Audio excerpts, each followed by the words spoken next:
Got a box I took off the truck here for you.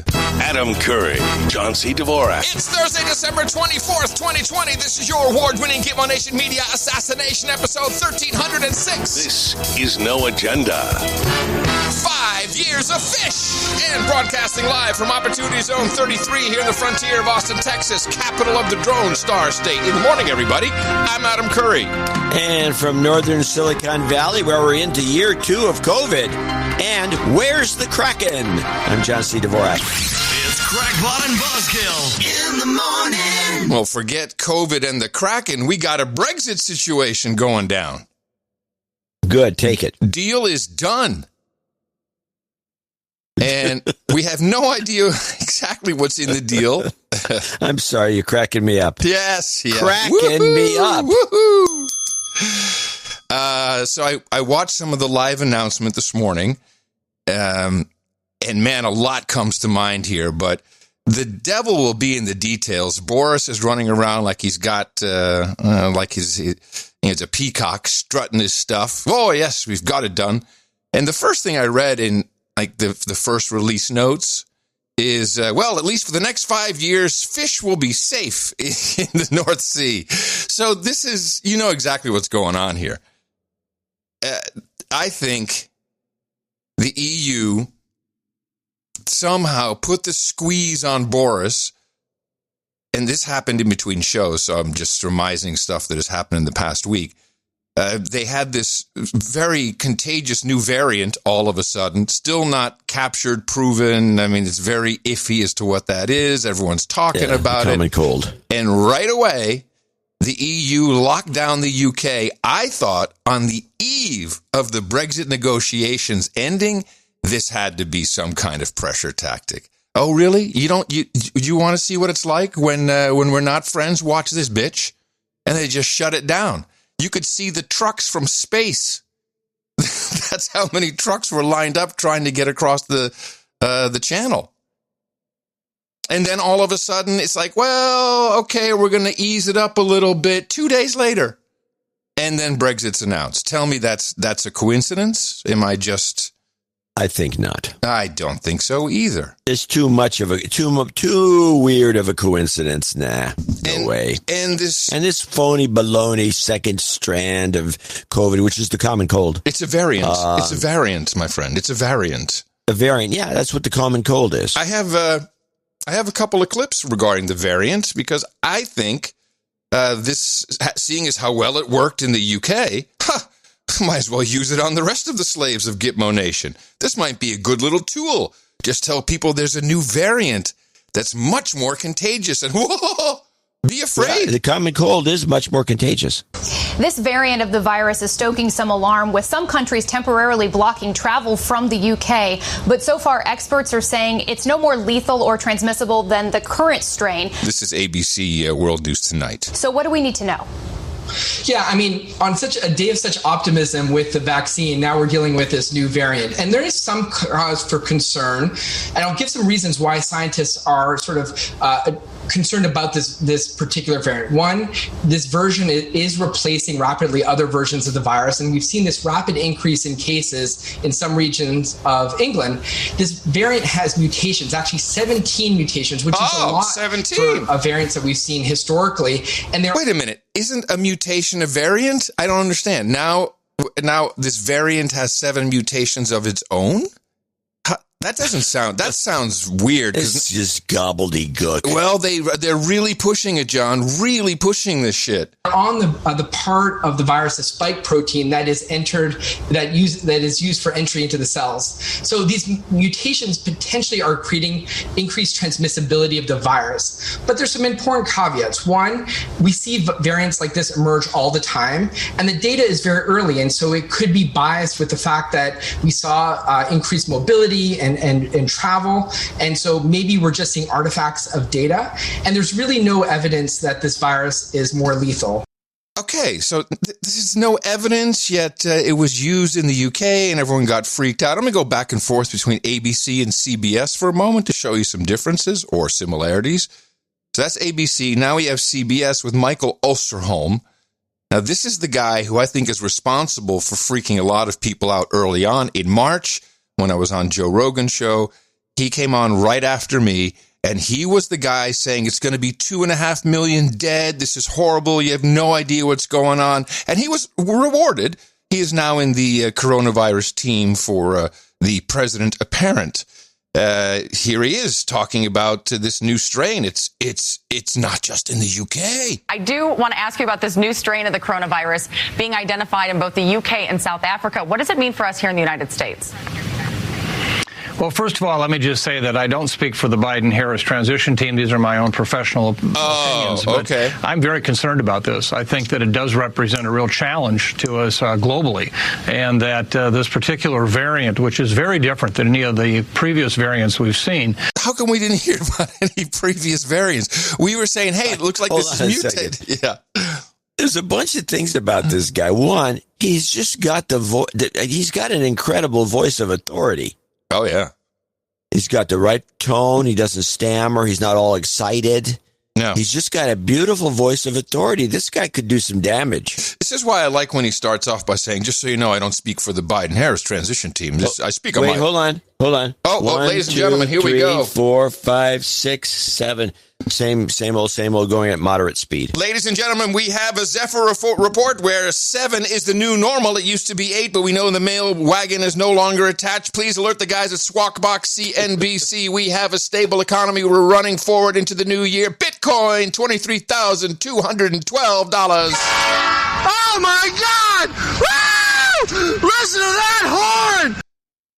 Bitcoin has kind of benefited, you might have noticed. I don't know, Bitcoin's kicking ass. Could very well substantially increase transmission of this virus. And for the fact of how the vaccines and others may protect us is really unclear at this point. I find that interesting because a lot of people are asking this morning, we've said that this virus is potentially 70% more contagious. What does that actually mean? How does a virus become more contagious? Well, what happens is, in part, the virus actually may grow to a much higher level in an individual. Wasn't that good? Hey, what it was just a pause that refreshes. So how does it happen? How does it work? Let me think. What does that actually mean? How does a virus become more contagious? Well, what happens is, in part, the virus actually may grow to a much higher level in an individual's throat and respiratory tract. And there's actually data from England supporting that the people who are infected with this strain actually have more virus, which then might very well make them more infectious. And if that's the case, all you have to do is increase even marginally the number of people that any one individual infects. And then you have potentially very rapid growth of the virus in the community that wouldn't have happened otherwise. And that, I think, is what's actually being seen right now in England. I'm going to give you the whole load today. That's right, baby. The new variant going to give you the whole load. Let's go back to ABC, to Dr. John Brownstein, and let's see if there's going to be a problem with the vaccines. I think the question on everyone's mind, you mentioned the good news about the vaccine. So could this impact the efficacy of the vaccines that have now been deployed in any way? So far, scientists don't believe so. We think that it takes years for these mutations to build up in a way that they would have an impact on the vaccine. Unlike monoclonal antibodies, vaccines make actually what we call polyclonal antibody response. And that means that there are multiple ways that the vaccine can protect you. So a few mutations of the virus will not impact the ability for the vaccine to prevent you from getting severe COVID disease. The bigger concern is around what we call antigenic drift. And this is the change in the virus over time. This is what the... Hold on a second. What do you call that? Antigenic drift. Beautiful. Can I do that in my sports car? Can you put that down as a possible show title? Antogenic? Was that what he said? Antigenic drift. Antigenic drift. This is an awesome word. And I said it, and I mean it. We can use this. You can pick up chicks with this word. The bigger concern is around what we call antigenic drift. But not with that voice. And this is the change in the virus over time. Yeah. This is what the flu viruses undergo, which means that we need a new flu virus vaccine every year. And so what we're thinking more is the long-term needs of vaccines and how we may need to change this vaccine over time. But the concern immediately over the existing vaccines are just not there. And we should be proceeding as we have been, thinking that we're going to really have an impact on this virus with mass vaccinations over the coming months. Right. So then you go over to CNN, and Sanjay Gupta has a whole produced piece explaining kind of, but he leaves a lot open. Again, I feel this variant or new variants or whatever they want to do is going to be used in the future against us to keep us locked down, and I think to get a vaccine every year. Mutation is a word that conjures up all kinds of images. Radioactive waste, viruses, they're generally not pleasant. But the truth is, mutations aren't always dangerous. For viruses, they're actually pretty mundane usually. We have genetic material, DNA, in all of our cells. As cells multiply and DNA gets copied, mistakes get made. In fact, your DNA mutates all the time and you almost never notice. But sometimes those changes do matter. They can be good changes, linked, for example, to lower risk of diabetes, or they can be harmful. For example, the mutations that can cause cancer. Viruses mutate as well, especially those with genetic material made of RNA. RNA is one strand instead of two strands, and it mutates even more easily than DNA does. Usually, these mutations are neutral or even harmful to the virus, possibly making it less lethal. But this also explains why there's a new flu vaccine every year. Flu viruses constantly change, and these changes can eventually make the virus unrecognizable to the immune system, meaning the antibodies we had from last year's flu shot no longer really protect us. The novel coronavirus has mutated in a way that affects its spike protein. That's a protein that allows it to enter human cells. And while this mutation may make it spread more easily from person to person, it doesn't seem to make people any sicker. Okay, there you go. We might need a new vaccine, just like the flu vaccine. But don't worry, it doesn't really seem like it makes anybody sicker. But you know what? If you have a city that needs bailing out, excuse me, if you have a stimulus relief bill on the table, possibly coming through, which benefits your town, your city, you know, you might just want to say this variant is here and good to go. Tonight, Britain locking down again with more than 40 countries banning travel to and from the UK. This after a new, potentially more contagious mutation of the virus was confirmed and is spreading rapidly. As soon as we were briefed in UK government on the fast transmissibility of this new strain, we took prompt and decisive action. What has people alarmed is how infectious this version may be.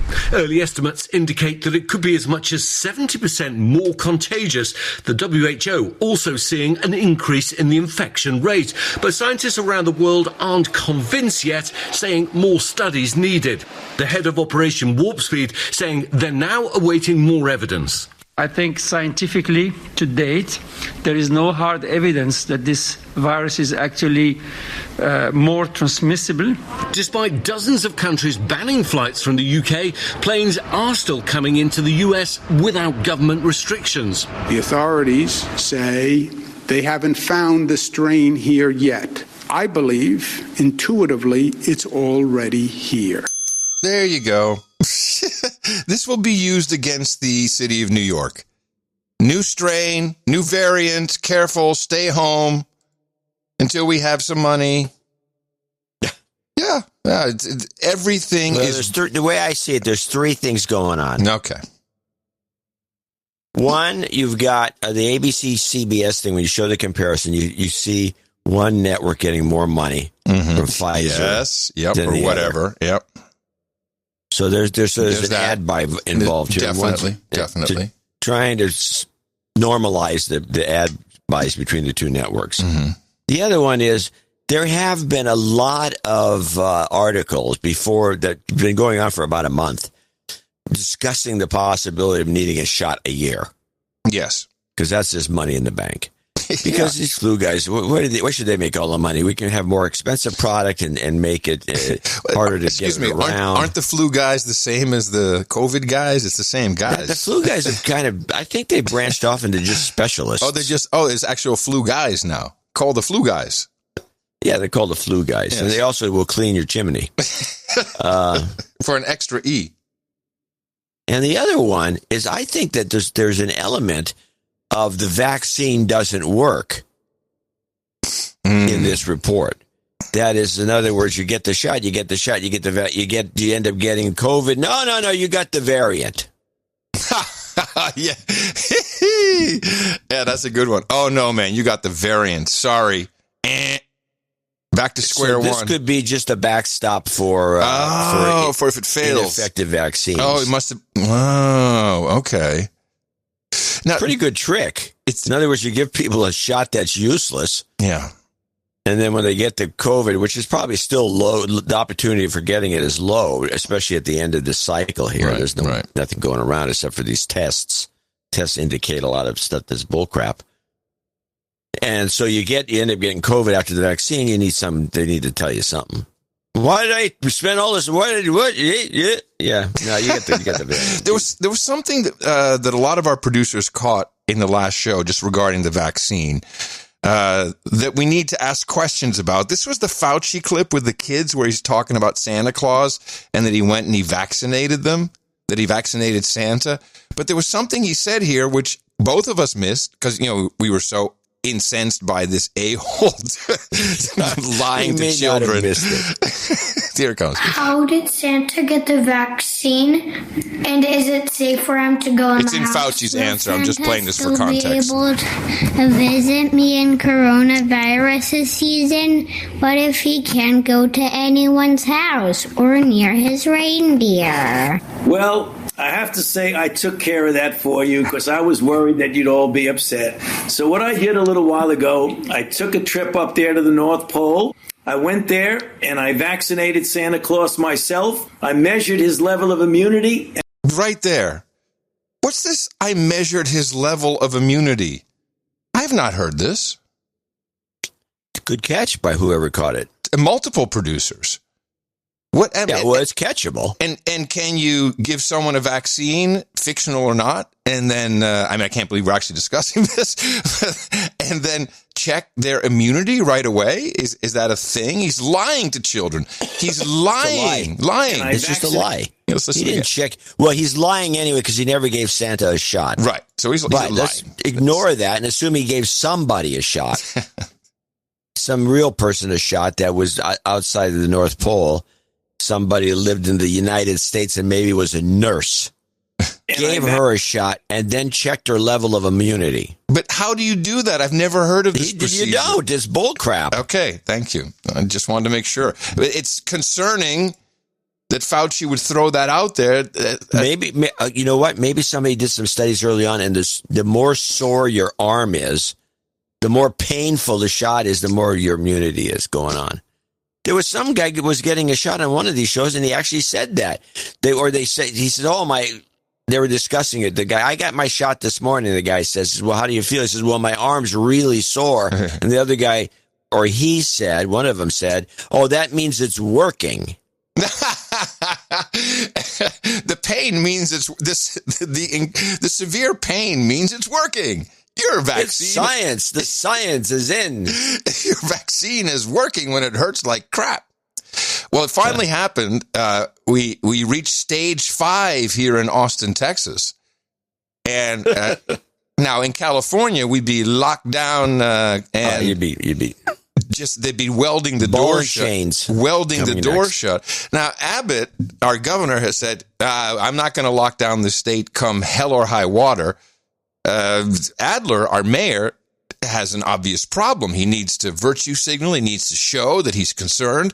He needs to say something, but not too much because, he's kind of on the ropes with his timeshare visit in Cabo, where family timeshare, where he was telling everyone to shut up and stay indoors. Here's a quick report. Texas just reported a record high number of new coronavirus infections. Infections, not cases. Now it's infections. And we've reached the highest local risk level, stage 5. Hospitalizations are spiking and Christmas is just 2 days away. Enhanced restrictions are recommended. Recommended. Aha. You see, here's where it gets interesting. In the Austin-Travis County area. Here's what that means.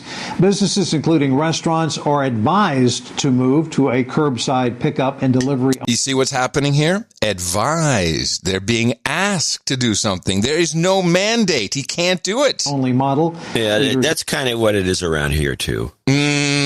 I disagree. They're not they're not giving restaurants citations if they stay open. And the restaurants, I don't need to play the report.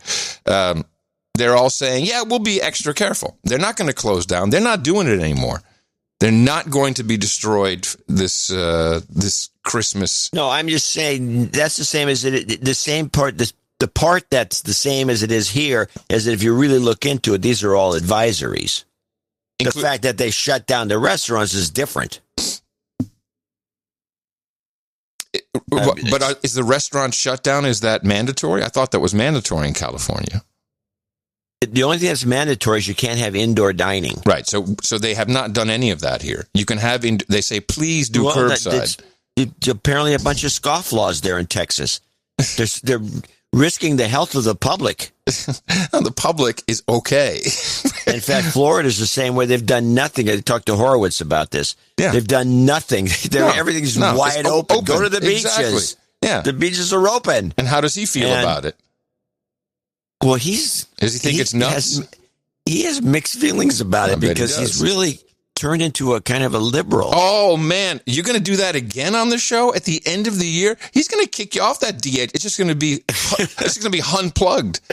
I'm going to tell you what. I'm going to let Sharon, his sister, make the final determination on what his politics are. I pulled a classic clip from almost 10 months ago. I think this was yours, just to remind you what we're headed into. And it's a tad bit frustrating where we called so many things happening and saw them so early, from the PCR, which is not a test. The cycle count, stayed on that for a long time. The death count, oh my God. I've got a couple of the TikTok doctors on that one. But one thing we said very early on is get ready for it, because this is where we're headed. We're going to a different place, which is a new normal. A new normal. A new normal. A new normal. A new normal. Oh, yeah. New normal. Embrace the new normal. The new normal. The new normal. The new normal. The new normal. This new normal is going to look very, very different. Not normal, but a new normal. The new normal. New normal. There will be a new normal. A new normal. New normal. A new normal. The new normal. A new normal. This is the new normal. This is our new normal. Our new normal. A new normal. Our new normal. New normal. The new normal. Our new normal. We will transition into the new normal. This will be the new normal until a vaccine is developed. Yeah. And we have the vaccine, and your new normal is about to show up. That's exactly what they promised us. Until the vaccine, then we get the real new normal. And that's what it's going to be. It's going to be freedom passes. It's going to be all kinds of groovy stuff. Freedom passes. Oh yeah. Oh no, I have freedom pass stuff. Oh yeah. Oh, it's coming, baby. Hold on. This is NBC News with an update on, I think they call it the health pass. Don't worry. Freedom Pass is a better name. Proving you've been vaccinated will be vital, and tech companies are designing ways to show it. Jolene Kent has more on that. With vaccines on the horizon, new health apps are springing to life. IBM and Clear apps are springing to life. Here, the tech company known for expediting security screenings at airports, are both creating new apps to take in real-time vaccination information. They could eventually be used for admission to concerts and live sports. So here's how it works. The app gives you a health pass to show before you go into big stadiums like this, to streamline the process, to make it safer and faster for you to get to your seat. It'll flash green if your health information meets requirements. A stadium or venue would not see your personal health data. Everything is opt-in and you control your information. But how much information will Clear have, even though the stadium may only see the green? It's a secure identity platform. We don't hold your health data. The LA Football Club. Notice how they chopped up what must have been a 20-minute interview into the most important things. Hey, listen, as you're making this report, I just want you to cut it up. Just so all we need to have from her is she says, we don't have your data's safe. That's it's the obligatory part in the report. Make it 7 seconds. Stadium may only see the green. It's a secure identity platform. We don't hold your health data. The LA Football Club, a Major League Soccer team, says Health Pass is part of their reopening plan next year. How much do you need technology like this to be able to fill these seats again? It's It's going to be a must. It's an expectation of government officials that ultimately will decide when and how we can bring fans back. We also want to know that when we get up to go to a concession stand, when we walk into the team store, that the other people... Notice that he's saying, whenever you spend money of us, we want to make sure that you're safe doing it. We want you to come back and do it again. When and how we can bring fans back. We also want to know that when we get up to go to a concession stand, when we walk into the team store, that the other people that came through the gates and are here with us are also safe. For live events, Ticketmaster is exploring several options, including a smartphone verification system for vaccination status and negative tests. The Australian government has also said it may require proof of vaccination in the future for entry into the country. A glimpse into a vaccinated future and a new normal. Jolene Kent, NBC News, Los Angeles. We are the new normal comes back. The new normal, baby. We are in a technology, pharma-controlled biosecurity state, and you'll have to learn to live with it. It's your new normal. Now, if you are on the wrong side of things, we may have to punish you with the new normal. This is Anna Navarro. There's something that really gets stuck, I think, in my craw and in other people's craw, at the idea that people who have been enabling Donald Trump downplaying the COVID virus, calling it a hoax, who have attended, spoken at, encouraged, promoted, and participated in so many of his reckless rallies where people have been packed like sardines and have spoken at these rallies knowing people are there maskless, who have attended super spreader events at the White House.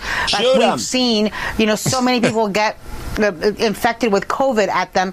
And then, after they've been selfish, after they've been reckless, after they've been servile to Donald Trump, then they get to jump the line and go in front of people who are in nursing homes and go in front of people who've been risking their lives for 10 months.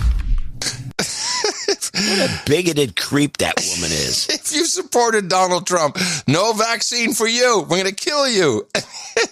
And that goes pretty much unchallenged. Oh, that's fantastic. Oh, of course not. Who's going to challenge you? I love it. Butt bit off. I love it. It's really good. This is a fun time to be a podcaster. It's just beautiful. This is, this was a good one. We have a real problem. We need to get 300 million people to take this vaccine, and there's some apprehension, most notably amongst our black community. It's a community, people. Go find the zip code. Let me know where it is. And they have good reason from the Tuskegee experiments, and this needed to be addressed. It needed to be. There's a lot of stuff, but this needed to be addressed, so we roll out the Surgeon General, Dr. Jerome Adams, and he's a member of the black community, so he's the one to convey the message, and he does a great job. People talk about Tuskegee all the time, but a lot of people don't know what happened. In 1932, black men who had syphilis were recruited into a government study and told they would be treated for their syphilis. Unfortunately, there was never an intent to treat these men. It was intended to follow them. But what's really horrific is that 15 years into that study, they actually came up with a treatment for syphilis, an effective treatment, and it was not given to these men. And this study went on for 40 years. And what people don't know is the Office of the Surgeon General actually oversaw that study, the United States Public Health Service. So every day I walk into my office, I walk past a wall of men who actually did this to people like me.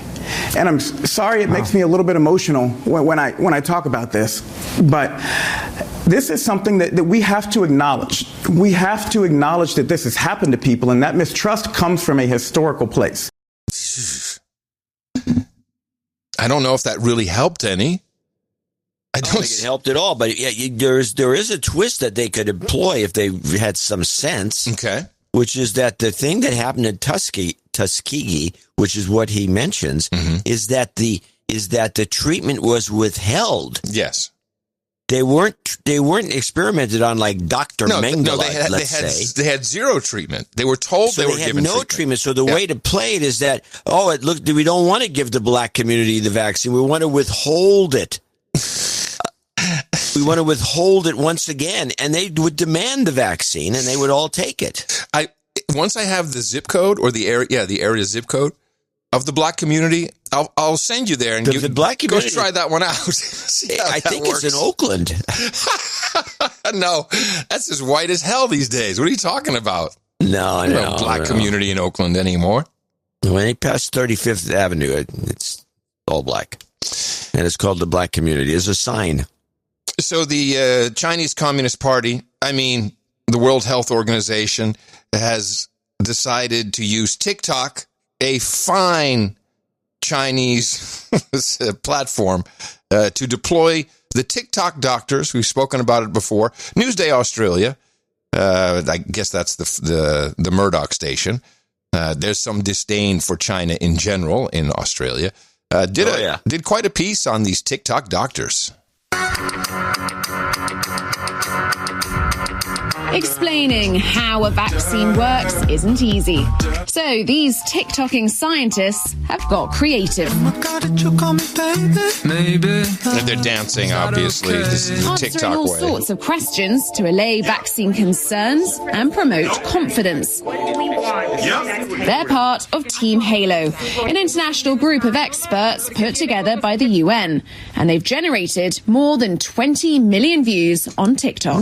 Here we've been working almost exclusively on making a COVID. Now, do you think that they're popular and they've generated more than 20 million views, or do you think the Chinese algorithm has been generating 20 million views by forcing it in front of people? Don't worry. Well, in China, it doesn't take much more than a couple of blinks and you get 20 million. Right, but this is the U.S. version. It's probably an algo. U.S. and world views. Oh, no, it's an algo, and it's pushing it in front of everybody, obviously. Well, it says U.S. and world. Believe me. Wouldn't take much. UN, and they've generated more than 20 million views. By the way, that's what TikTok's success is. TikTok's algo is its success. It whether it's manual or not, they pick the hits, the ones that are great, and they just throw them at everybody. It's a very sticky algo. On TikTok. Here we've been working almost exclusively on making a COVID-19 vaccine. Anyway, I picked one of these out. This is Dr. Kat. We've played some of her stuff before. Very irritating woman from Team Halo. She's got the big exaggerated glasses. I think they're red. Sometimes they're white. So you really that's the crazy doctor lady, Dr. Kat from the TikToks. Yeah. And she's going to tell us how we're wrong about the death toll. It's you have no idea what you're talking about, you idiots. Hey, Dr. Kat, epidemiologist. I've been talking since the summer, and in videos like this one, about excess mortality and how we have more deaths than expected in 2020 versus previous years. Despite this, there are people committed to spreading the misinformation that we're actually on track to have fewer deaths in 2020. To arrive at this conclusion, they're using provisional death counts from the CDC website and comparing those back to final death counts from previous years. So it's okay for everybody else to look at numbers and report them at the moment on the spot as true, but it's not true because it's provisional and you're being dishonest. Okay. I talked in this video about why that is not an appropriate method. Okay. So now in 2020, it's been announced that we are on track for the first time in U.S. history to have more than 3 million deaths in a single year. It's kind of what epidemiologists have been saying all along. I'm hoping now we can all get on board that this virus is not a hoax and that people are dying, and they're dying in greater numbers than expected. Thank you very much. Well, if you really look at the numbers, Dr. Kat, sure, it went from 2.85 million to 3 million, so that's 150,000 more. We didn't take into account any population growth, did we, Dr. Kat? No, of course not. There's also the aging population. There's a lot of things. There's a lot of things in here. But they did. Amy Goodman did the same thing, and the way she did, I'm trying to see if I can find the clip. Would it be labeled with Amy? Had a very similar thing. She went on about this, but 3 million dead? Is that the one? No. Yeah, that must be it. Now, listen to it. The reason I clipped this is because they're starting to push this, and you just confirmed it with the cat clip, which is that they're now trying to equate the total death count of the country with COVID to confuse the public. I'll bet you if you went up to the man on the street and asked him at some point, did you hear about 3 million dead from COVID? They'd say, oh, yeah, it's bad. Yeah, I know. It's horrible. Don't you think? I absolutely think that's what they're trying to do here, because there's no other reason to be discussing this. Well, the United States hit the grim milestone of the worst day yet of the coronavirus pandemic this week, with 3,350 COVID-related deaths Tuesday alone. This comes amidst reports that 2020 has been the deadliest year in U.S. history. The United States is on track to top 3.2 million deaths this year, with 400,000 more deaths than in 2019. Wow. That, just throwing the 3 million out there. Yeah. Yeah. And this is the same thing. There's no difference in this sort of, I would call jargon creep, or whatever you want to call it, where they change the rules of, like, all of a sudden we go from cases to infections to, or test positive.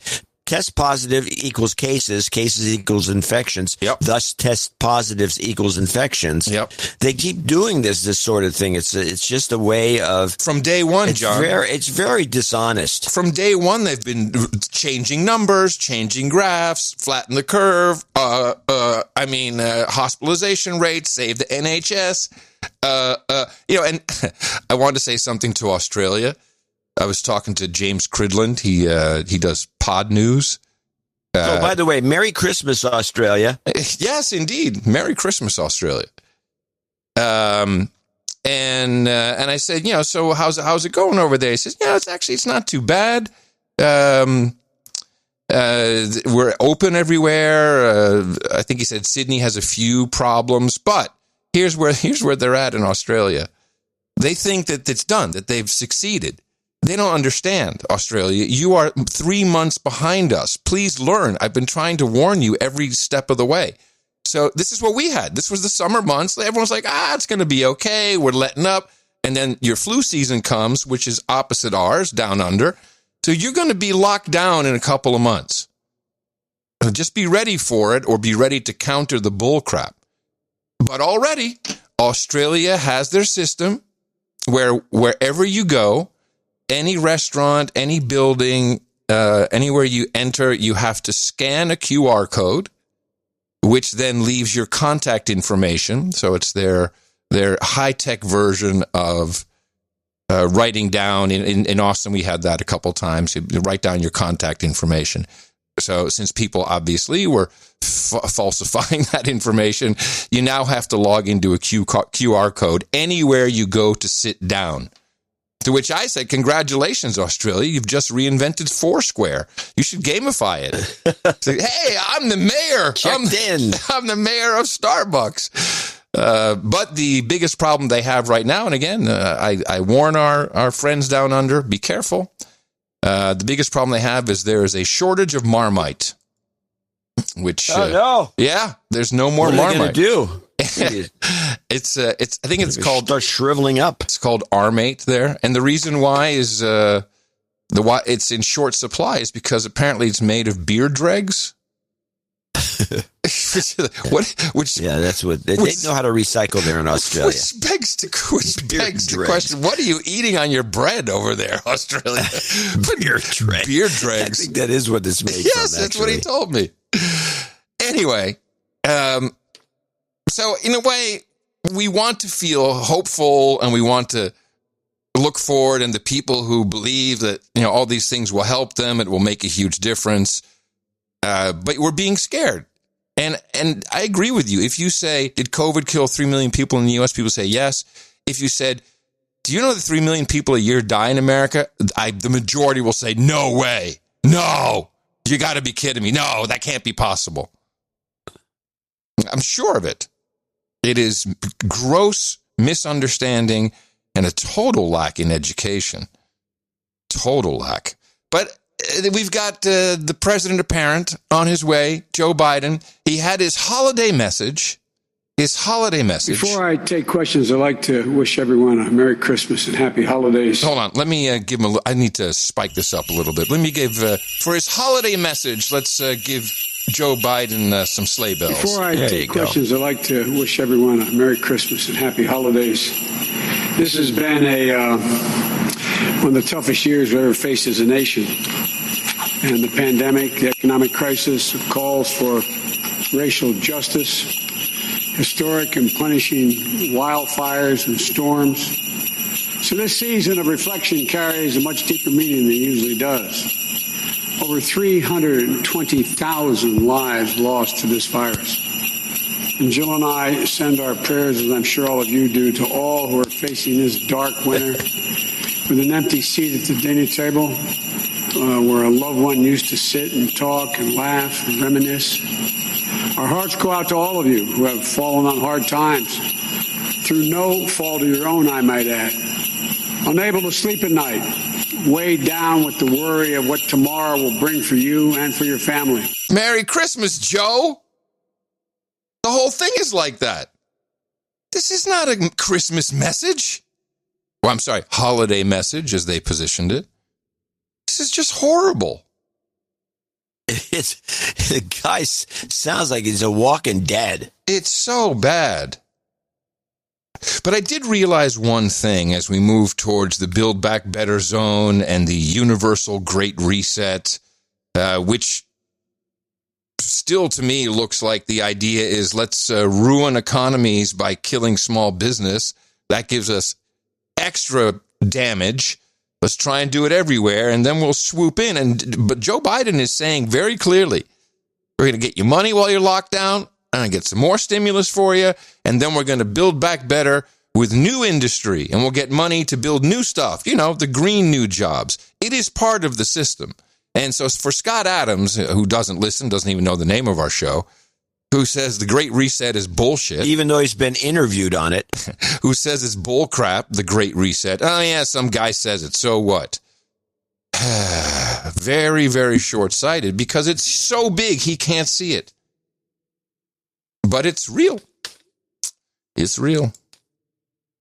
It's real. So this comes amongst the backdrop of something that delighted me, and I see you have a couple clips about it, so I'm going to toss it to you in a moment.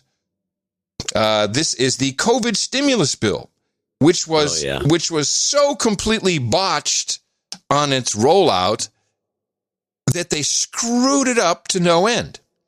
The minute you hear people saying, well, we're giving money to Venezuela in our stimulus, it's because it wasn't a stimulus bill. For months, Congress has been trying to pass, it's the funding bill. It's the omnibus in order to fund the government so we don't shut down, which was quietly renewed with 24-hour periods over the last week.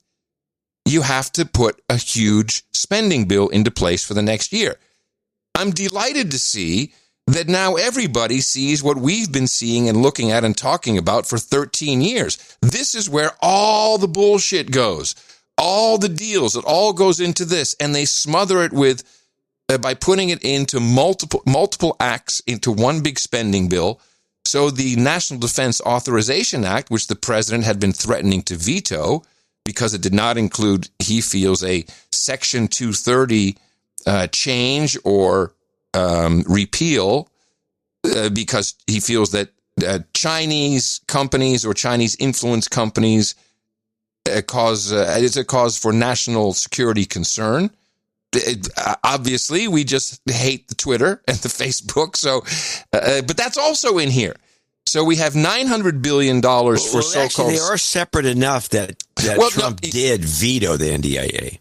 Well, you can veto each individual one, no problem. And the COVID stimulus is Section M of this omnibus bill.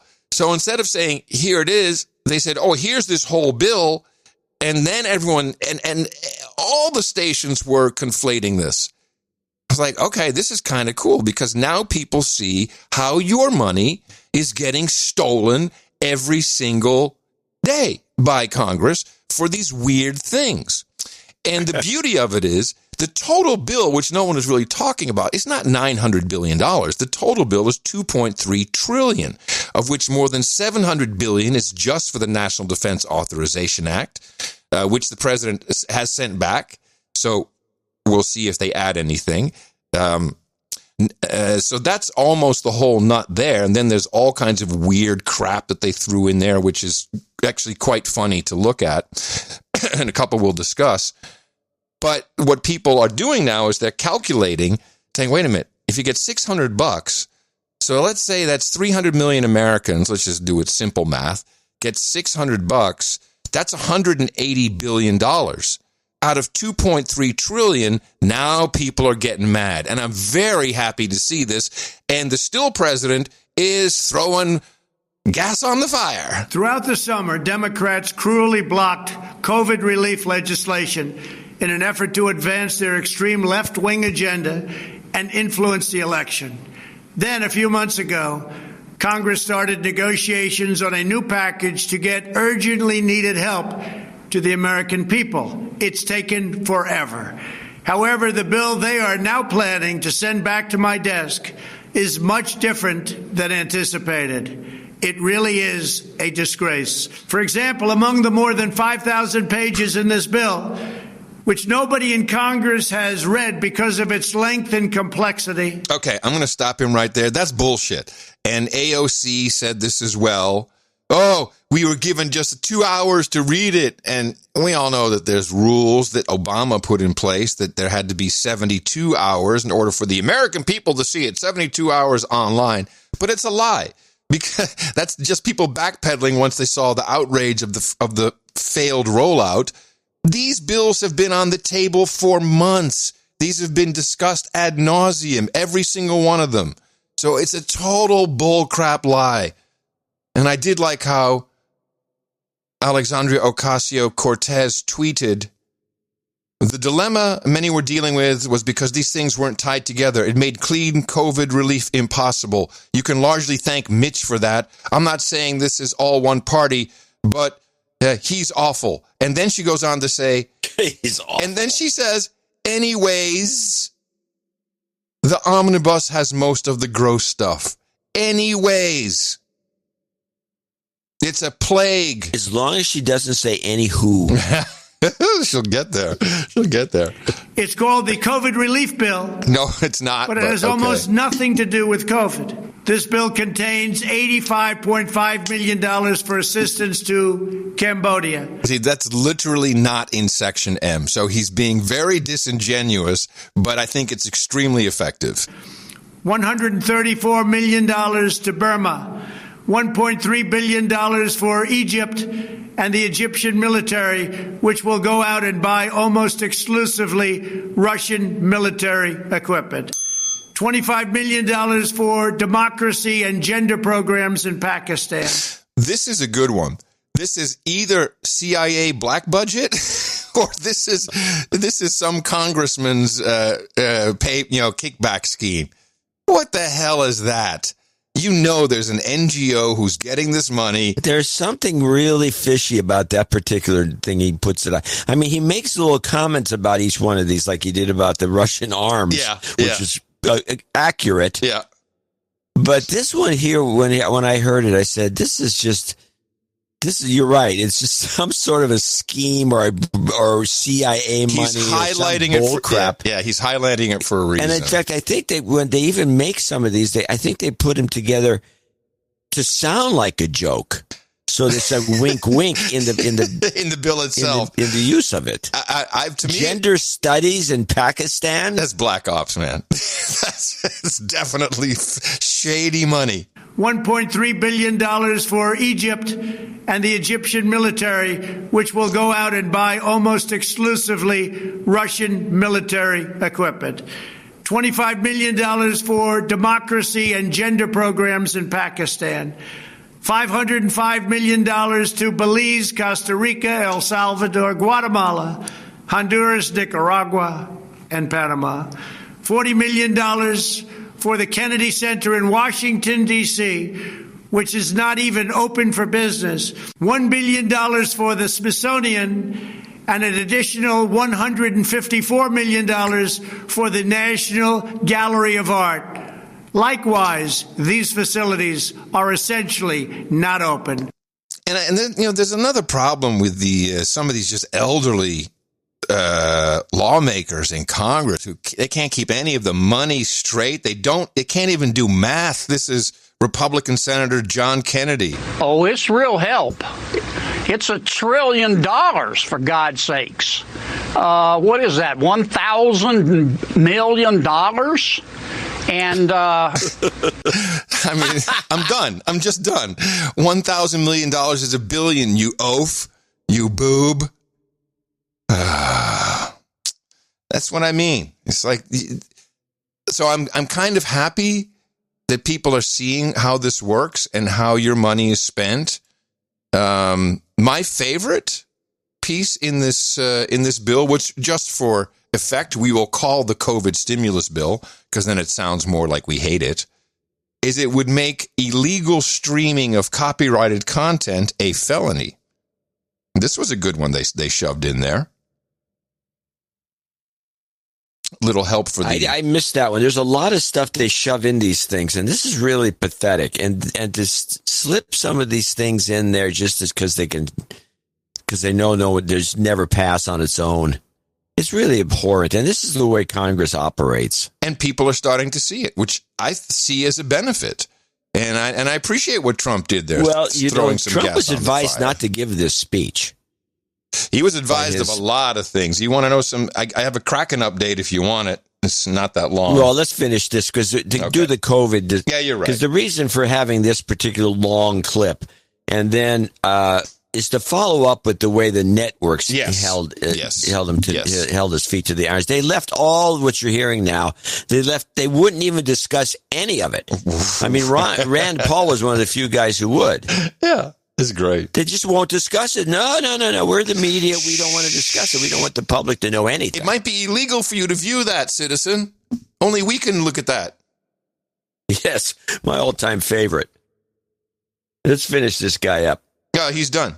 Trump is done. I had the whole thing. Oh no, the whole thing was long and well, the whole thing incorporates more stuff and it's funny you started at the same spot at the. I don't think we need to play the whole thing. I want to hear the responses. More interesting to me. Well, the reason I wanted to play the whole thing, we don't have to, but I'll summarize. Okay. Is that he says a lot more afterwards about how he wants to deal with it, and the part that he says afterwards, which is that they got to fix this, is in a nutshell. Mm-hmm. Is that's all the networks play. They refuse to play any of the boondoggle and pork crap that he went on and about, which is what his speech was really about. Did you also see in the COVID bill, and they should have mentioned this, because there's $80 billion for rolling out vaccines, which I thought was already pre-approved and put into the budget, and Operation Warp Speed was already funded. I could be wrong.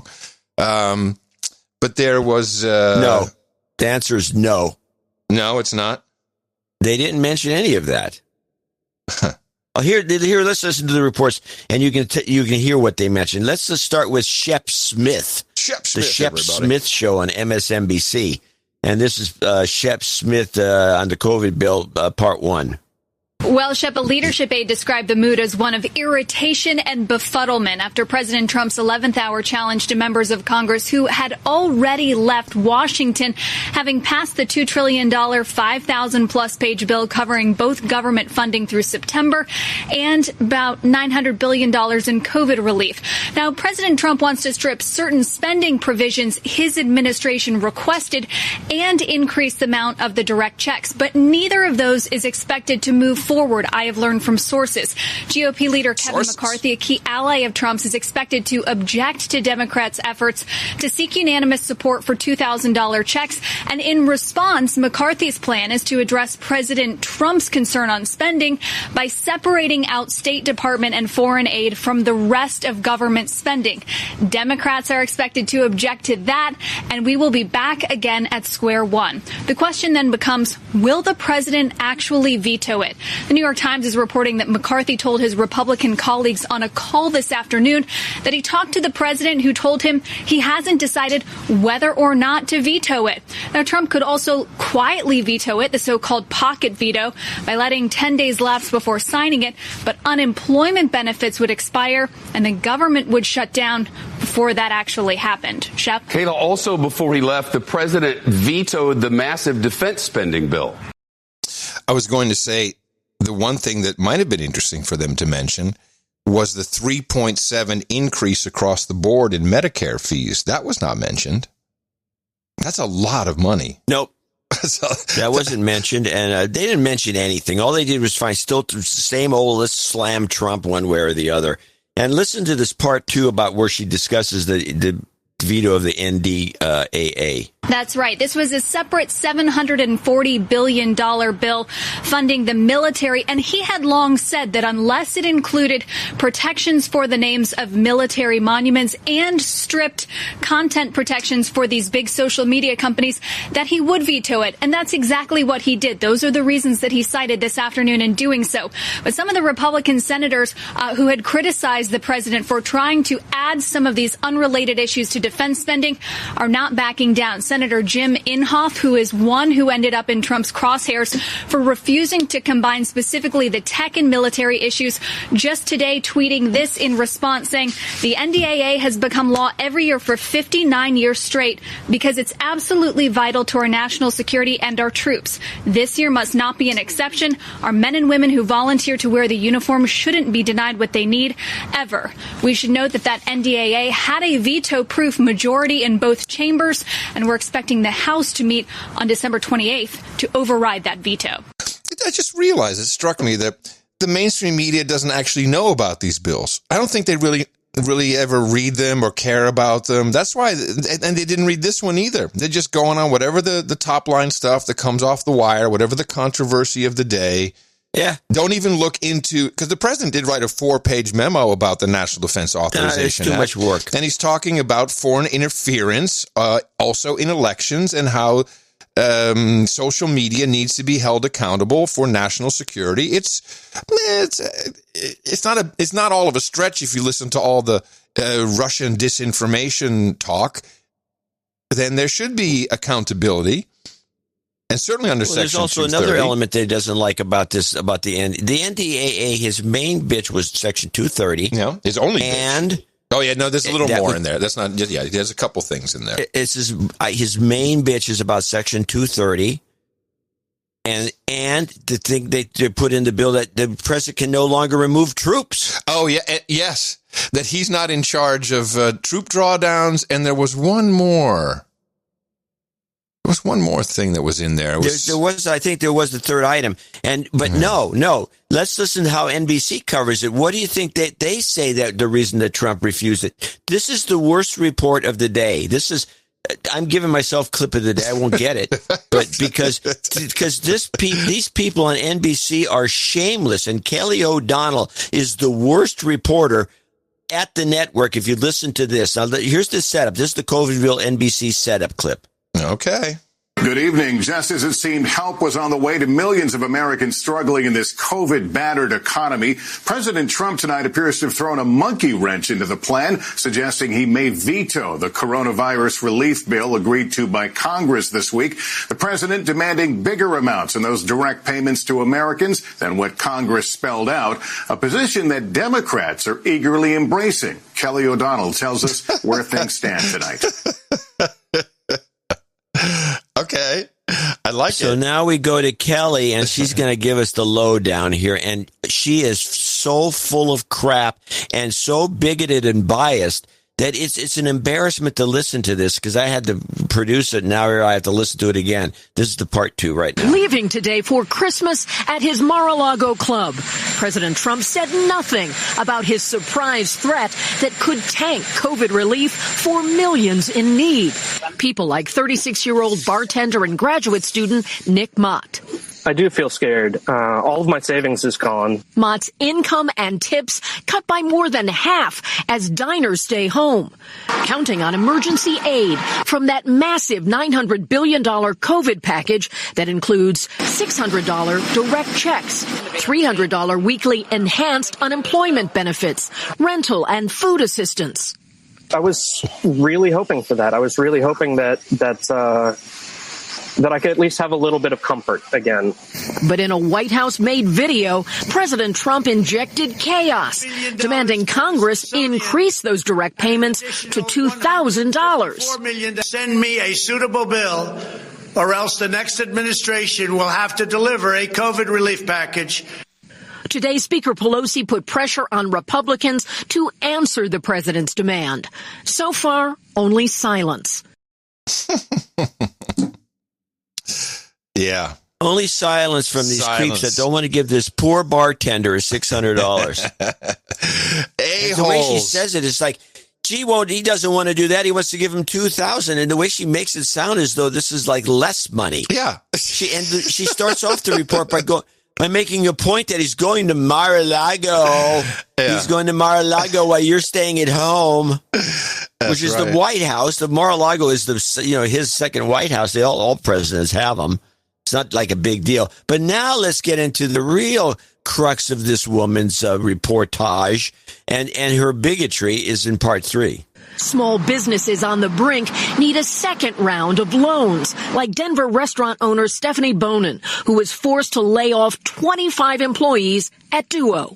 That is a really, really frightening moment for any entrepreneur, any business owner. And tonight, a separate and stunning veto of the National Defense Bill, the president rejecting that bipartisan measure, in part because it calls for renaming military bases that honor Confederate leaders. Oh, Lester? Yes. That's what it was. That was the third. He's so petty, that Trump. What a petty, small little man. He vetoed a $700 billion budget for the military because of Confederate names. We're going to be taking off some military bases. That racist. Can you guys get off of it? No, of course not. TWS, baby. Trump withdrawal syndrome. They're going to and they're going to go after him.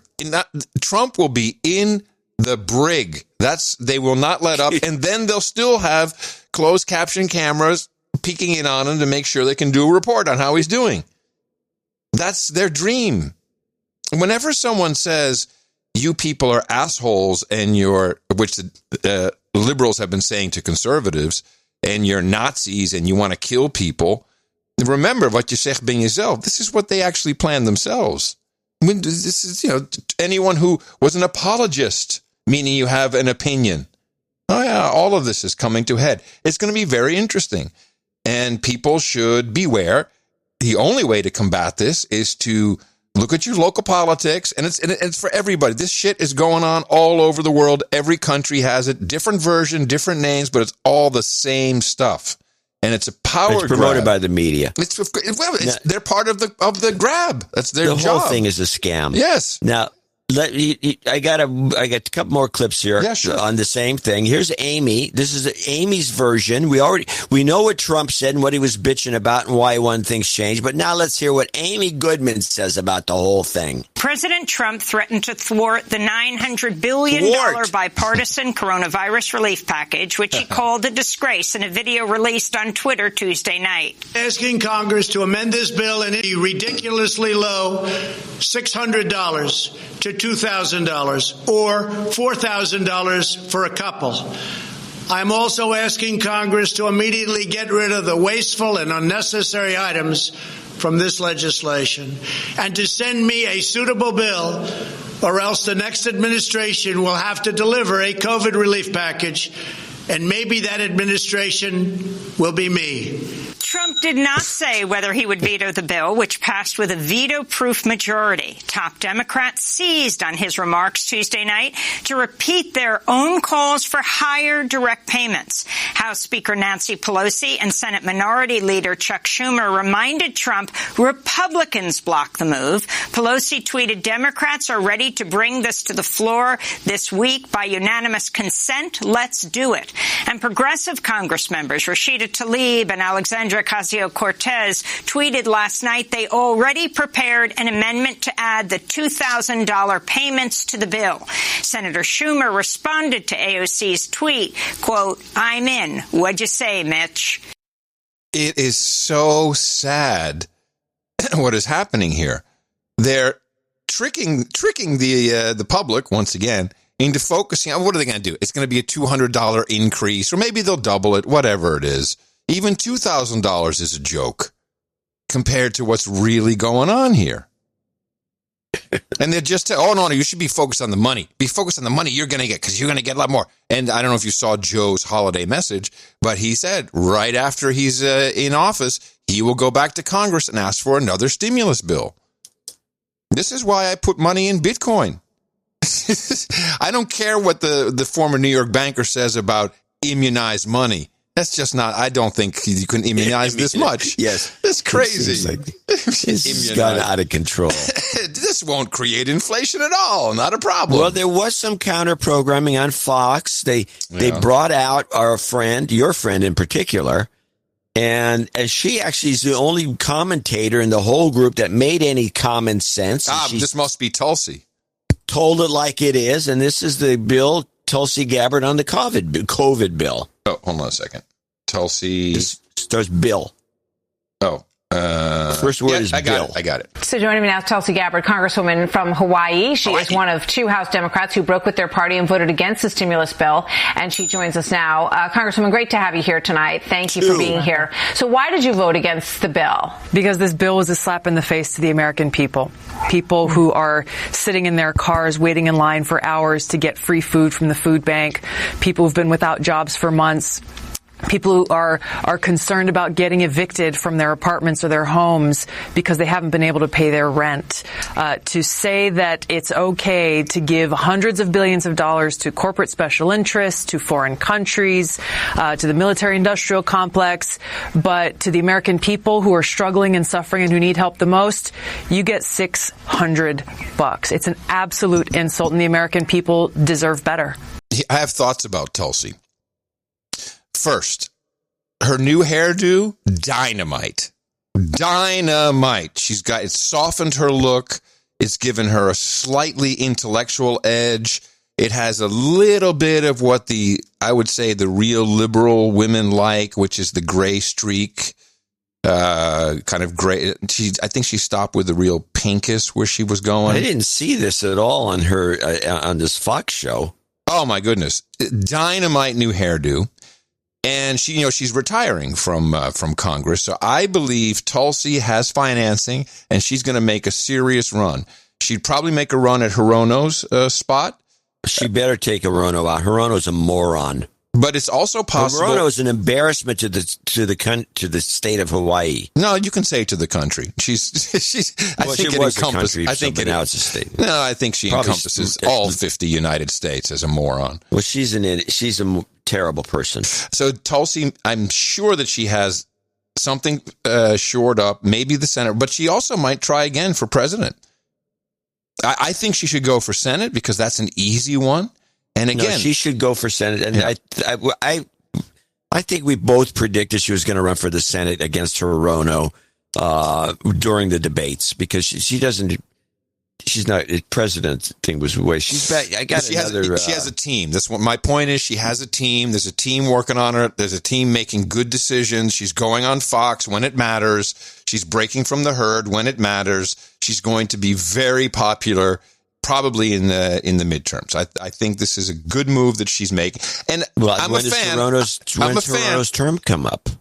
I don't know. We'll find out. I'm a fan of Tulsi, but she's very easy to. She'll go along and virtue signal when necessary. We've identified this several times. So she has a disingenuous bit Yeah, to I her. agree with that, too. She's kind of a phony.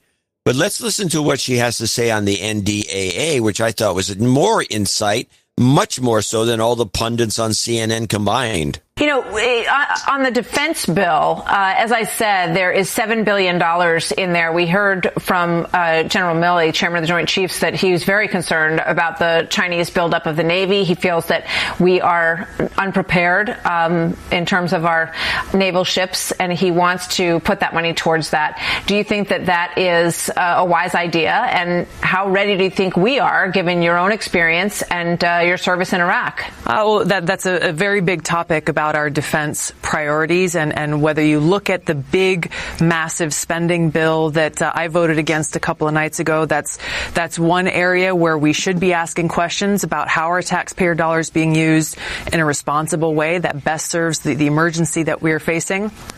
I think you're also talking about this National Defense Authorization Act.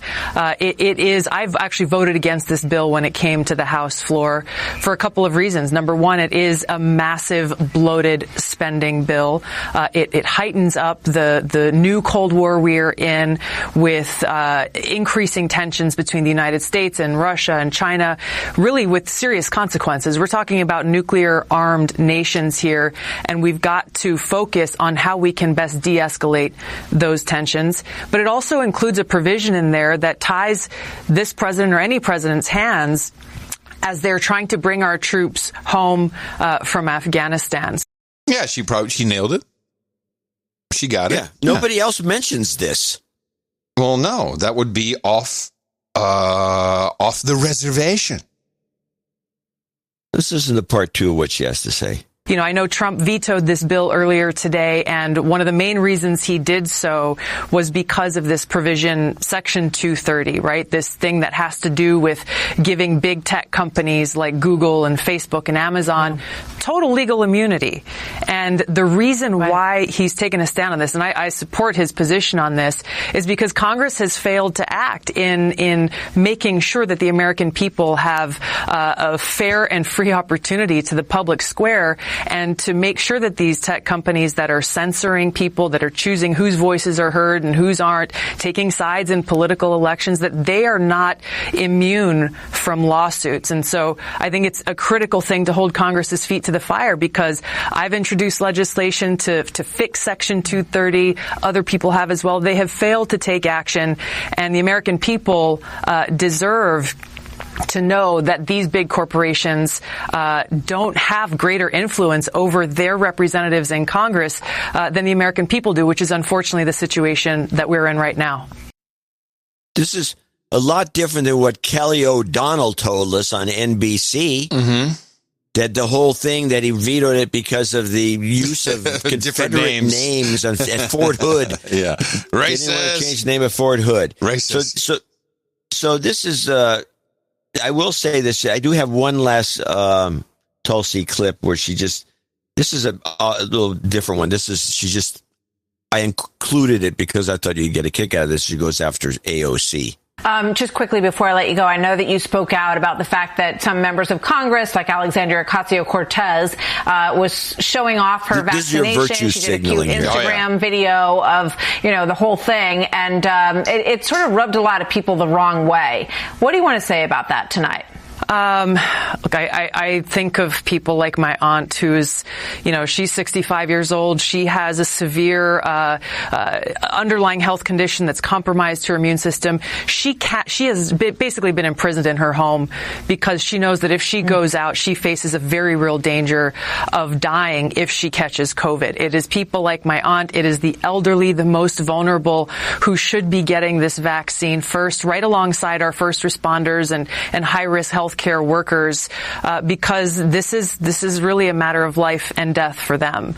For others, if my colleagues, I've called on them, as members of Congress, if you are healthy, if you are under the age of 65, join me in refusing to get the vaccine until our seniors and elderly Americans are able to do so. Yeah, she did a little Instagram video walking through the woods talking about how horrible this was. Yeah. AOC was an idiot for getting that shot. Hirono's term is up in 2024, so I don't know what Tulsi's going to do. There's nothing else to run for. Who's the other senator in the state? I think the other senator, I can't remember who it is, but I think they're untouchable. Hirono's the only weak one. Well, the things to look out for, No Agenda Nation, to save yourself is very obvious, is to support some local politician, get them on the city council. We got one here. We got Michelle Kelly in Austin. She's not in my district. I supported her. And I don't even know what political affiliation she has, but she hated the current city council and the mayor, and she doesn't like the camping the so-called camping. So she has my support. Now we got someone in there. Now I'm going to go corrupt her. That's how it works. So you do that. And then when it comes to social media, find somewhere else. Start your own social media network. Stop with your narcissism. You don't need the likes. You'll find people. NoAgendaSocial.com is a good example. I wanted to get back to COVID for a second to play a couple of contrasting clips. A couple of contrasting clips, but this time contrasting both contrast on the same network in the same report. Excellent. I'm always trying new things. That works best. So this is NBC News again, and they're talking about the vaccine. And the first part of the report, it sounds like what's going on with the vaccine and all the people getting vaccinated is good. Okay. But then when they kick it to the reporter, everything going on is bad. And it's kind of a subtle self-contradictory. This is only a minute 30 combined. But first, let's play the beginning, which is you're going to hear implications. You're going to feel the vaccine, what's going on is good. This is the good part. Despite calls to stay home, some 85 million Americans are expected to travel for the holidays, stirring fears of a new post-holiday COVID surge. But there is encouraging word from the CDC tonight. 1 million people in the U.S. have now received their first doses of the COVID vaccine. And the U.S. just cut a deal to double its Pfizer doses. More now from Tom Costello. Okay, sounds good. We've got a deal. Sounds good. Everything's positive. 1 million people. This is good. Million. We're on our way. A million. Yeah. So we're on our way. We're on our way. Okay, it's good. So now Tom apparently didn't get the memo. And he didn't. So he's going to play the same. He's going to be the same information. This is the way you do stock market analysis, by the way. Whatever happens, you can make it sound like it's good or bad. Either way. But so Costello's going to give us the same. Instead of the up-tempo, he's going to give us the grim version. This is all within a 1 minute and 50 second period. They turned it around. Here we go. Tonight, health experts fear a super spreader event is playing out in real time as 1 million travelers a day fill airports nationwide. I don't have any pre-existing conditions. I'm thin and I'm feeling confident if I do get COVID that I'll survive. The most travelers since the pandemic began, despite official pleas to stay home to ensure loved ones are alive next year, too. Many people say they can't stay away from family any longer. We haven't seen my two granddaughters and my daughter since last Christmas. And they grow so much. And we see them on Skype, but it's just not the same thing. 20 states plus D.C. now have travel restrictions for new arrivals. Concerned about a more infectious strain of COVID in Britain, New York Mayor de Blasio today ordered anyone arriving from the UK to self-quarantine. Sheriff's deputies will conduct verification visits. Violators will be fined. If you violate quarantine, $1,000 for the first day. If you violate any day thereafter, $1,000 for each additional day. With vaccinations continuing nationwide, the CDC reports just 1 million Americans had received the Pfizer vaccine by this morning. Wow. Only 1 million. Oh, what I expected to hear was 329 million people have not received the vaccine. That would actually be the next step. That would have been the best part. That would have been the best way to do it. But no, he just says, only one. Oh, it's no good. Yeah, blown opportunity there. Oh, man. So, yeah, it was a blown opportunity, but it was bad enough the way this report went down. But this network is really losing its ability to deliver any kind of consistency. You know, as we discussed before, today's viewer, today's audience is not even watching cable news. They're watching clips on YouTube and TikTok and other places. And there is no difference in the sets, the personalities between, you know, a Dave Rubin show or NBC News. To today's audience, it's just a different app that's streaming. This sense of authority is waning, and this is a good thing. Of course, it's going to get very confusing because no one will know who to turn to except your No Agenda show, because we get it at least 50% of the time right. We're as good as a coin flip. That's right. As good as a coin toss. I got to write that one down. As good as a coin toss. They're from the future. Excellent. Some other errant vaccine news. The Russian scientist who was working on a new COVID-19 vaccine plummeted to his death. No. Yes. Let's see. Enormous protests going on at Stanford Hospital, carried out by staff who are enraged by the decision by hospital executives to give themselves the COVID vaccine, and administrators who are at home before giving it to staff. That's never a good look. Let's see. So they're starting to make a little noise about warp speed is not fast enough, so we'll have something to blame Trump on. Warp speed. They couldn't get enough lithium crystals. Oh, yes, this was dilithium. This was dilithium, you're right. So we had Deborah Birx, who was busted going to her family home for Thanksgiving, which she then lied and said, I was winterizing the home. And now she's announced, they're going to sell it. Now she's announced her retirement. Yes, she said, I've worked since 1980 in the federal government. And she said that it was very disturbing to see how her family were treated because of this mishap. So she got the brunt of social media and she took it seriously. Yep. And she's retiring. You don't think about this much, but those of us, which includes, I would say, the majority of this audience, have been in computing online and elsewhere. I mean, from the days of CompuServe, where they used to have forums on CompuServe, and then AOL used to have them too. Yep. Where you would get flamed. Yeah, flame wars. You're some poor innocent little kid. You say something stupid, or they even go to Usenet where you'd mention something and they just give you nothing but grief. Yep. You kind of get hardened to it. Yeah, the point where you realize that it's just a few people that make a lot of noise. Yes, and it could be 1,000 people, but there's still a few. It's still 1,000. Yeah, but it is 1,000. I've been called an arrogant a-hole since I was 19.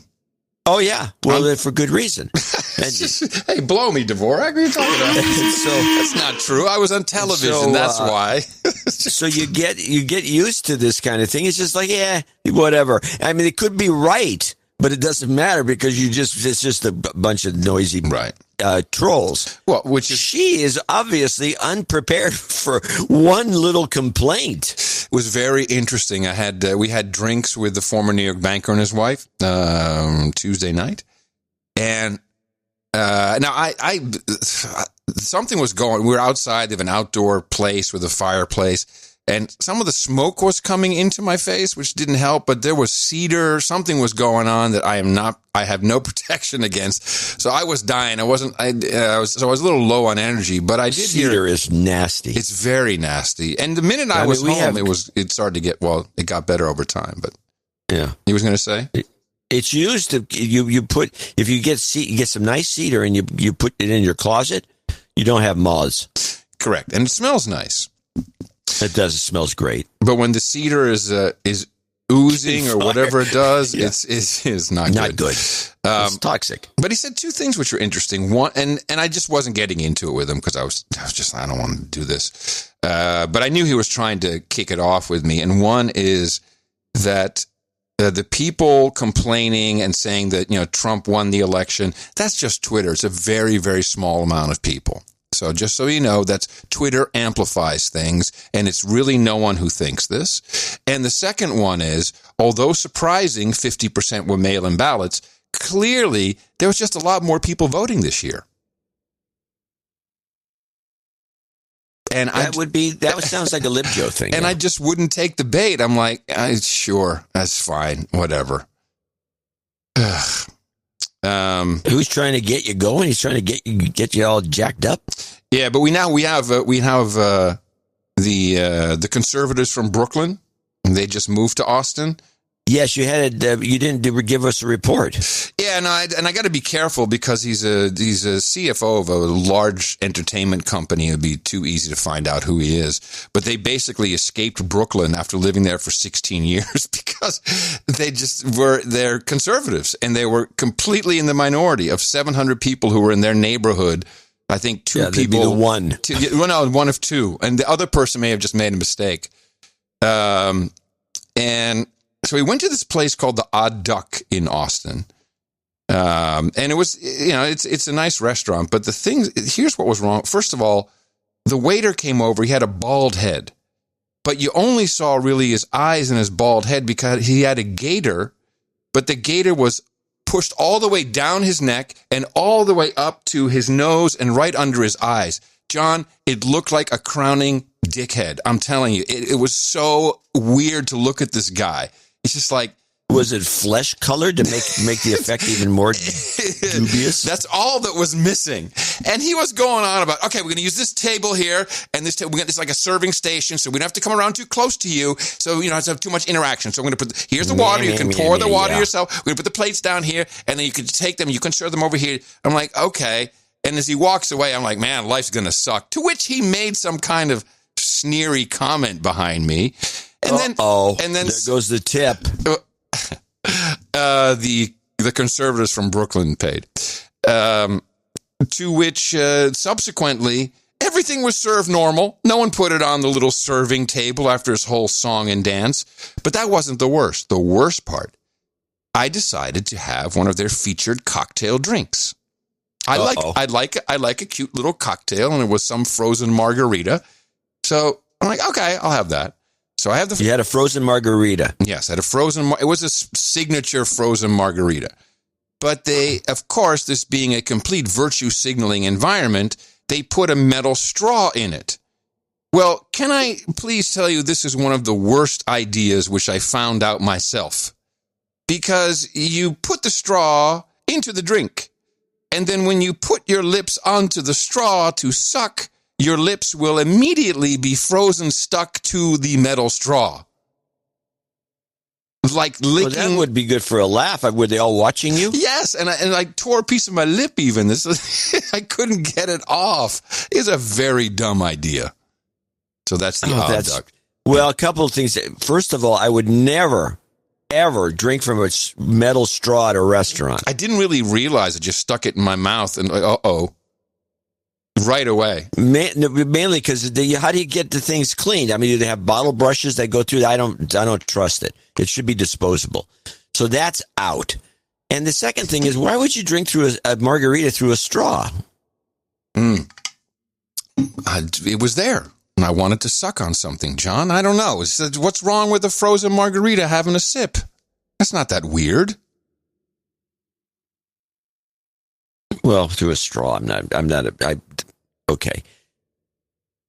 So what, did you learn anything from the conservative guys? Were they happy to be in Austin, which is it was not a conservative town? It's a liberal enclave? Well, it's not a completely liberal enclave, but we have a liberal government. Yes, the main thing they were extremely happy about is people, and they were taken aback several times. Oh my goodness.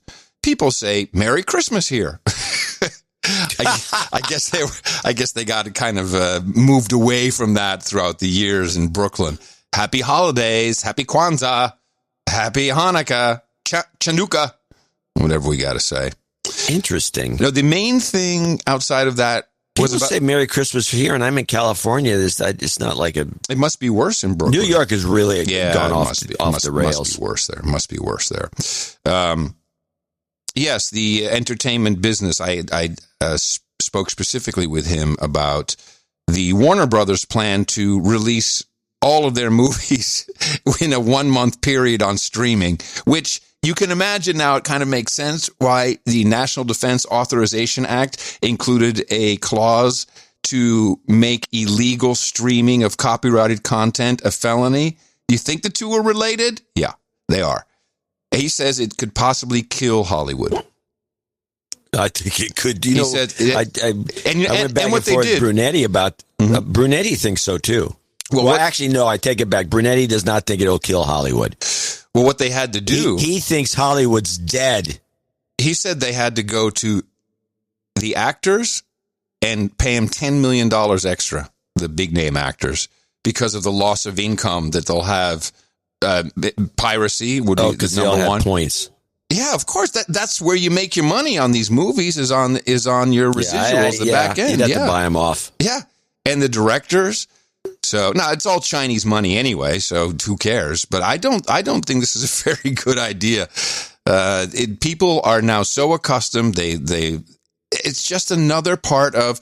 Is the NBC News guy more newsworthy than Tim Pool? Not really. It's all kind of the same, except Tim Pool's more funny and endearing, and it's has less technical effects. But to most people these days, hey, I'm getting it on my iPad. It has the same weight. So movies, I'm used to it now. No, this is going to kill that industry. Well, everything's now a Hallmark film. What do you mean? It's on TV. It's just a TV movie made for TV. Oh, yeah. Oh, yes. So Wonder Woman, whatever it is, 1984 is just a TV movie. It's supposed to be very good. I'm going to watch it. Yeah. It's coming out tomorrow, as a matter of fact. Let's see, a couple things to wind up here. The PCR test is going to be replaced. Oh, then we can get our numbers normalized. Yeah, they're going to get right down to it. They're not messing around. Yes, it will be a CRISPR-based test. I've been waiting for this to happen. So this mRNA vaccine, which isn't really a traditional vaccine, it's telling your DNA to do something. I keep saying this is part of genome splicing. Experts tell me, shut up, you know what you're talking about. It doesn't change anything. But now the actual software, the CRISPR, which is used to splice genes, will now be used. That technology will be used to test for COVID-19. I'll bet you it'll be very, very accurate.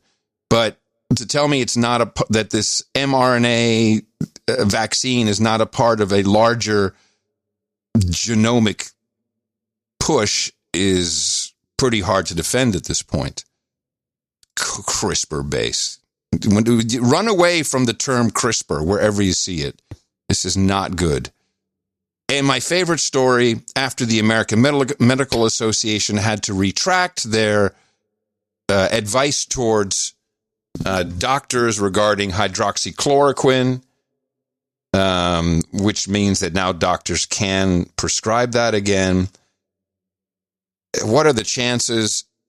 One of the largest pharmaceutical factories that produces the precursors for hydroxychloroquine in Taiwan has burned to the ground with a big explosion. Gee, you know what? Do not mess with Big Pharma. They do not care who you are. What you want to prescribe that? Watch this. So I'm sure they got the president. I mean, assuming that the election worked out to the benefit of Big Pharma, it was designed by Big Pharma to get Trump out. They refused to discuss. Big Pharma said this. We did not talk about the release of the vaccines until after the election on purpose. Yeah. And they had the gall to do that. They had the gall to admit it. No. We're not going to. No. There's no discussion of the vaccine being finished and ready to go until after the election. After the election, we'll mention it. And that's just because we don't like Trump. We don't like his policies. We like Joe Biden. We loved Obama. We gave him all that money so he could run. Big Pharma, Joe Biden, Big Pharma. This is going to be a match made in heaven. That's your investment opportunities. And they'll burn down the competition.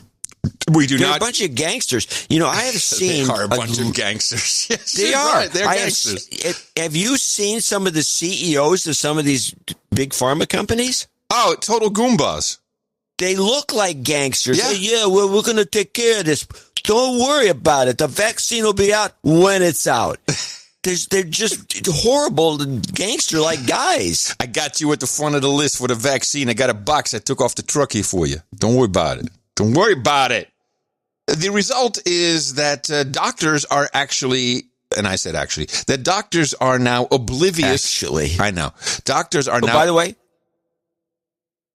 I got to write it down. Never mind. Just keep talking and I'll tell you what I had a bitch the other day and I forgot to bring it up.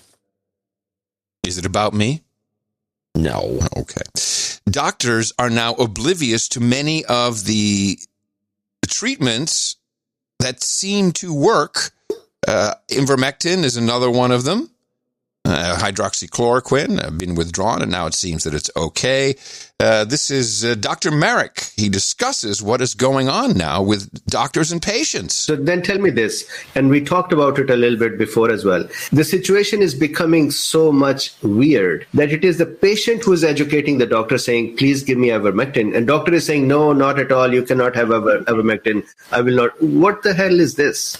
I'm sorry. So you're absolutely true. It is the most astonishing thing. So people contact me because their doctor won't prescribe ivermectin. So what I do is I send them the data and say, give this to your doctor. Let him read it. And what's interesting, about half of them, the doctors will then prescribe ivermectin. So we're in this unusual situation that the general public are now teaching the doctors how to treat COVID. Is this not a complete national catastrophe that doctors are so uneducated that we have to rely on the patients to educate them? There you go. Well done, everybody. Good job, Pharma. Good job. You know, a report came out of San Francisco that 670 people have died of drug overdose this year, which is 3 times as high as the amount of people who have died in San Francisco of COVID. Yeah. Overdose deaths, 621, COVID-19 deaths, 173, and that's the inflated number. Ugh. Okay. Kraken update before we take our break? I want to mention that I'm looking for a clip for it. I thought I had a clip that apparently the government's going after Walmart. Oh? For overprescribing. Oh, yes. Yeah. I just thought that's great. Well, see if anything comes of it, though. Well, with Walmart. Well, I mean, they're not overprescribing. They are taking in prescriptions that are questionable at best. Yeah, they're just writing as much as they can. Of course. No, not writing. They're doling. Filling, yes. They're fulfilling. Yeah. Well, we also had the Purdue company admit and get fined for hooking people on drugs as a common-ass drug dealer, selling to the pill mills, fully aware of what they're doing, making sure... it happened during COVID, so why would it be on television? Those are the advertisers. Yeah, they're drug dealers. We have drug dealers at the top and drug dealers at the bottom, and the people behind it, I would say, are the same people. We need the drug business. Okay. Yeah. All right. Kraken, then we go to I did have, I don't know if you're interested, ambulance driver in California, boots on the ground, if that's of any interest. I have a good 3-part election breakdown from this guy, Robert Barnes. Why don't I just do the Kraken update? We'll do that, but I'd like to get to these 3-parters. This is actually, this I think puts it together better than we've done so far. Good. By any one person. Good. You mean the path forward? Because that would Barnes. He breaks it down as best it can be broken down. Good. I am not a subscriber to this, but I have to say that he has the best breakdown I've had, right. It's going to be perfect. This schedule's perfect. I'll do the quick update. It's a little more than quick, but then I'll do the update. Then you do Barnes, and then we'll be up to speed because that's exactly what we need. We start off by the backpedaling. People are dumping the president. They're running away as fast as they can. They just can't stand it anymore. They're afraid, whatever the deal is, including Newsmax and Fox, who are under such pressure that I think there's some huge liability lawsuit that many outlets have been threatened with, because this is what happened in this past week. Let's start with Newsmax. And this is all about the Dominion voting systems. We've heard and seen reports. There's multiple reports of how these things were bogative. Here's Newsmax. Since Election Day, various guests, attorneys, and elected officials have appeared on Newsmax and offered opinions and claims about Smartmatic and Dominion systems, both companies that offer voting software in the U.S. And Newsmax would like to clarify its news coverage and note that it has not reported as true certain claims made about these companies. Okay. There are several facts our viewers and readers should be aware of. Newsmax has found no evidence that either Dominion or Smartmatic owns the other or has any business association with each other. We have no evidence that Dominion uses Smartmatic software or vice versa.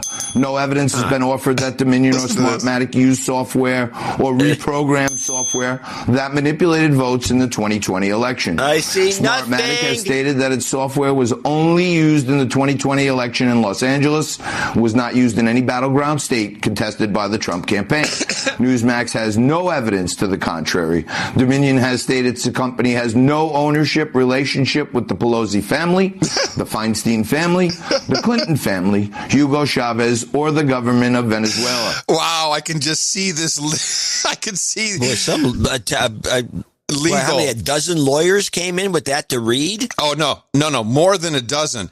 The Money Honey over on Fox, Fox Business, who has been all over this story, all over it for weeks. Now, she won't stoop as low to do what that guy just did. Instead, they did this. Welcome back. In our weeks-long look into election integrity, we have heard concerns about both voting machines and voting software, specifically a software company called Smartmatic. This week, we reached out to Eddie Perez for insight. He is the global director of tech development at the Open Source Election Technology Institute. His team develops open source software for elections. Who cares? We asked him what he knew about Smartmatic. Listen to claims some have made about that company. So they have to whatever the legal paperwork that came in that scared the bejesus out of Newsmax did the same for Fox, but they solved it in a different way, which I thought was very funny. Have you seen any evidence that Smartmatic software was used to flip votes anywhere in the U.S. in this election? I have not seen any evidence that Smartmatic software was used to delete, change, alter anything related to vote tabulation. Smartmatic says its software was never used outside of L.A. County in 2020. Do you know whether or not that's true? That is my understanding.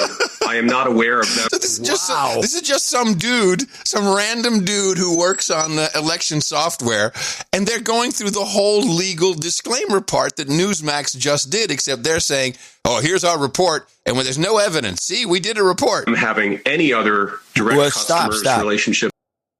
This is the difference between a professional operation, even though I think they could have done a better job than this. It's just laughable, but yes. It's laughable, but it's a difference between a professional operation and some boneheads who just read from a sheet that they're told to read. I thought this was so sad. Sad for the Money Honey. Sad for humanity, really. It's with election officials in the United States. What about Smartmatic and Dominion? Do you know if they're related, whether one owns the other, whether Dominion uses Smartmatic software? Both. How does the technology guy know all that? Dominion and Smartmatic have individually and respectively put out very clear statements from their corporate headquarters, each of them indicating they are independent companies. They are not related to each other. Have you seen any evidence of a connection between George Soros and Smartmatic? I'm not aware of This is great. Ask the tech guy. Hey, man, has Soros been logging in? They are independent companies. They are not related to each other. Have you seen any evidence of a connection between George Soros and Smartmatic? I'm not aware of any direct connection connection between George Soros and Smartmatic. It is my understanding that an executive at Smartmatic has some sort of relationship with one of Soros's foundations. That's the extent of my knowledge. Have you seen any evidence of Smartmatic sending U.S. votes to be tabulated in foreign countries? No, I'm not aware of any evidence that Smartmatic is sending U.S. votes to be tabulated in foreign countries. As others have pointed out, irrespective of which voting technology vendor we're talking about, in the United States, the ballots that are cast in the United States are tabulated in the United States. Are you aware of any instances in which Smartmatic's technology... This guy didn't even do the interview. I'm telling you, this guy is in the booth doing these questions after in the edit. All right, let me... do you have any proof of this? Smartmatic... In the United States, the ballots that are cast in the United States are tabulated in the United States. Are you aware of any instances in which Smartmatic's technology was banned in the U.S. in 2020 due to security weaknesses or wrongdoing? That's not a legal question at all. I am not. I'm not aware of any instances where Smartmatic's technology was banned in the U.S. Again, it is my understanding that outside of one customer in Los Angeles County, Smartmatic has no presence in the voting technology marketplace in the United States.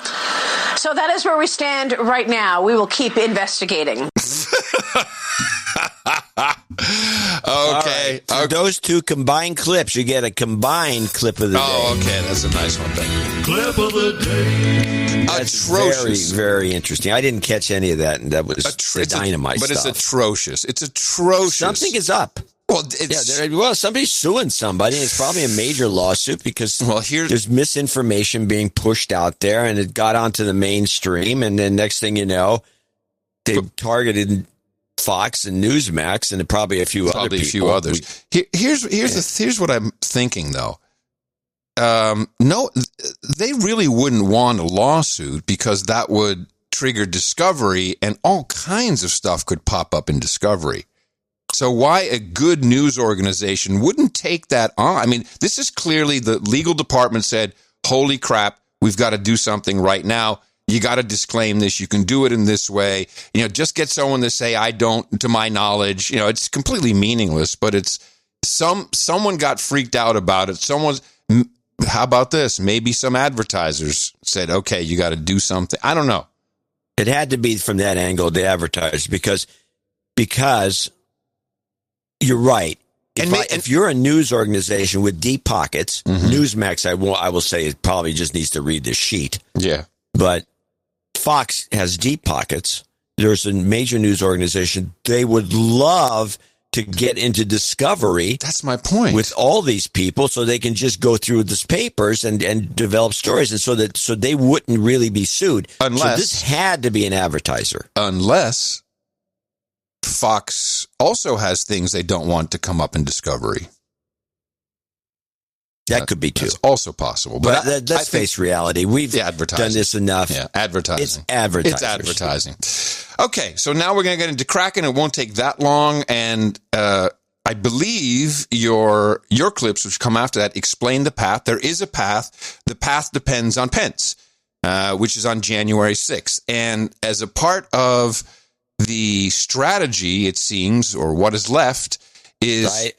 My clips do not say that it depends on Pence. Well, I'll tell you what I've learned, and then we'll see how it fits in. It would depend on, first it would depend on a number of votes taking place. You need someone from the House, or you need someone from the Senate to contest a vote. Then you go into 2 hours, then you go into votes. Ultimately, Pence could do quite a lot. And the question is, what will Pence do on January 6th to get ready for it? We have the wild protest. And the wild protest is scheduled on January 6th in D.C., and this is intended to show lawmakers around the country what they'll be up against if they don't, quote unquote, do the right thing. In fact, the Friends of Fair and Honest Elections D.C. meetup is listed on noagendameetups.com Tuesday, January 5th at 8 p.m. in the evening at the JW Marriott. On Pennsylvania Avenue. So there's Gitmo Nation people. Protest. It's an actual protest. NoAgendaProtest.com. It's on the list for later. So the idea to get 1 million people, show the force, show MAGA Nation, and that the right things have to be done. And then there's a lot of different ways of explaining what could be done with the electors, who's counted, what's legitimate. Hopefully we have something to address that. But just to show you how down to the wire this is, I believe, is the big Oval Office meeting that was talked about. And this is the way CNN categorized some of that. Well, it's very clear that as President Trump continues to refuse to accept that he lost this presidential election to President-elect Joe Biden, the president is also still consulting aides and allies for more ways that he could possibly move to continue to contest this election, or at least undermine the legitimacy of Joe Biden's election as the 46th president of the United States. We're told that on Friday, the president met with Michael Flynn, the former national security advisor, who was pardoned by the president despite having pled guilty to counts of lying to the FBI, and his attorney, Sidney Powell, who has been trafficking these deranged conspiracy theories about the 2020 election that have been roundly and thoroughly debunked. The president, nonetheless, during this meeting, apparently was talking about potentially naming Sidney Powell as a special counsel within the government to investigate voter fraud in the 2020 election, despite a total lack of evidence of any widespread voter fraud in this election. And he also discussed apparently this idea that Michael Flynn has brought up recently about using martial law to rerun the 2020 presidential election. I want you to listen to this. Okay. So there were 3 people, actually 4, in the Oval Office, from what I understand. And the reason I like these clips is because one of the 4 was Patrick Byrne, the former Overstock CEO, who, according to his own account, has spent over $1 million on doing all of the forensics everywhere possible on the Dominion voting machines. Sidney Powell, in not what CNN reported there, the president's lawyer. She's not the president's lawyer officially, so that's just incorrect. And Patrick Byrne went all out on as many streaming shows, podcasts, anywhere he could get heard, probably on Newsmax as well, although I think he's even strayed away from that, saying a couple of things. One, he said he says he was there for 4.5 hours. He did tweet a video of him walking into the White House on Friday night, so I believe that he was there. He has no reason to bullcrap. But he says in 4.5 hours there was not a single talk about any military move, any martial law or anything like that. And it seems like it's really down to just a few people, because the president's advisory team, his lawyers, they want him to give up and get out. President Trump has been buried in lead. I was in the room when President Trump, so at one point, Pat Cipollone, in one of his hissy fits, yelled at the president, stood up and was yelling at the president. I almost decked this guy. He's a rude little son of a bitch. And Flynn stood up. I mean, Flynn is a real gentleman, as gentlemanly as it gets. And he even took to his feet at one point at 3 lawyers who were screaming. And I went and ended up standing shoulder to shoulder with Flynn and facing off with these guys. There was almost a fist fight. President Trump said later, there's probably not been a meeting like this in 200 years in the Oval Office.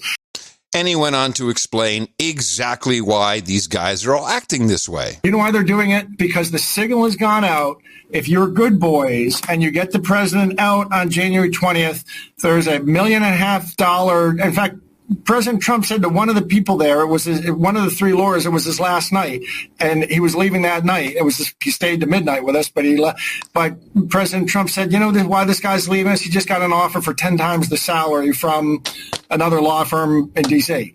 What's happened is all these people know that if they get the president out on January 20, there's jobs waiting for them at law firms and lobbyists for $1 million and up jobs. But if they don't get him out, and if they do, they're going to be invited to the right socialite parties in New York. Hey, I've been to those socialite parties. You aren't missing anything. It's slumming as far as I'm concerned. Hang out with a better class of people than going to hanging around that crew in New York. So they're being tempted with offers like that, and they're being told, I'm told by people involved, they're being told if you don't get him out on January 20th, all of that goes away. So these people are privately being offered massive jobs if they just get President Trump out. Yeah, that's kind of the way it works. These days, if you can get into government, you are golden when you come out. That's the revolving door. Everybody loves it. this was this third and final clip. I think this is the most important one. We know that John Durham, with his thousands of sealed indictments, is a special counsel, special investigator. So it would be much, and that'll be for the Russian collusion hoax. We'll see. This guy may never surface, but at least he shouldn't or can't. Is that your ashtray that dropped? It's just something fell over. Sorry. Where was I? Yes. You're talking about Durham being a douchebag and having all these indictments, but he's a special something or other. Well, he's now a special investigator, special counsel to the president, so he will carry over. And this clip from Patrick Byrne leads me to believe that, especially in light of all the mainstream M5M news reports saying that this will be crazy, there's no way, it's rumored, whatever, I think he did appoint Sidney Powell as special counsel to the president or White House for the election. Here's Patrick Byrne recounting his experience. I saw President Trump, Cipollone, the general counsel, said something like, if you don't even need me, you can just do this verbally. If you really want to appoint Sidney Powell special counsel, you can just say it. And after 15 more minutes of arguing, President Trump said, you know what? Cipollone said, you don't even need a pencil and paper if you want to do this. But if you do that, this and that. And 20 minutes later, Trump said, you know what? I've made my decision. Sidney Powell, you were appointed White House special counsel. And somebody objected, well, she needs a clearance, and that's going to take X money, this and that. And President Trump said, you know what? I have the ability to give a clearance with my word. I hereby give you a TS-SCI clearance. This is done. Wow. This decision is done. We're going. We'll see if it holds water. We'll see if it's real. Because we do need to find out. And eventually these things come out 2-3 years down the road. And this will be interesting. If Pence truly can affect what happens, he's got to be thinking to himself, do I stand next to the president and do everything I can to change this? What have I got to lose? Does he have something to lose? Yes. If it doesn't work, then he'll be out of politics forever. He'll be back to doing the morning radio show. Or, as I've read in Alternate, he intends to leave right after he certifies Trump's loss, and he'll leave the country. I love Alternate. They're nailing it. He is scheduled to be in the Middle East, so it's very possible. But that's because Alternate, this is where the libjos get their material. That's why I read it. From Alternate. That's why I read it. And there's one other one, Progress Now. Yeah. And they have been convinced that Pence is going to be indicted and jailed. Well, he's leaving the country to make sure whatever happens. He has to leave the country. Otherwise, he's going to be indicted and jailed. He sounds. And I ask, it goes like this: he's going to be indicted and jailed for what? Oh, yeah. Well, he's a criminal. Oh, okay. He's a criminal, and he's done bad things. Yeah. And what those criminal acts are, we don't know yet. It's beyond them. Pence sure sounded positive at the Turning Point USA rally. I don't think I have to tell you this. So for all we've done, for all we have yet to do, stay in the fight.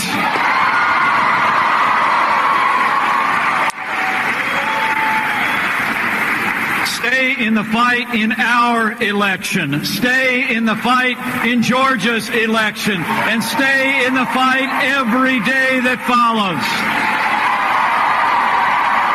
And as our election contest continues,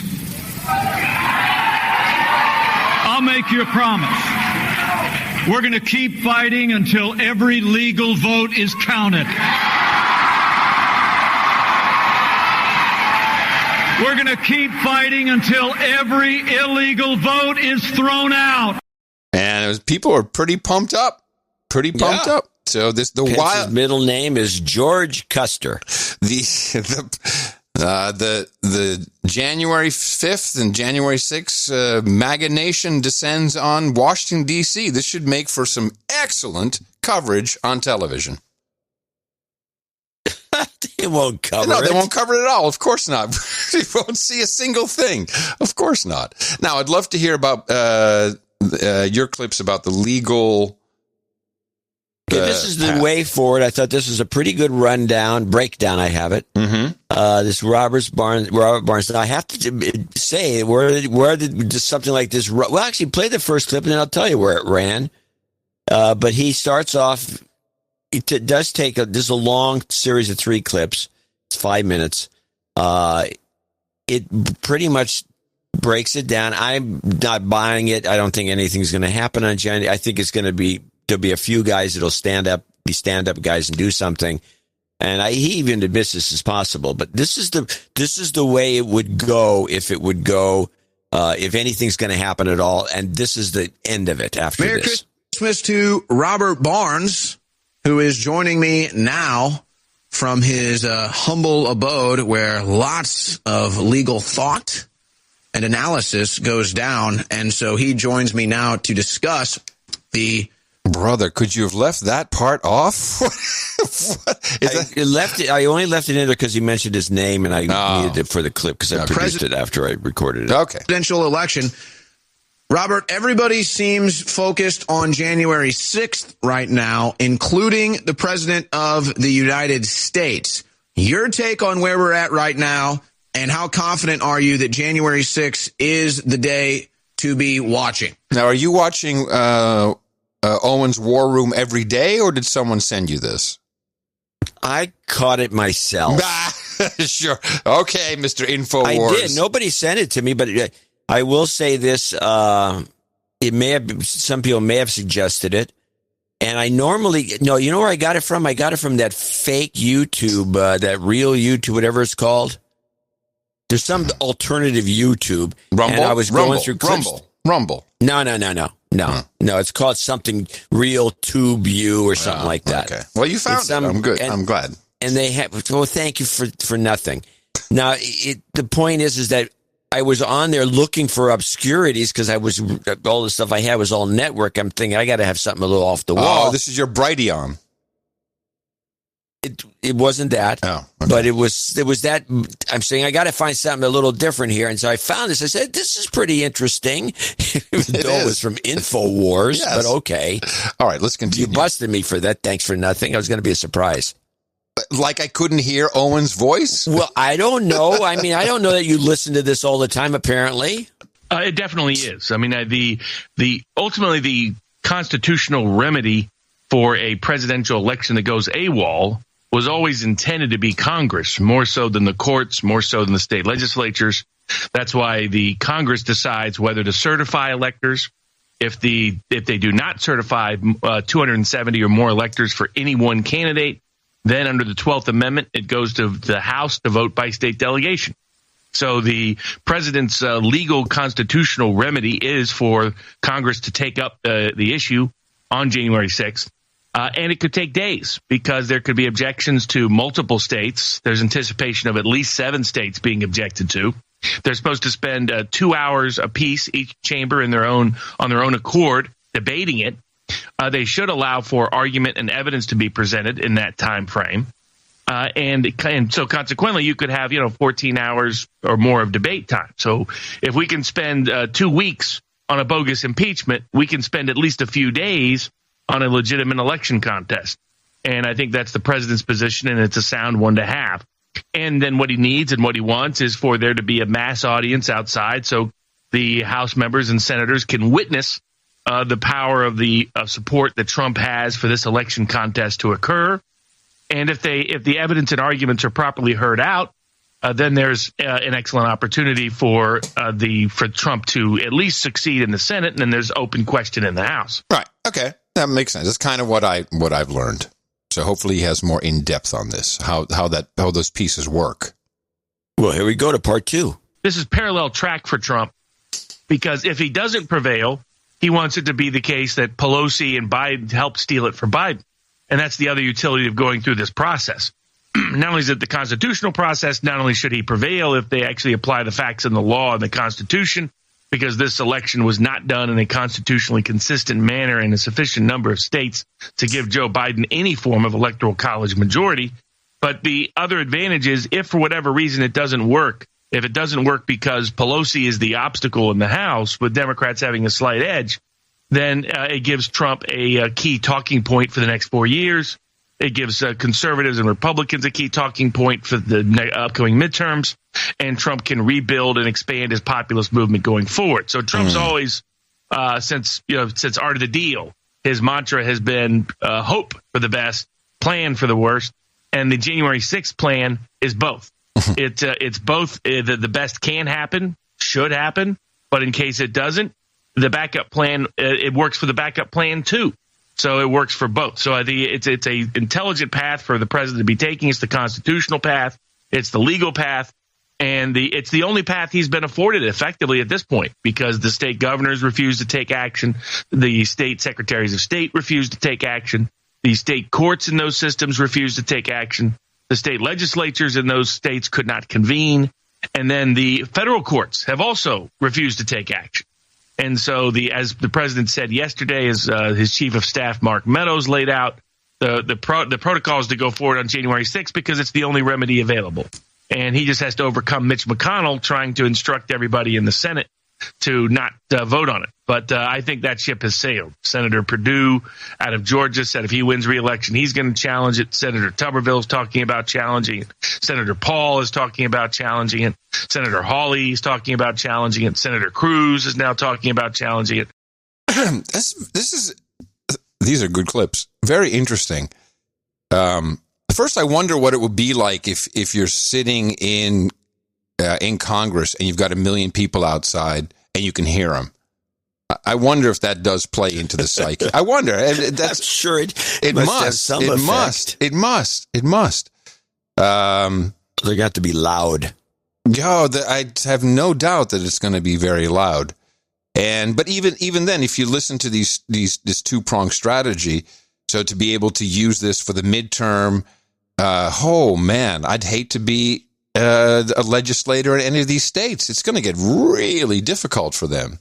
There's going to be all kinds of stones overturned for these people. This is good. At the local level, I'm very happy this is going to take place one way or the other.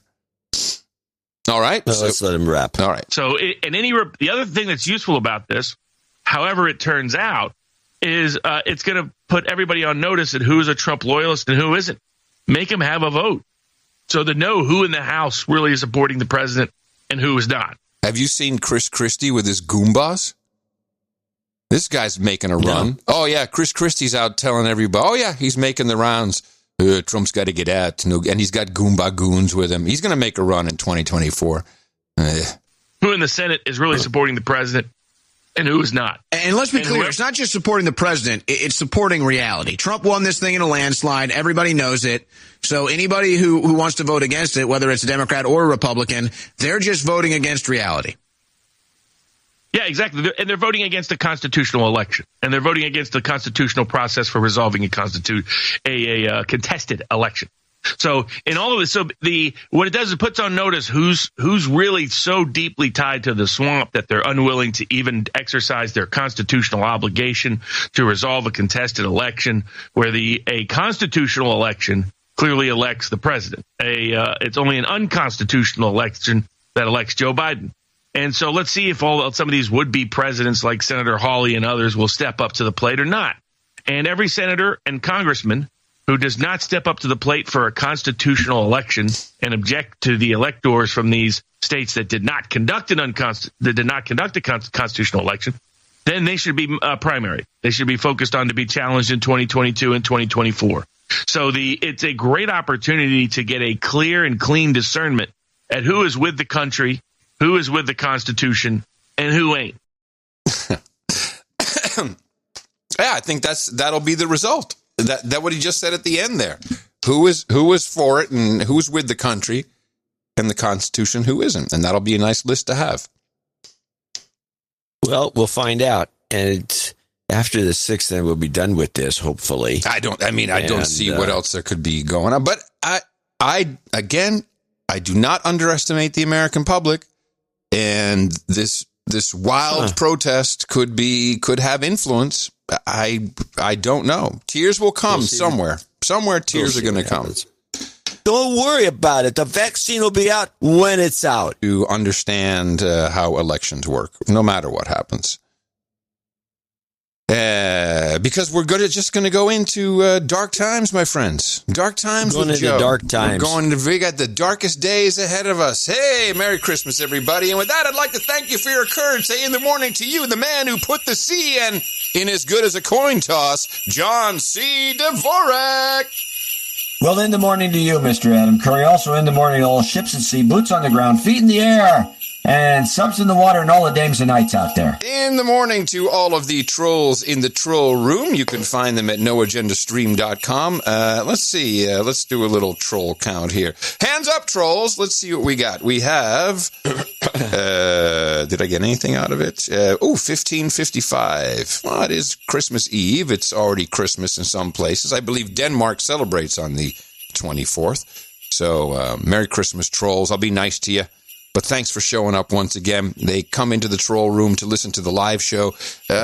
You can listen to lots of stuff 24/7. We've got a stream running, and you can talk about it with your other trolls. But the live shows, of course, are the most fun, where you can just troll the people doing the show. What better way to contribute? Sometimes there's valuable info in that. And you can ask anybody in there for an invite to noagendasocial.com. Get away from the programs that you are trapped in, from the algorithms. It's really not worth your time or your sanity. Keep your amygdala at the proper size. Join up at noagendasocial.com. It's a federated social network without algos, impeccable signal to noise. You will enjoy yourself, certainly if you like hanging out with people from Gitmo Nation. Special thanks to Dreb Scott for doing all of the great chapter work on the brand new Podcasting 2.0 apps. You can find them at newpodcastapps.com. And you'll see right now, if you look at it, you'll see the artwork for episode 1305. We titled that one The Palin Pardon, and this was Fletcher.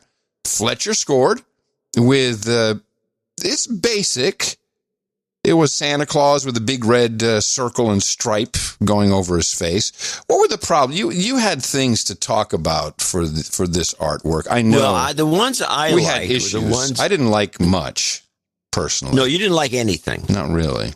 You're obviously the Scrooge. No. Was there nothing I liked? No, there was absolutely nothing. You can't identify anything you liked. I don't think so. You were saying bah humbug, and you were then spitting a lot. I don't know what no, I was not. No. Oh, no. The one I liked the COVID Enforcement Task Force with the Angry Santa. I liked that one, which you didn't. I was too tired. I wasn't going to fight you. We decided no syringes, of course. Lots of Christmassy goat stuff. You're not dead. By the way, what is going on with the TV networks that are showing the syringes being stabbed into people? Oh, this is... I mean, I had to turn away from it. I can't watch them sticking people with a needle. This is part of the agenda. They did surveys, and the best way to roll it out is to talk about getting the vaccine in your arm. And part of that... Yeah, but why are they making me cringe? It's the new normal, John. Get used to it. It's the new normal. It's to get you used to it. It's in your arm. It plunged. Look, they're showing this over and over again to put you at ease. You will feel less cringy once this is all over and you submit. Yeah, sure. Well, there's the ones I really like, the ones you didn't like at all. Well, you like the ornament that said it was a dumb ornament. I didn't mind the ornament, but that wasn't what I picked. That was a Daryl piece of art. It was these ones. It was the ones from Mountain J. She took old antique cards, including a funny one where Santa's looking in on some little girl like a pervert. Yeah, see, I thought that was funny. You're not dead. You're not dead ornament. That's what you wanted. No, I didn't. I wanted these two from Mountain J. All right. That said 1305 on them, and you said they were too busy. Oh, they're too busy. They're too busy. I think all of these classic Christmas-looking cards are too busy at small scale. as they're displayed on album art, they don't read well. I don't think so. And I didn't think this one read particularly well either, but at least it was an anti-Santa message, and who doesn't love that? So you were just not in the mood. That's the way I see it. And you're right about one thing. Just stop showing syringes. John can't handle it. We had our classic butt picture from Comic Strip Blogger. Always another butt crack. Mm-hmm. I don't know what he's getting at, what he's trolling for, but no, so he can make a clip using podcasting 2.0 protocols, I might add, and then tweet that about him being on the show. Yeah, we're playing into his hand. Another one I like that you hated. I don't hate anything. Was greetings from Covexit. Yeah, I didn't like that. You're right. Maybe I just wasn't in the mood. You're right. I just, nothing struck me. It's personal. Art is a personal choice. Nothing worked for me, but I was happy to jump on board with what we chose, which was Fletcher. There was one from Sir Effigy that says episode 1224 artwork, which is on the page. Oh, really? Which is Santa getting the injection. Really? It would have been funny if it was. I used that for the newsletter. I would still promote it for today's show. By the way, the newsletter, fantastic. I love all the Santa Claus cigarette ads. That is fantastic. It wasn't my original intention. Oh? I was going to do some Santa Claus ads over the years, and I started seeing all these cigarette ads, and I said, let's make this thematic. There's more than enough cigarette. So it's as though Santa Claus can't get enough smokes. He'll smoke anything. It's interesting how Santa has been used and abused in the past for big programs, big advertising programs, and I think you're right. I think maybe we should pay closer attention to Santa and vaccines. Do we have a lot of Santa being vaccinated? But they should do it. Because that's what Fauci signaled it, right? Fauci signaled it, that he went and checked with Santa. Now, please don't do this. We're not going to pick art of Santa getting a vaccine in the arm. It makes John uncomfortable. I use it on the newsletter. It still makes you uncomfortable. You don't like the plunging in the arm. Well, that particular one I made an exception for because it was so well done.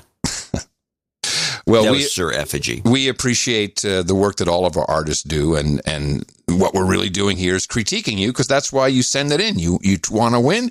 If you don't win, you'd like to know why not. Well, it's because I was tired and John has crazy ideas. And then all of a sudden, I'm out of control. It shows up. And that's how it works. We look forward to all of the talent and time that producers put into the production of the show. Every single person who is involved in it is a producer. And we'd like to thank it's a little bit later than usual. It's going to be a long show today. It's a Christmas show, so that's fine if we go a little bit overboard.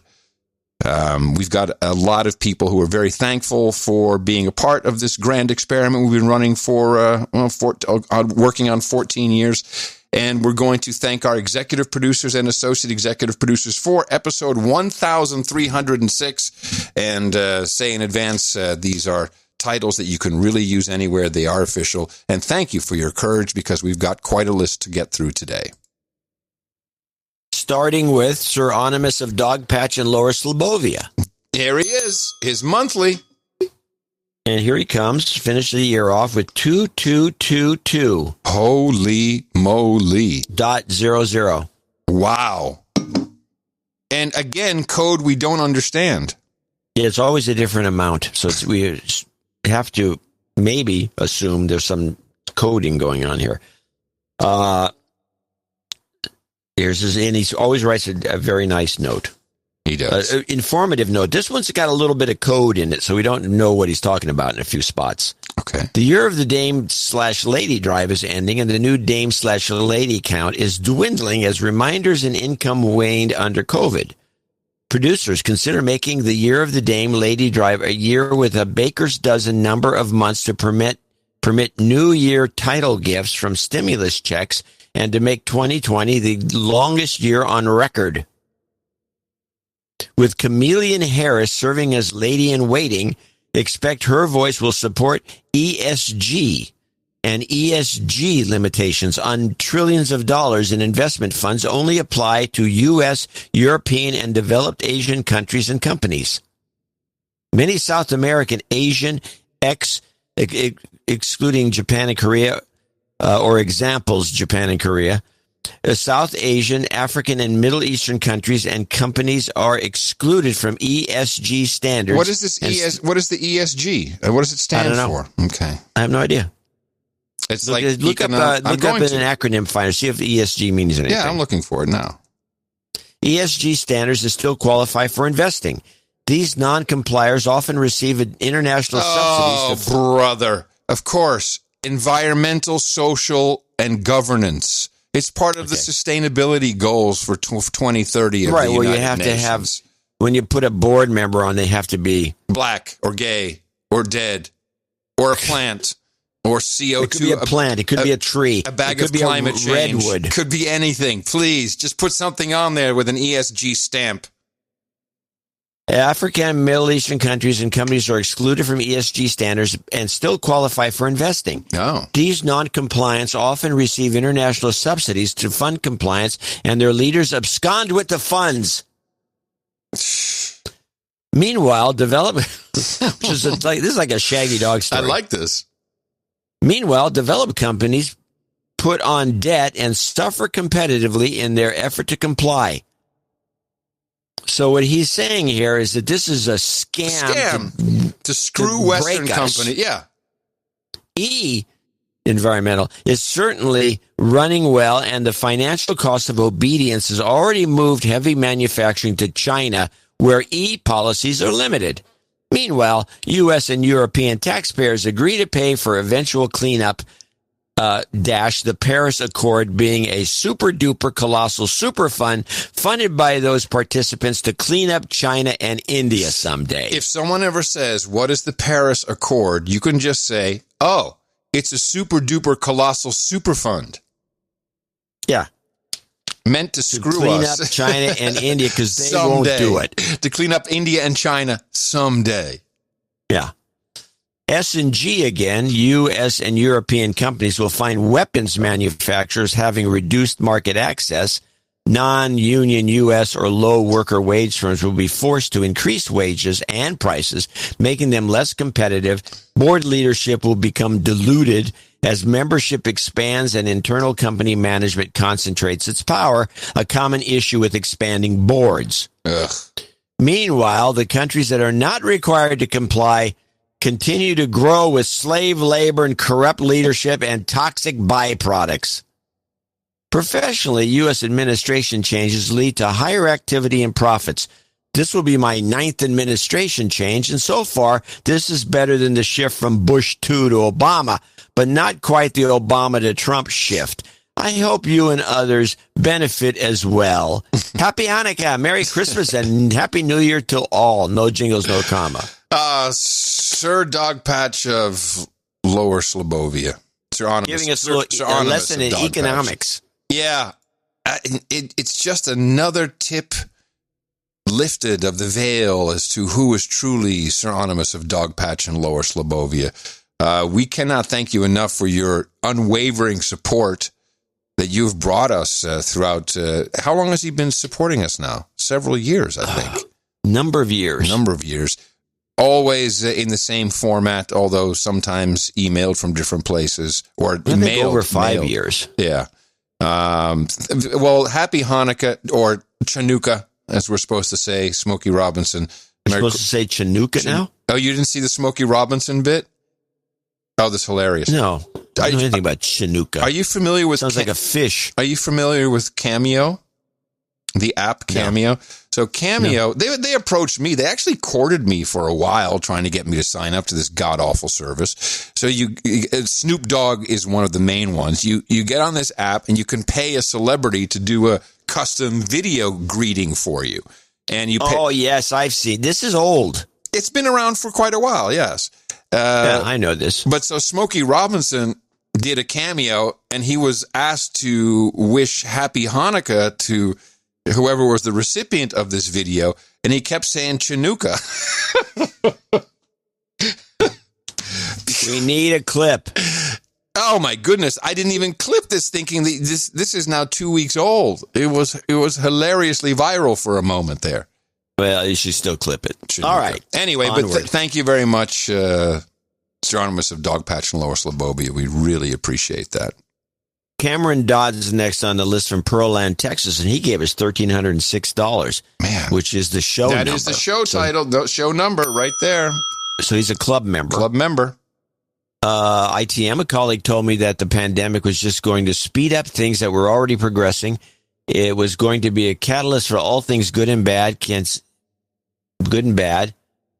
I can see that it happening on friends' marriages that have ended in divorce during all of this, and again in new relationships starting between longtime friends. And I can think of that you guys are producing the best content that you have since I've been a listener, which is where you were headed at the end of 2019. Thank you for doing the work that we so desperately needed in this country. It is much appreciated. No jingles, no karma. Thank you very much. Thank you. We appreciate the note and certainly appreciate the club membership.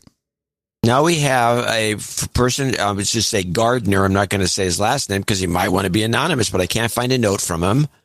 And he's in Kapa'a, Hawaii, and he gave us $1,000, and I couldn't find anything, a donation or anything, note, or anything by his name anyway. So send us another note, Gardner, and we will follow up. Thank you. Tony Cabrera, 86183, encloses this year's final contribution from the No Agenda shop. There you made go. Possible by listeners who stopped by to pick up some of the formula propagating merch featuring art by No Agenda artists who also just got their share of the profits as well. 2020 should have been an amygdala-destroying year if it were not for your bi-weekly dose of mainstream media deprogramming. Less talky, more karma. A Manning Bitcoin and its true por favor. And thank you very much for being part of the No Agenda value for value concept. Just to remind you, anytime artwork is used from noagendaartgenerator.com on a t-shirt, a mug, a hat, etc., a split is made between the artist, the show, and the shop itself. We have no idea how these guys do this. There's no agreements. It's just friendly, and it shows up, and we're super happy with it. And we appreciate you being with us throughout this Rona period as well. No Agenda shop. Tony Cabrera, thank you for your courage. They're saying that all hell is going to break loose, and you're going to need a Bitcoin. That's true. You've got karma. So the anonymous lesbian picked up a pink baseball cap from this shop. Oh, from the No Agenda shop? Yeah. Yeah, it said No Agenda or something. It had some saying or something on it. And she was wearing it around Manhattan, thinking it'd be kind of funny. And so I went. I said, it's a good looking woman's hat. It's pink. Mm-hmm. And so I couldn't find it on the site. And so I sent it back. I said back to her, he said, yeah, you got to really dig. There are some things they've got that I will give the site a little criticism here. Constructive. Mm-hmm. If you got hot sellers or something like that pink hat, that should be in the front of the store. And you shouldn't have to dig around for it. Was it a hot seller? Was it? I don't know if it was. It would be. It's just a dynamite looking thing. And anything the anonymous lesbian is one of those people with taste. And taste. One of those people. Oh no. Yeah, they're out there. Not too many. I would just like to be. I couldn't find the hat. I'm so happy that we have the scanner now, so I can see the notes. I really appreciate that. It's nice to see them. So the first time I'm seeing the United Federation of Planets Starfleet Command logo on the letterhead for our next donation. Yes, this is Sir Donald of the Fire Bottles, Count of Eastern Washington, Spokane Valley, 777.77. Sack of sevens. Note in 7777. He says, I begin my 7th year of listening to No Agenda with a sack of sevens. I knew it was time to donate when my name came up on episode 1302, when Adam wondered if I might be affiliated with the Galactic Federation. No, my place is with the United Federation of Planets, as John noted. Oh, good. I'm sorry. I didn't mean to cause a space fracas. you insulted him. Several points with respect to COVID. One, while COVID may now arguably be the single biggest cause of death, most deaths are caused by other things. Yeah, we noticed this. No kidding. Have you noticed that the news reports on COVID deaths initially often stated the age of the victim, but now it is seldom mentioned? No, of course we can't have that. We can't have you figuring out statistics for yourself. My question to COVID fear mongers: how many of these supposedly died of COVID would have been alive today if there was no virus? Probably less than half. Yeah. The empty chair guilt trip narrative is mostly false. I love the empty chair. Oh, there's going to be an empty chair. There's always an empty chair unless you don't have enough chairs. Don't you think? And why? And if grandma dies, do you actually leave an empty chair open at the table? With a meal in front of it? Yeah. For grandma? With the place setting? Possible. Come next Thanksgiving and Christmas, there will be empty chairs, but most of these empty chairs will be due to diseases other than COVID. Also, most empty chairs caused by COVID all will be because of the virus being contracted somewhere besides the family get-together. Mm-hmm. Family members will hear being cheated out of a final gathering with their now final gathering with their now departed relatives because of the government-induced fear, funded by taxpayers, of course, and promoted by the media. Hello. Yeah. Yay. Sir Donald of the Fire Bottles, Count of Eastern Washington, Spokane Valley. Okay. Thank you very much, sir. There's no karma, apparently. Thank you very much. Sir Mike of Maquoketa, Sir Mike of Maquoketa, Knight of All Tradition, sent a note in. It attaches a WAV file, and he's got a WAV file at the end. I don't know if you got that. And here's the note. Greetings from... Yeah. He's got a file for the pronunciation. I'm not going to pronounce it again. After my brother Matt insta-knighted me on show 1301, I figured I would be using Christmas as an occasion to finish his knighthood. This donation, along with 556 from episode 1286, should get it done. Unless he brokers an objection, I would like him knighted as Sir Matt of Maquoketa, Knight of the Blessed Virgin Mary. I don't know if he's on the list or not. This is a note that came in through email. I didn't get this email, so I'm very confused about this. I didn't get an email. I didn't get an attachment. And I certainly don't see Mike on the list. Okay. We'll put him on the list. Okay, so it's Mike. Sir Mike of Maquoketa or Keta. I don't know. I'm going to have to play this. Yeah, that's file. Okay. Sir Mike of Maquoketa. Mm-hmm. Knight of the Blessed Virgin Mary. Okay. I'd also like to call him out as Kilo Zero Kilo Brava from his brother's November 0 Papa Tango Tango. Keep up the great work, guys. If there was an awesome title other than Best Podcast in the Universe, you would certainly deserve it. No jingles, no karma. All right. Thank you very much. Sir Mike. Yes. Okay. I'm going to put that aside and go on to Moose. I want to do this one. Okay, you got it. It's a read. Wait, we can do it with some jingle bells because he made a little poem for us. 'Twas the night before Christmas, when all through the house not a creature was stirring, not even a mouse. The stockings were hung by the chimney with care, in hopes that St. Nicholas soon would be there. The producers were nestled all snug in their beds, while visions of deconstruction danced in their heads. And Adam in his kerchief and I in my cap had just settled down for a long winter's nap. When out on the lawn there arose such a clatter, I sprang from my bed to see what was the matter. Away to the window I flew like a flash, tore open the shutters and threw up the sash. The moon on the breast of the new-fallen snow gave the luster of midday to something below, when what to my wondering eyes should appear but a deranged moose, asking to be knighted Sir Spike Fork, the wandering knight. Merry Christmas to all, and to all, a good night. Anarchy, anarchy, anarchy! You've got karma. I believe he is performed exactly as he instructed. And I believe he's on the list. Yes, he is on the list, indeed. Brian Martin in Parkland, Florida, $3.50.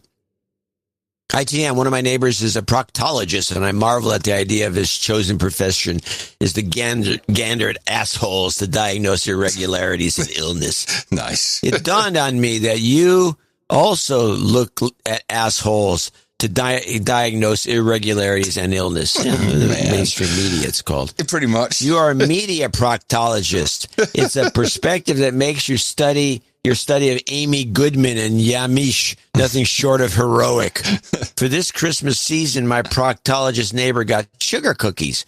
You get this donation, which brings me to knighthood. Woo! Please knight me Sir B of the new Republic of Florexas, since Florida and Texas will soon secede.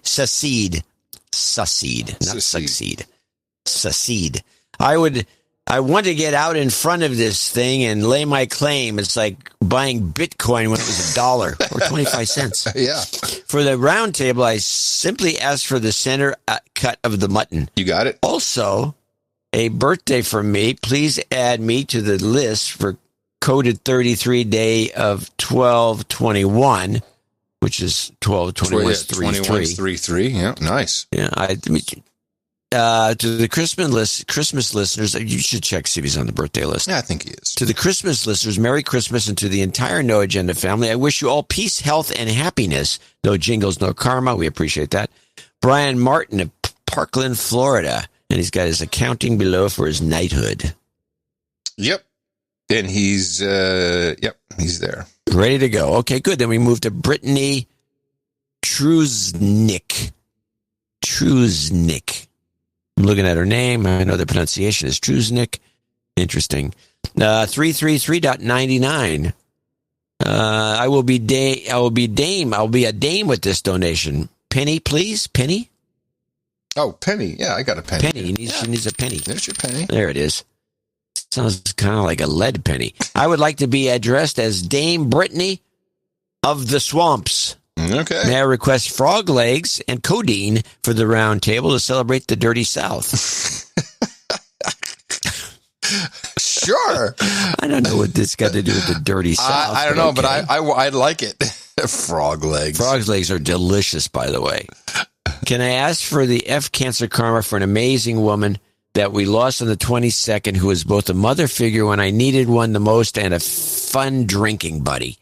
May she have all of the Puerto Rican cigarettes they let her have in the better place. I would also like to hear the Eat Kale Not Donuts jingle to laugh at Crash Diet Week, a.k.a. first week of January.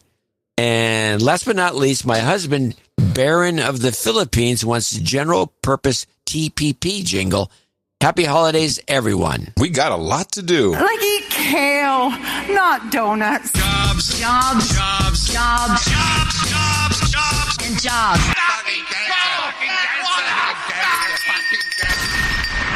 You've got karma. Wow. That came off without a hitch. Yeah. 333.43 from Waialua, Hawaii, or Hawaii.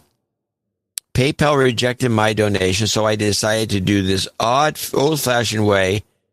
Sorry about the handwriting. You can probably guess what I do for a living. Thank you, John, for your last newsletter with the something of... I can't read that. The last newsletter with the comparison of physicians versus administrators. Okay. Right. I don't know if you've watched any Studio Ghibli, but this group reminds me of the... I can't read that either. I don't know. I think I can read this. I don't know if you've watched any Studio 6. I think that's what it is.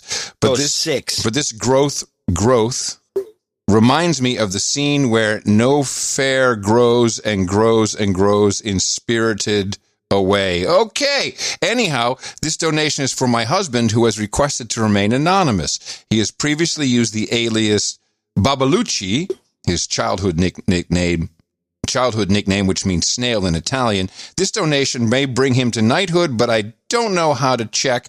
It's been years since he donated, and he's been busy taking care of his family. If you're able, I'd like to wish him a happy birthday on your show with his alias Babalucci. He turns 43 on December 27th. Thank you for all you do. Merry Christmas to you and your family. And yes, I checked with my husband. It does indeed bring him to knighthood, he says. And there's his email. So let me just check and see if he's on the list. I try to underline these things before they get scanned, so I underlined happy birthday, so it should be on that list. Okay, why don't you read the next one, and I'll check while that's moving. Onward with Andrew Panabianco. Panabianco. It's Bianco. Okay. Panabianco. This is why they give Hollywood stars different names. 333.33 in Peoria, Arizona. Dear John and Adam, in the spirit of giving this season, I'm grateful for giving you the above donation to TBPC, the best podcast C. I don't know what that is. It was made possible by my loving 88-year-old mom, Jay. She presented my sister and me with an early Christmas present of a 4-figure check. Whoa. When handing me the check, she said, "Now you can go fix your teeth before I go." Thanks. I'll get Being right on the wise-ass son, I said, "Mom, you will be waiting a long time before that." I later that day told her of my plans to purchase a new optic for my Armalite and make contributions to several charities and podcasts. Gentlemen, thanks so much for making 2020 more bearable. And please extend to your listeners the best for 2021. Jingles only, jobs karma for those who need a job or assistance with their small business. Best wishes for the holiday season. Jobs, jobs, jobs, and jobs. Let's vote for jobs. You've got karma. All right. Jen says, I'll do one. It's a long list. Zachary go on. Childers, Zachary from Healdsburg, California. Gents, as the winemaker at Stuhlmüller Vineyards in the Alexander Valley, pay attention, John, I've been absolutely giddy with all the recent wine discussion. After hearing John talk about the Verite tasting/protest, I told my wife that we needed to meet these producers, Amy and Chris, and lo and behold, we encountered them the next day at a Christmas tree farm. Amy was sporting her no agenda hat, easy to identify. I knew I had to donate. Anyways, I'll send you both a few bottles of what I make for my day job and the side project my wife and I recently started, Camp Rose Cellars at camprosecellars.com. Price for the working class plebs who can't afford Verite or Sarloos and Sons. I'd be remiss if I didn't call out Kevin Odell as a douchebag. He's been making big claims of insta-nighting for well over a year. Finally, I'd like to request karma for my smoking hot wife, Caitlin, who is currently vessel for our third human resource. Merry Christmas, and thanks for the infotainment, guys. Well, thank you as well. Here it is for the vessel. You've got karma. There's a lot of attractive no-agenda hats. Definitely. So that's interesting that Amy was wearing one just in the same area. Oh, I see, yes, Zachary's in Healdsburg. That's a wine-growing area. Mm-hmm. That's where their winery is. David Michael Beechwood in Southgate, Michigan, 333.33. He sent a note in. My son informed me of your podcast a few years back. I need to be de-douched. You've been de-douched. I have listened without reciprocating. Sorry for waiting so long. Anyways... What have we started? What have we done? I'm waiting for anywho. That's what I'm Anywho. We want anywho said on television. Your breakdown of the news is essential to all of us. This kind of critical thinking you do is a positive contribution to the universe. It's just deconstruction. Thanks for the instructions. I write books under a pen name. My latest book is We Sleep, They Live by David Michael Beechwood. The book is a story of how perhaps fewer than 9,000 people rule our world. It's available on Amazon. Cool. I hope that you can mention this book. We just read the note. It sounds like we mentioned a book, which for the most part supports your efforts. I am enclosing a check for 333.33. Also included is a card which allows one free download of the ebook, which I I used it. And I haven't started reading the book yet, though I'm sure it's outstanding. Okay. Excellent. Paul Hooper, $333. This donation is in honor of the love of my life, Lisa, his wife, who is in the home stretch of obtaining her damehood. She would get there in the next couple of months. Merry Christmas, sweetie. We have been listening to the show for several years now and found out what they say is true. Families that no agenda together stay together. And why wouldn't they? Right. Anyways, the best podcast in the universe, it should be spelled with a Z, by the way, excuse me, has been a lifesaver for us and improved our mental hygiene bigly. Thank you, John and Adam, for this great show, and thank you to everyone that makes up the wonderful community that is gathered around it. If you are able to, please play Smokin' Hot Wife Lisa, a bit of ants, and little girl Yay. Also, a dollop of goat karma would be appreciated. Lord, I want to thank you for my smoking hot wife tonight, Lisa. Everybody loves it. Can't stay away from it. I got ants. I got ants.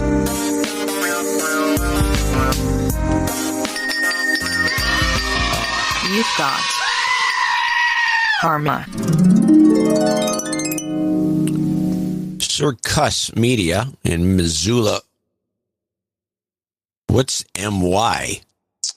Well, Missoula's in Montana, if I'm not mistaken. Yeah, this must be a transfer issue. 333.00.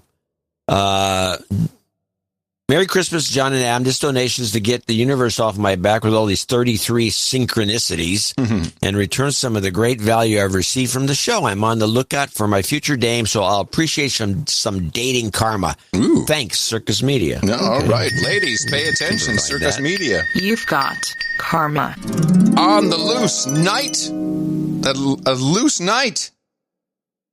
Night on the loose. Night on the loose. Mary Bailey Fitzgerald in the Concord Township of Ohio, $333. By the way, thanks to everybody who really came in for this show. Oh, yeah. Because nobody's listening to it. Because it's Christmas. Someone's listening. In the morning. This donation is from my husband, Bruce. Bruce Wayne Fitzgerald. Bruce Wayne's gotten parents. Fitzgerald, so he can become an executive producer for Christmas. This is a switcheroo. We got to make a note. I got it. I've done it. It's good to go. This gift that will keep on giving. He hit me in the mouth last April, and we are a couple that no agendas together. Nice. This is a first-time donation, so he definitely needs a de-douching. You got it. You've been de-douched. We like the Bitcoin jingles. And thanks. Yeah, well, thank you very much. This is a beautiful thing for a wife to do for her husband and vice versa, guys. They're saying that all hell is going to break loose and you're going to need a Bitcoin. You've got karma. Now we have a humorous note from Jacob Kitson in Provincetown, Massachusetts, 333.00. Today's donation is a birthday gift to my hunk of a hubby, Tomas. He turns 36 today, 12/24. He's on the list for a birthday call out. He really wanted me to plug my Christmas EP and music video, so why not share it with the best producers in the universe? Since Lithuania was mentioned in the last two shows, I'll mention there's a Lithuanian verse on the recording. Oh. I don't remember mentioning Lithuania, but it's good to know. Songs of a Distant Christmas is streaming everywhere, and links can be found at Jake or Jacob. This is the whole thing. Jakeor.jacob.com. That's JAKEOR Jacob.com. It's all one word. Gays who no agenda together. What? Sure do turn heads at parties, especially when Rachel Maddow is there. Are they at the Rachel Maddow parties? Apparently. Oh my goodness! Hold on a second. Let's. I'm looking at this website now, and then he says, TDS and TWS, Trump derangement and Trump withdrawal syndromes, are just as contagious as COVID. A great cure is 2 shots a week and no agenda. I'm requesting cancer karma for Tom's mom. Hold on. These are his songs. Hold on. He has the rape song. Your eyes are like starlight now. I'll take your hat. Your hair looks swell. Have you seen the website? This is fantastic. No. He has the gayest jumpsuit on ever. It is. I know that he's got to be laughing, going like, "Yeah, I did that on purpose." Oh, this is great. Well, good. I'm going to play this. Now it's more somber because he's requesting cancer karma for Tom's mom. She is well and now in radiation. The support of this community will be valued. Happy holidays and Merry Christmas to all. And this will always make you feel better. You've got karma. Thanks, Jake. And Tom. Tyler Stewart in Chillicothe, Ohio, 29540. To be knighted on Christmas Eve, a gift to me, from me, to me. No jingles, no karma, thank you. And thank you for everything he writes that we do. T.Y. the Flat Earther here. I'd like to be henceforth be known as Sir Ty of God's Flat Earth and Beartaria. It should be Beartaria, I think, but okay, Beartaria. I want to invite all producers this Christmas to accept the greatest gift the world has given. The eternal Son of God took on human flesh to be born of a virgin and live a sinless life so he could be the perfect sacrifice required by God to pay the penalty for the sins of all who would believe. We are saved by grace alone, through faith alone, Jesus Christ alone. The wages of sin are death, but Jesus offers eternal life. P.S. You do not have to be a flat earther to be a Christian. But it helped me. I was going to add something. This is... Go ahead. I'll just finish his note. P.P.S. Please add biscuits and piping hot gravy to the round table. Shout out to Owen, Benjamin, and the Bears. I just love the whole piece about the eternal Son of God took on human flesh. And I was just thinking, we are saved by the grace alone, through faith alone, in Jesus Christ alone. The wages of sin are death, but Jesus offers eternal life. And you're going to need a Bitcoin. That's what needs to be added after it. And then we're done. So, good. No jingles, no karma. Now, I want to, there's another little, I have two peeves I want to get out of the way. Right in the middle of this. One is you mentioned apparently, or what was it you said? It was is actually. You said actually. Yeah, and I caught myself. You caught it. I'm not a problem. The one that we've never really bitched about, but it used to be a classic problem on radio, and you very rarely hear it. But you start. I've heard it a couple of times. That I got irked by it. Basically. Oh yeah. No, we don't do basically. I don't think we've done basically. No, I don't think we've done basically, but no. I'm sure someone could find us saying it. But basically and actually, it's the same stupid word. It's just as bad. I think actually is horrible, and I catch myself. And they're bad adverbs. They are very bad. Very now, bad. The other one, which this reminds me of, because it's something I was irked about forgetting, I now am reminded. What the hell does piping hot mean?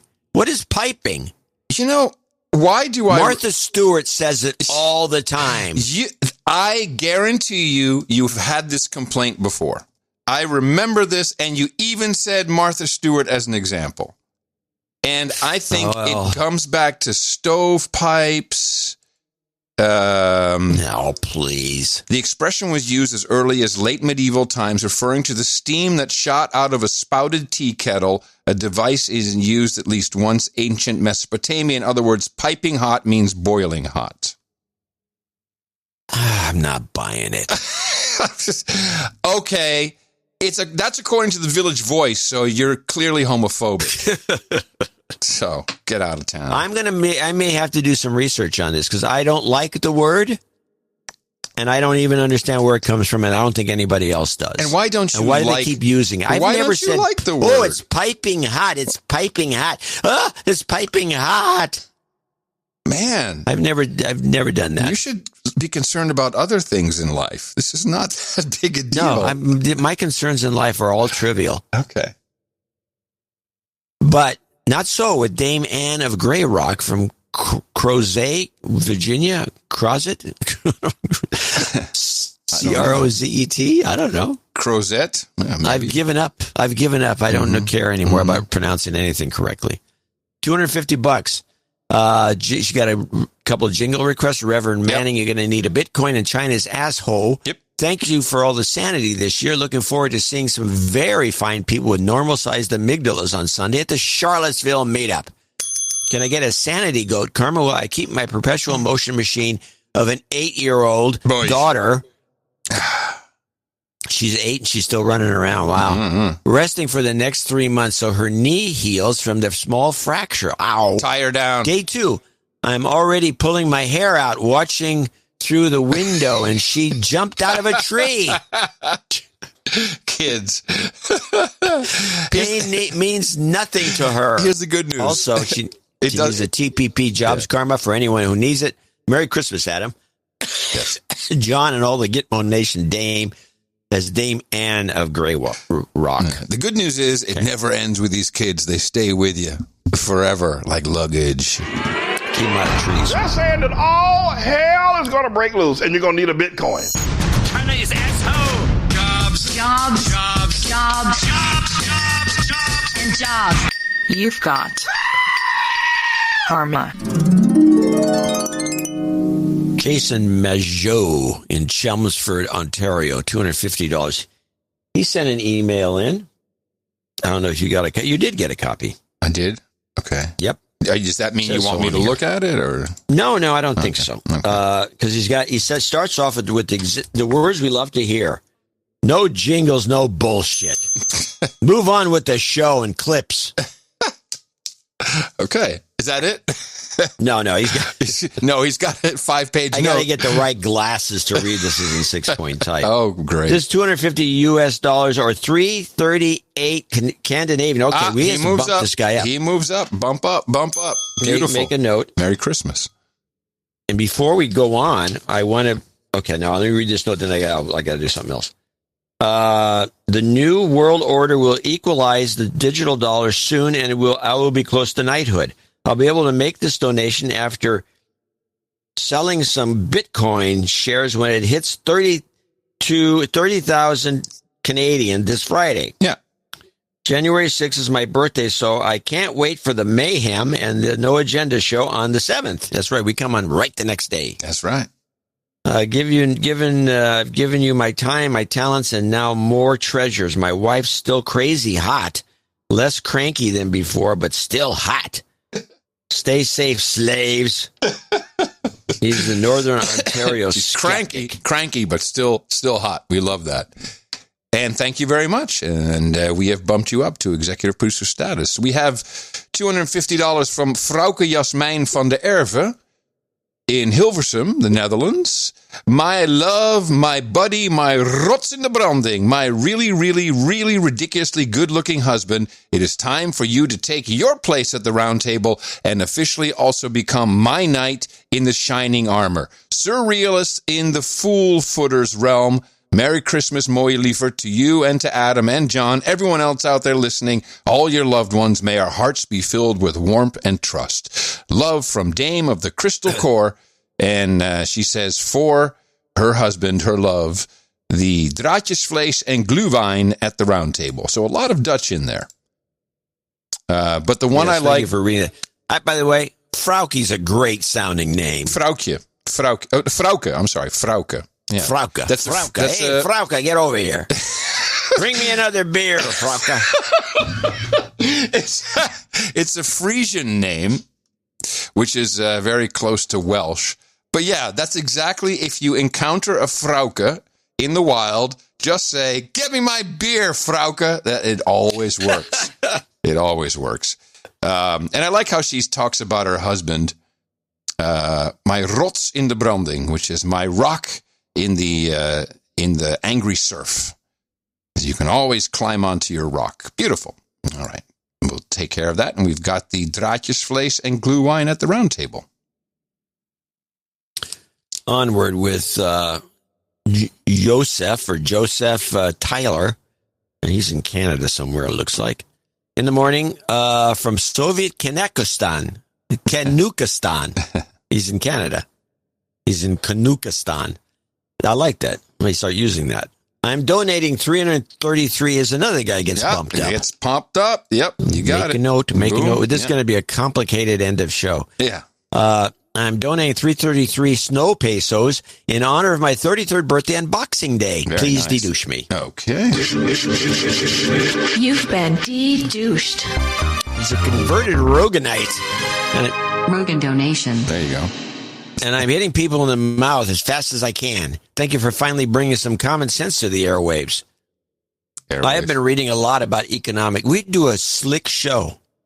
We're too tight for this market, really. Yeah. I have been reading it, basically. I have been reading a lot about economics since COVID and discovered a book, Aftermath by James Rickards. I'm familiar with James Rickards. That predicted this pandemic 3 years ago and very clearly explains the global financial justification for why they would do it. Great reset. I'll leave it at that for brevity. Please call out Dr. Steve as a douchebag. And send some goat karma for my goat farming operations. Hey, send pictures of said farming operation. You've got goats. Karma. And I want a goat named after me, and John needs a goat named after him. Come on, this is an obvious promotion. Yeah, I want John the goat. I think we should have a promotion for who gets to name the goats. Dan Pinkerton, yes, definitely. Dan Pinkerton in Chula Vista, California, 23456. ITM, gents, this will be my 54th trip around the sun. What better way to celebrate than an associate producership that will finally make me a knight? One thing I have not heard clarified in my 5 years of listening is how to attach the accounting. Do you want a spreadsheet or a list of dates with donations? I don't know. Please clarify. As recently I inherited a Harley, please knight me as Sir Softail, Knight of the Southwest Sunsets. At the round table, I'd love some cognac, cuvee if available, and Cubans. Cognac and Cubans. You got it. I think we have cuvee. I don't know we have cuvee, but you want, for Cuban cigars, you want Napoleon cognac. I will. Okay. Hold on. I have to change the order. Yes. Napoleon. Okay. Goat Karma, please. They don't even make that much anymore. It's almost has become out of vogue, this particular blend, but it's designed for cigar smoke. Okay. Goat Karma, please. Happy Christmas and Merry New Year to all. And thank you very much for your courage, and see you at the round table. You've got karma. The best notes next. Robert Brusso in Pinckney, Michigan, 23456. Hi, John and Adam. Here's a portion of my recognition for 2020. Merry Christmas and Happy New Year. No jingles, no karma. Love it. Thank you, Robert. Jared Pfaffenbach in Byron, Minnesota, 20430. Please credit this value for value contribution to my wife, Lindy. She has been on a $4 subscription plan for several years and mentioned to me a few months ago that she was only $200 away from damehood, so I figured I could use this information to my advantage and give her a Christmas present that would push her over the top. I would like to request a delayed daming as the accounting needs to be certified. We'll take your word for it. We'll dame her today. Okay, now you're talking. And as a dame name needs to be chosen. Oh, well, okay, we won't dame her we today. should probably wait until she has a name. But she'll get the contribution today. Jingle request. The goat says, attached, and a good old-fashioned karma. Thank you for your courage and Merry Christmas. Did we get the goat says? I don't know. I didn't get anything. I didn't get any attached. I'm sorry. Just give me some good old goat karma. Goat karma. We always got goat karma, of course. You've got karma. Answering these sound effects on the same day doesn't work that well. No. Francisco Becerra in Pasadena, California, $200. My cousin Aaron Moreno hit me in the mouth a lot of shows ago. He called me a douchebag twice, and I'm finally donating. Yeah, good. Therefore, as his Christmas gift, $100 goes towards his knighthood and $100 towards mine. Aww. Thank you for keeping us sane, especially since we live in the left coast. Merry Christmas. Merry Christmas to you, Pasadena. I want to mention, I note that's not on the list, $200, because it came in as a cash donation, $200 in plastic money from Canada. Oh, you love that plastic money. It's indestructible. And he used it with a Krampus card. He sent it on not a Christmas card, but a Krampus card. People know what that is. Krampus, the evil guy who stole children. Thank you for the best podcast in the universe. Enclosed, find 200 Canadian plastic pesos. Seeing as how I live in what was once Upper Canada, I will credit my peerage account a full 200. Yeah, okay. Nice.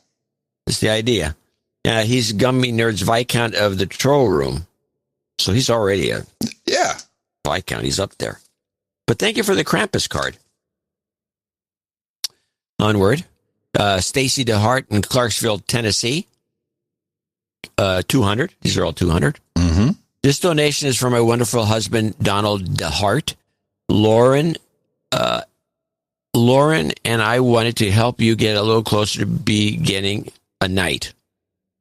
Oh, Lauren and I, okay, your daughter probably. And I wanted to help you get a little closer to becoming a knight. That's what it should have said. Michael Cox, and thank you for that. Michael Cox, do I have a thing from him? I do. It's actually Brandon Cox, but it's Michael Cox on this thing for some reason. He donated the name Michael Brandon Cox. Hi, TM. The Christmas donation should be credited to my smoking hot wife, Michelle Cox. Make a note, please. This donation gets switcherooed. You there? Okay. Yes, I'm here. There's a lot of stuff I have to do today, John. So I know. I'm just asking you there because I haven't heard from you for a while, and I thought maybe I got disconnected. I'm yakking away like a maniac. I'm here, and I'm listening to you. No, you got to go back to Dan Pinkerton. What about Dan Pinkerton? No, Dan Pinkerton is if I had to start reading again, I'm guessing it had to be. She has recently started listening to No Agenda, no doubt intrigued by your excellent COVID analysis. I relay minus ISOs.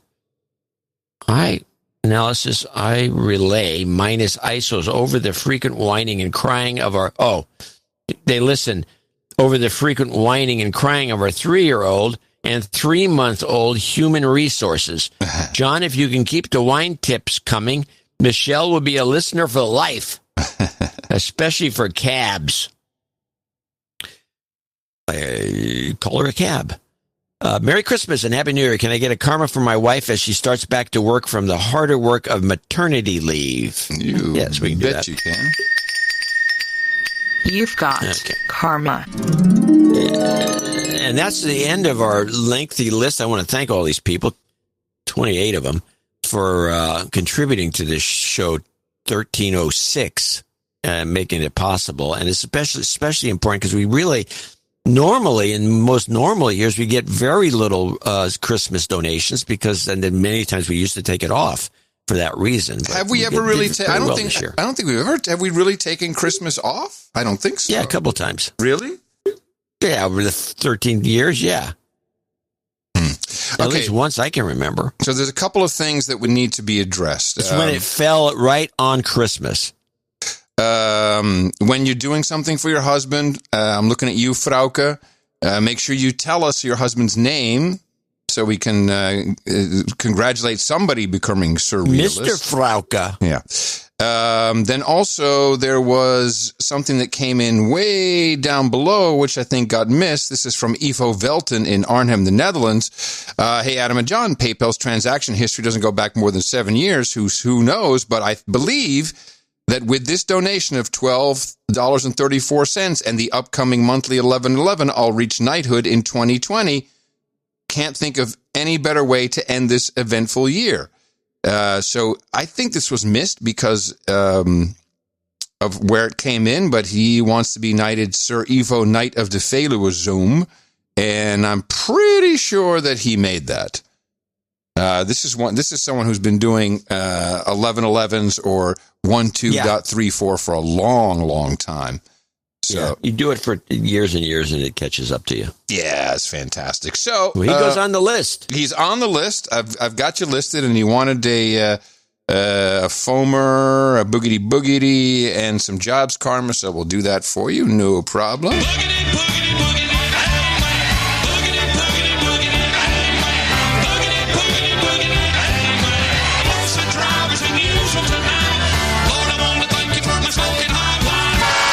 Oh my God! Woo! Listen to that horn! Jobs, jobs, jobs, and jobs. Let's vote for jobs. You've got karma. Now we have a mate good from John Pacifici, who was upset that his note was not read. He was knighted on the previous show, even though we did have it scanned. I don't know how we missed it, so I will take a stab at it. He says the first check in the amount of $333.33 is made on behalf of me in the name of my older son Patrick, who turns 16 on December 14th. Please add him to the birthday list. So I'm going to put him. I don't even know if we did that.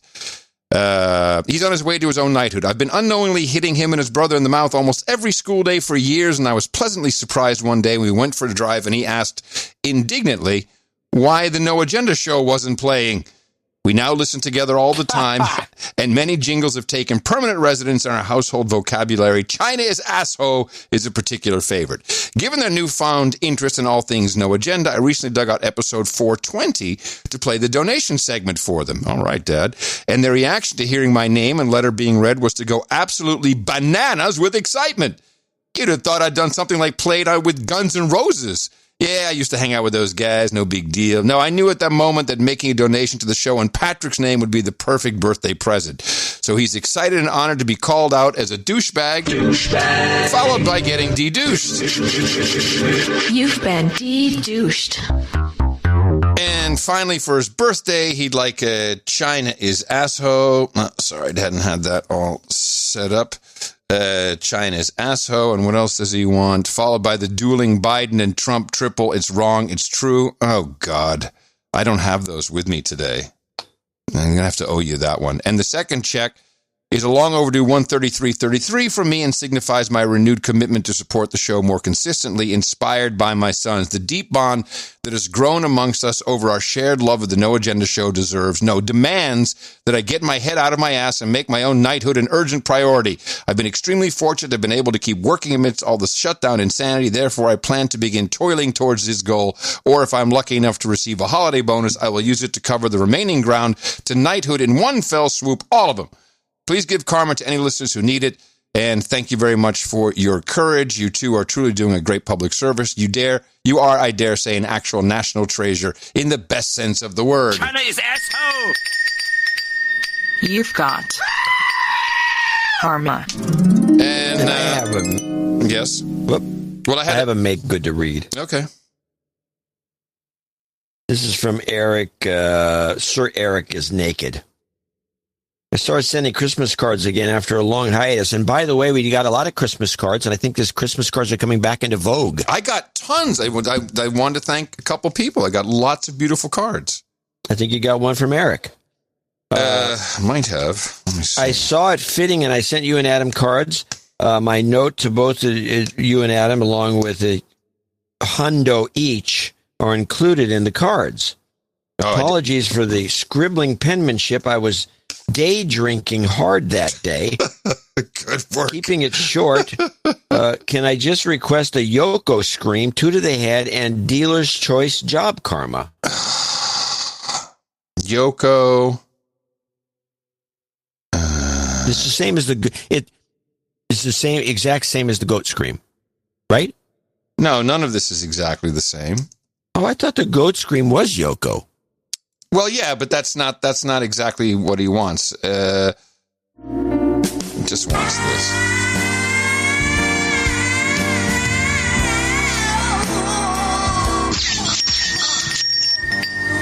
You've got karma. That's what he wanted. There you go. I want to thank the Ray family for their beautiful card. I want to thank Gummy Nerds. Yes, I got the Gummy Nerds card too. Thank you. Dame Jennifer Weeda. Thank you very much. And the Ray family. Yep, Jennifer Weeda. Thank you. Also, I got Craig Nosley Getting Cooked. Got that one. Thank you. Got a nice one from Sergeant Fred. We all know Sergeant Fred. He's been a supporter, producer of the show for a long, long time. And I wish a very, very Merry Christmas to him and his entire family. And he sent, he's a podcaster, by the way. You should take a look at podcastreporter.com. Sergeant Fred has been part of the No Agenda Gitmo Nation for a long time. Now I have glitter everywhere in the studio, but the one I wanted to thank is this. I got a beautiful package from Craig Knowsley and from the whole family.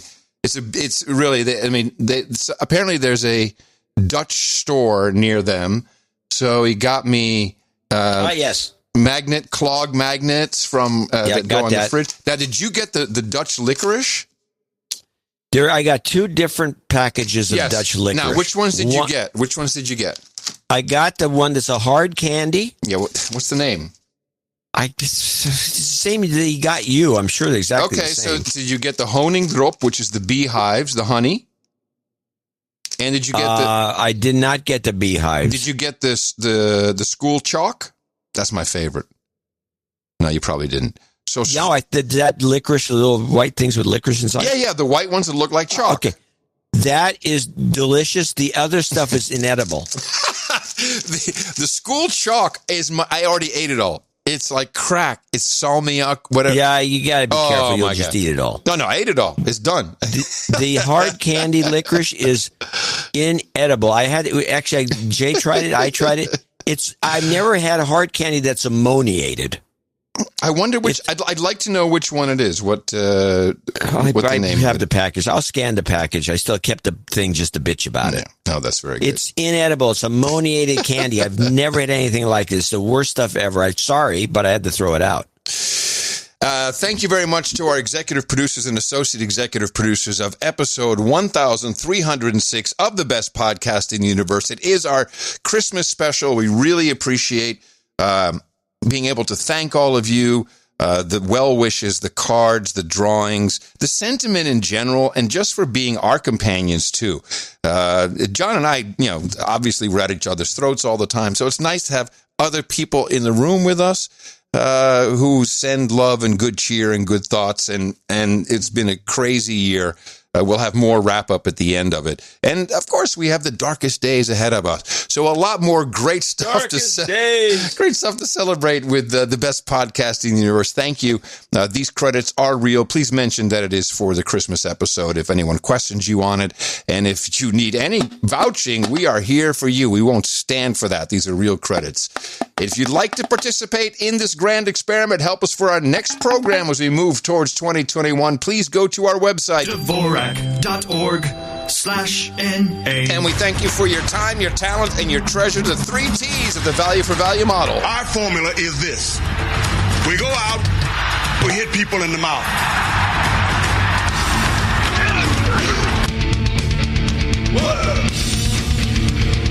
Shut up, slave! Shut up, slave! Again, we're going long, people. We're going long. We are going long. Very, very long. Okay. Okie dokie. Yes. That was a long segment. It was a long segment. Some good stuff in there. What do I have here? Well, I got a couple of minor things I want to play. Okay. This is a trend I'm starting to notice in the mainstream. Unprofessional, but it seems they like doing it. I don't know why. And I have a comment about this. This is the... Okay, I got 2 clips from this guy, but the one I want you to play is Reporter in tears over food. Political sparring continues. Millions of Americans remain in need. My colleague Gadi Schwartz met some of them as they waited in a long line of cars for food in the Los Angeles area today. During a live report on MSNBC's, Gadi's reaction to one couple's story was one most of us could identify with. This food that you guys are picking up today, ¿para qué es? La cena de Navidad. He says that the food that they're picking up here is for their Christmas meal. Bueno, gracias para compartir tu historia. Gracias. This is just one of the stories. I mean, you've got a parking lot filled with people. They're going to be picking up their meals, picking up meals for Christmas. Sorry.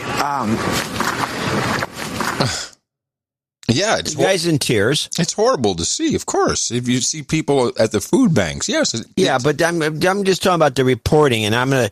Here's what I have to say about it. I've seen reporters go up to someone whose kid was butchered, stabbed to death, shot in the head, and they're not in tears. No. Over that. It's unprofessional to fall into tears over somebody's, Christmas meal and then be deadpan serious when somebody's kid has been shot in the head by a drive-by shooting. Oh, really, Sally? What do you have to say? And then they have the parents on with the drive-by, who had the kid. The parents are in tears. They're just bawling like babies. And then the reporters, okay, that's great. Back to you in the studio, Bob. I mean, what's going on here? Well, how about this? This reporter, this is a local report, or is this a network? Network. Doesn't really matter. The guy's local on the scene. He's making $35,000 a year. He's crying because he knows he's next. Yeah, I'm not kidding. Yeah, well, he knows there's an element of truth to that. He knows that he's one step away, one paycheck. Well, here's the same guy. They go back to Lester, and he says, "Oh yeah, everyone's going to identify with this poor schlub," and so they throw it back to him a second time, and the crying reporter's not crying anymore. But they do the follow-up. This is a crying reporter follow-up, and he follows up with more of the story, not crying as much anymore. At any given food drive, there's always someone at the front of the line. And today in Santa Monica, it was Maria and Saturnino Villegas, who showed up 3 hours early. Like so many others, Saturnino lost his job at a restaurant. He says that they had a little bit of savings, and now they're going around and they're looking for cans and bottles to recycle. And as these lines wind all across the country, inside cars are families that never thought they'd be waiting for food donations 2 days before Christmas. Coming from last year, going to restaurants on a regular basis and living life to the fullest, it definitely was a shock to us. The Los Angeles Regional Food Bank has given out 120 million meals since the pandemic began. But when an estimated 1 in 4 people have been food insecure here during the pandemic, it's still not enough. The food bank's distribution has increased by 145% since the pandemic hit, and we're not necessarily reaching everyone who needs help. And as the Villegas receive their food, they tell us what volunteers hear again and again. They plan on sharing this blessing with others in their community that need it too. Well, it is real. There are people starving. I agree with this, and I don't know if the 1 in 4 is an accurate number, but if it is, it's beside the point insofar as the reporting is concerned. Why don't they report on the fact that this shutdown didn't work? And the shutdowns and all the shutdowns, this is California. This is bull crap. We put especially in California, everyone follows the rules. They mask up, they stay distance apart, and we're shut down. And meanwhile, Florida's, the beaches are open. Mm-hmm. This is bull crap. And they should be, but they never cast blame on anybody. Instead of that report, they should be directing that report at Gavin Newsom. Well, why would they do that? They're in the same elite club. Yeah, well, he probably bitch of mine. He probably yeah. Well, I'm not happy. You're right, rightfully so, John. Rightfully so. You have now. I've been telling you for years to move out of California, but you're roughing it out. I have appreciation for that. You're going to ride the valley of your home all the way down. Apparently, the podcasters do well in this. Well, let's since we're doing Christmas reporting, we have yet another sighting of our Secret Santa at Walmart. I think it's a Christmas miracle. It started with a call and email from Walmart on December 8th that LaToya Lee didn't see coming. Stating that my layaway was paid off and I could come pick up my items. And I told her, I said, is this a scam? Is this the wrong account? It was definitely the correct account. An anonymous woman paid off her entire $233 layaway bill that was full of Christmas gifts for her daughter. It was amazing. I couldn't believe it. I was asking the Walmart associate, do you know who she is? Can I send her a thank you card? Can I get her information just to say thank you? And I know other families want to do the same. There were actually 2 layaway angels, Walmart tells News 8, who wanted to pay with they could to bless other customers. Walmart says they came in on separate days with the same mission in mind, to bless others. We're honored to play a small role in these acts of kindness, and we love seeing the joy it brings to our customers this time of year. Now, this was in Indiana. I believe this to be different. I think the strategy Walmart has applied is paying off very well this year. Typically, it's a secret Santa who then pays off everybody's layaway. And just so you understand, for people outside the United States, even some people inside the United States, before credit cards, before we ruined everybody, you could save your money, which was what we were encouraged to do as children, or you could buy something on layaway, which meant it was put aside and you can pay off an amount every month or as often as you can.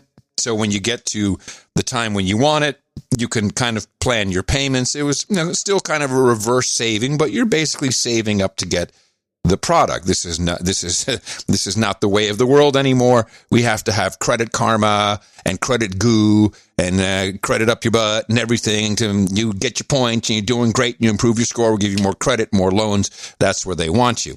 I believe this to be a real layaway angel, which is the term they use. They differentiate between actual human beings doing this versus a paid for advertisement from the corporation. And I realized this when I got a note from Tom Onimus. We've heard from him many times before on the show. I thought I could share a personal story about the secret layaway payoffs that might prove it's not all a complete sham. When my mom was young, my grandmother would go to her local Kmart every year and typically spend $200 to $300 paying off someone's layaway bill for Christmas. When her Kmart went out of business, she started going to the local Walmart. Although she is currently locked up this year in a care facility due to the corona baloney, my mom, 3 aunts, and my 2 uncles for decades have continued this. They will typically spend $250 to $500 secretly paying off someone's tab for Christmas, often choosing Walmart's as their store. Does Walmart use this to their added advantage? Surely. But as far as the Tom Onimus family goes, it's a very real thing. I can't wait to hit them all in the mouth, and congrats on making it into the 1300s. I thought it's good. It is a nice thing to do, and I think this is different. This is the layaway angel, not the same as the Secret Santa. But I think it's a nice thing to do. I'm skeptical. Well, of course you are. Why wouldn't you be skeptical? Man. Brother. All right, I do have a clip I really feel I have mixed feelings about playing. But I do have it has to do with a feeling I have about, Bill Gates. Well, we need to hear this because you don't like him much. I like Bill. I don't.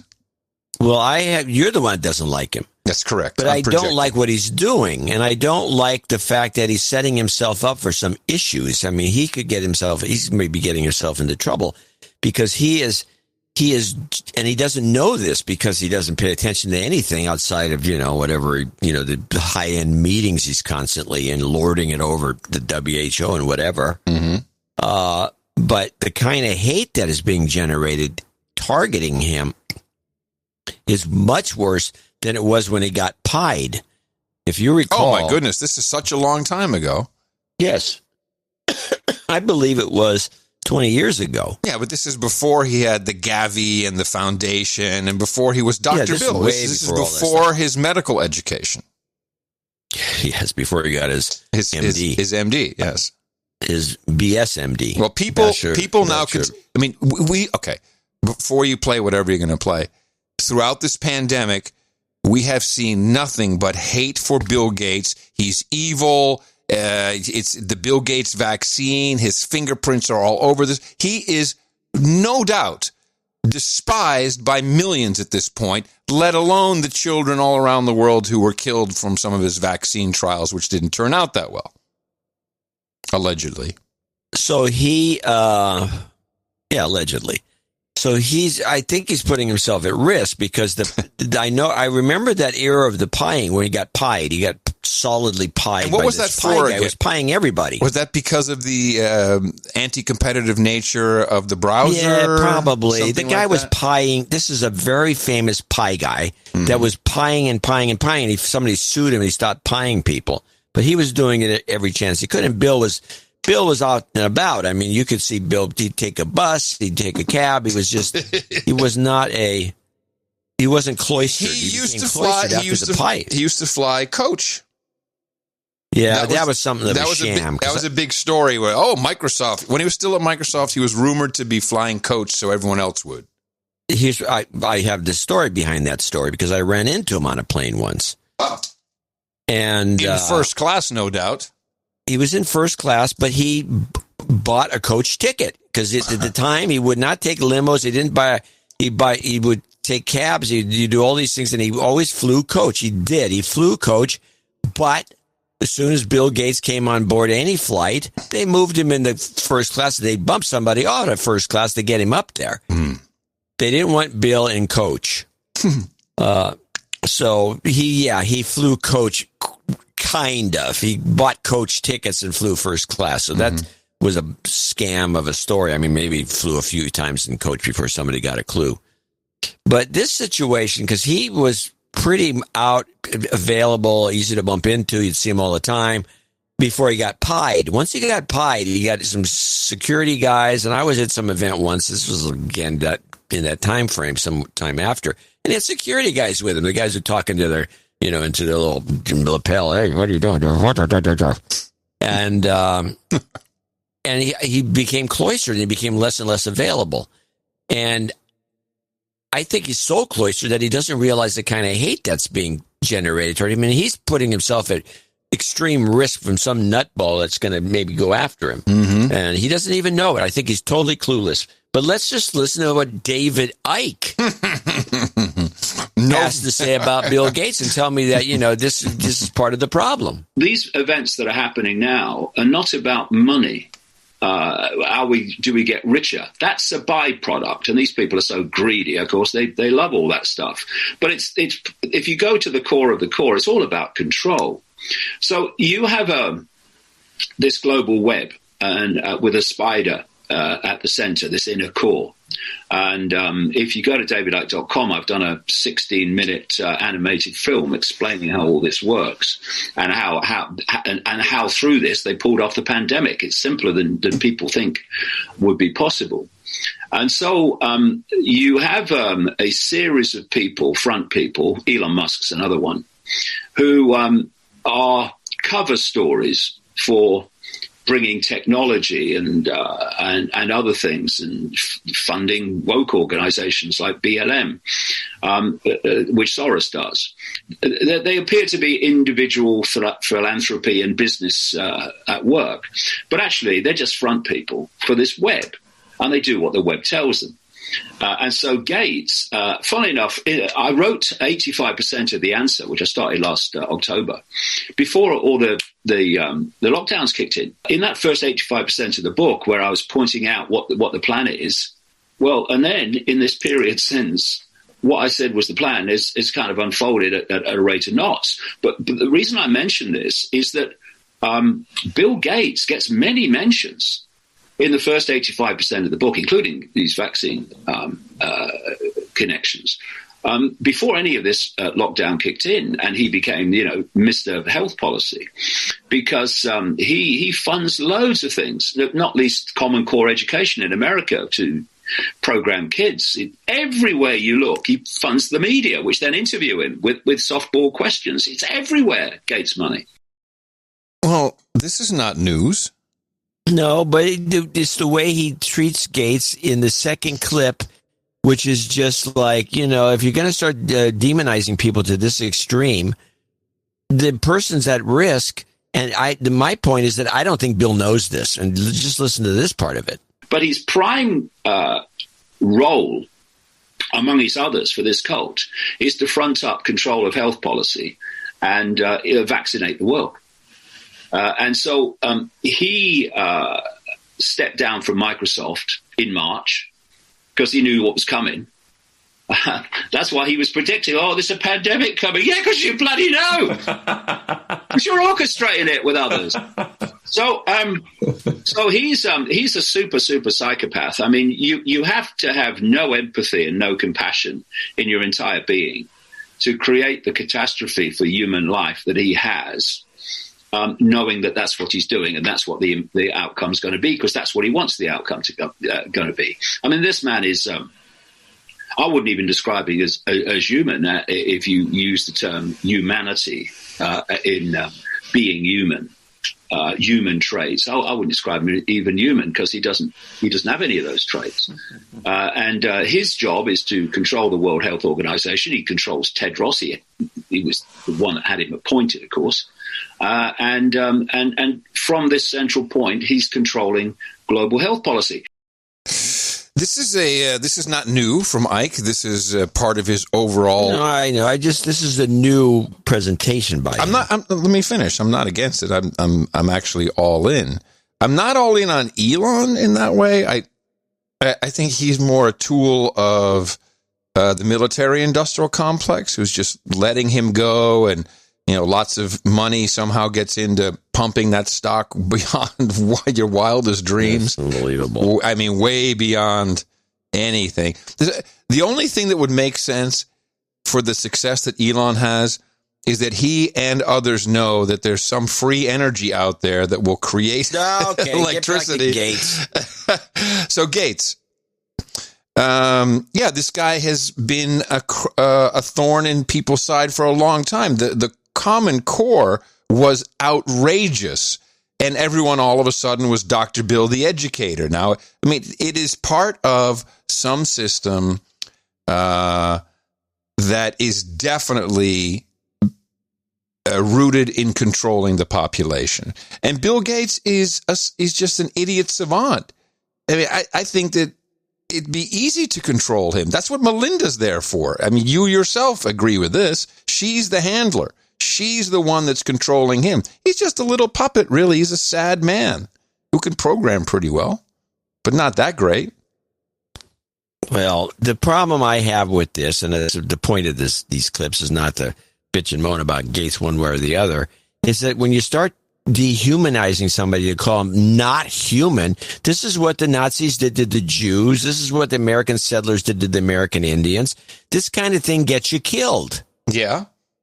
Because people, he's not even human. I can kill him. I'll just shoot him. And this is where Bill's headed if he doesn't start paying attention and get the hell off the media. He doesn't even leave his house or his office. He has nothing to worry about.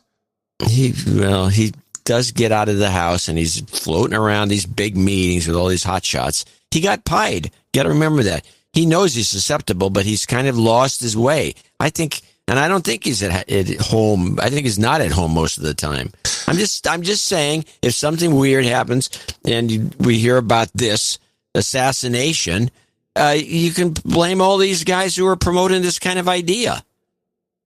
Why would I blame anybody? No, blame Ike. Why could I just not rejoice? Well, you could. Yeah. And see, for me, that's the point I'm trying to make, is that's not the idea. I understand. You don't want, like what Gates is doing, either argue against him, get that much money and fight him, or just stop listening to him. I mean, the guy is not, he's good at a couple of things. That he's good at identifying people to hire, and that's about it.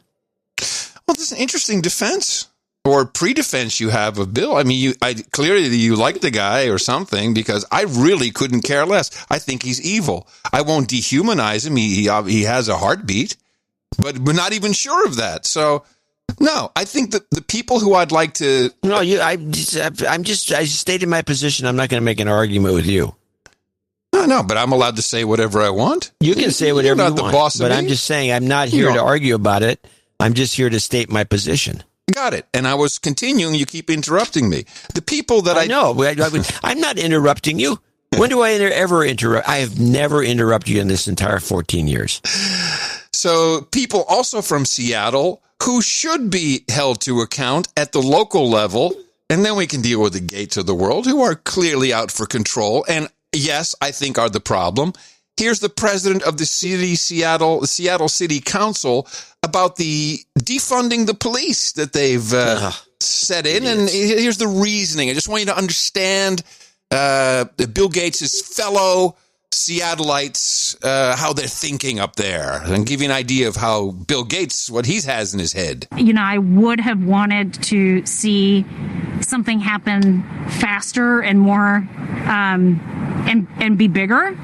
But at the end of the day, it would be difficult to, in one budget cycle, undo 400 years of institutionalized racism in a police department. What's the future of the Seattle Police Department in your eyes? What should it look like? We have asked police to solve homelessness, affordable housing issues, mental health crisis, and substance use issues, and poverty.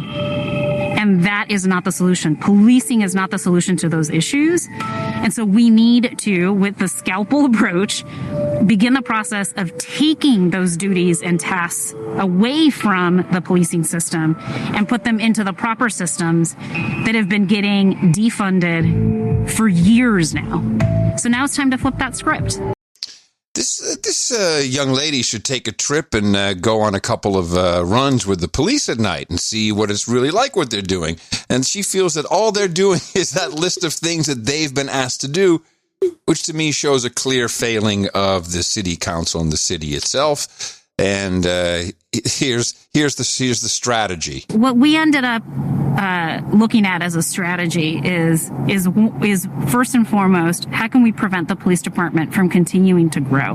We reduced their hiring budget by about $6.1 million in the form of transferring divisions out of the police department to make them a true civilian function. So it's a combination of cuts and transfers that led to a 20% reduction of the police department's budget. Does the rhetoric of defund and abolish, does that kind of complicate the picture here? I do think that it's an oversimplification of a very complex issue. Defund SPD isn't just about defunding. It's about recognizing that there is value in our Black and brown and indigenous neighbors and community members. It's about making sure that we remember that we have underinvested in those same community members to an embarrassing degree. Using the police to signal your virtue is what I see from that. And that's what she's saying. Exactly what that is. She's actually saying this. It's so wrong. Said actually. Oh, fuck. We have not discussed the second hack uncovered after the SolarWinds compromise. Now we're learning that there has been a different actor or actors inside systems everywhere, possibly for months or years. Isn't it fun when the CIA and the NSA meet each other online and like, hey, what are you doing here? What are you doing here? Oh, my God, we've been here for years. I may too.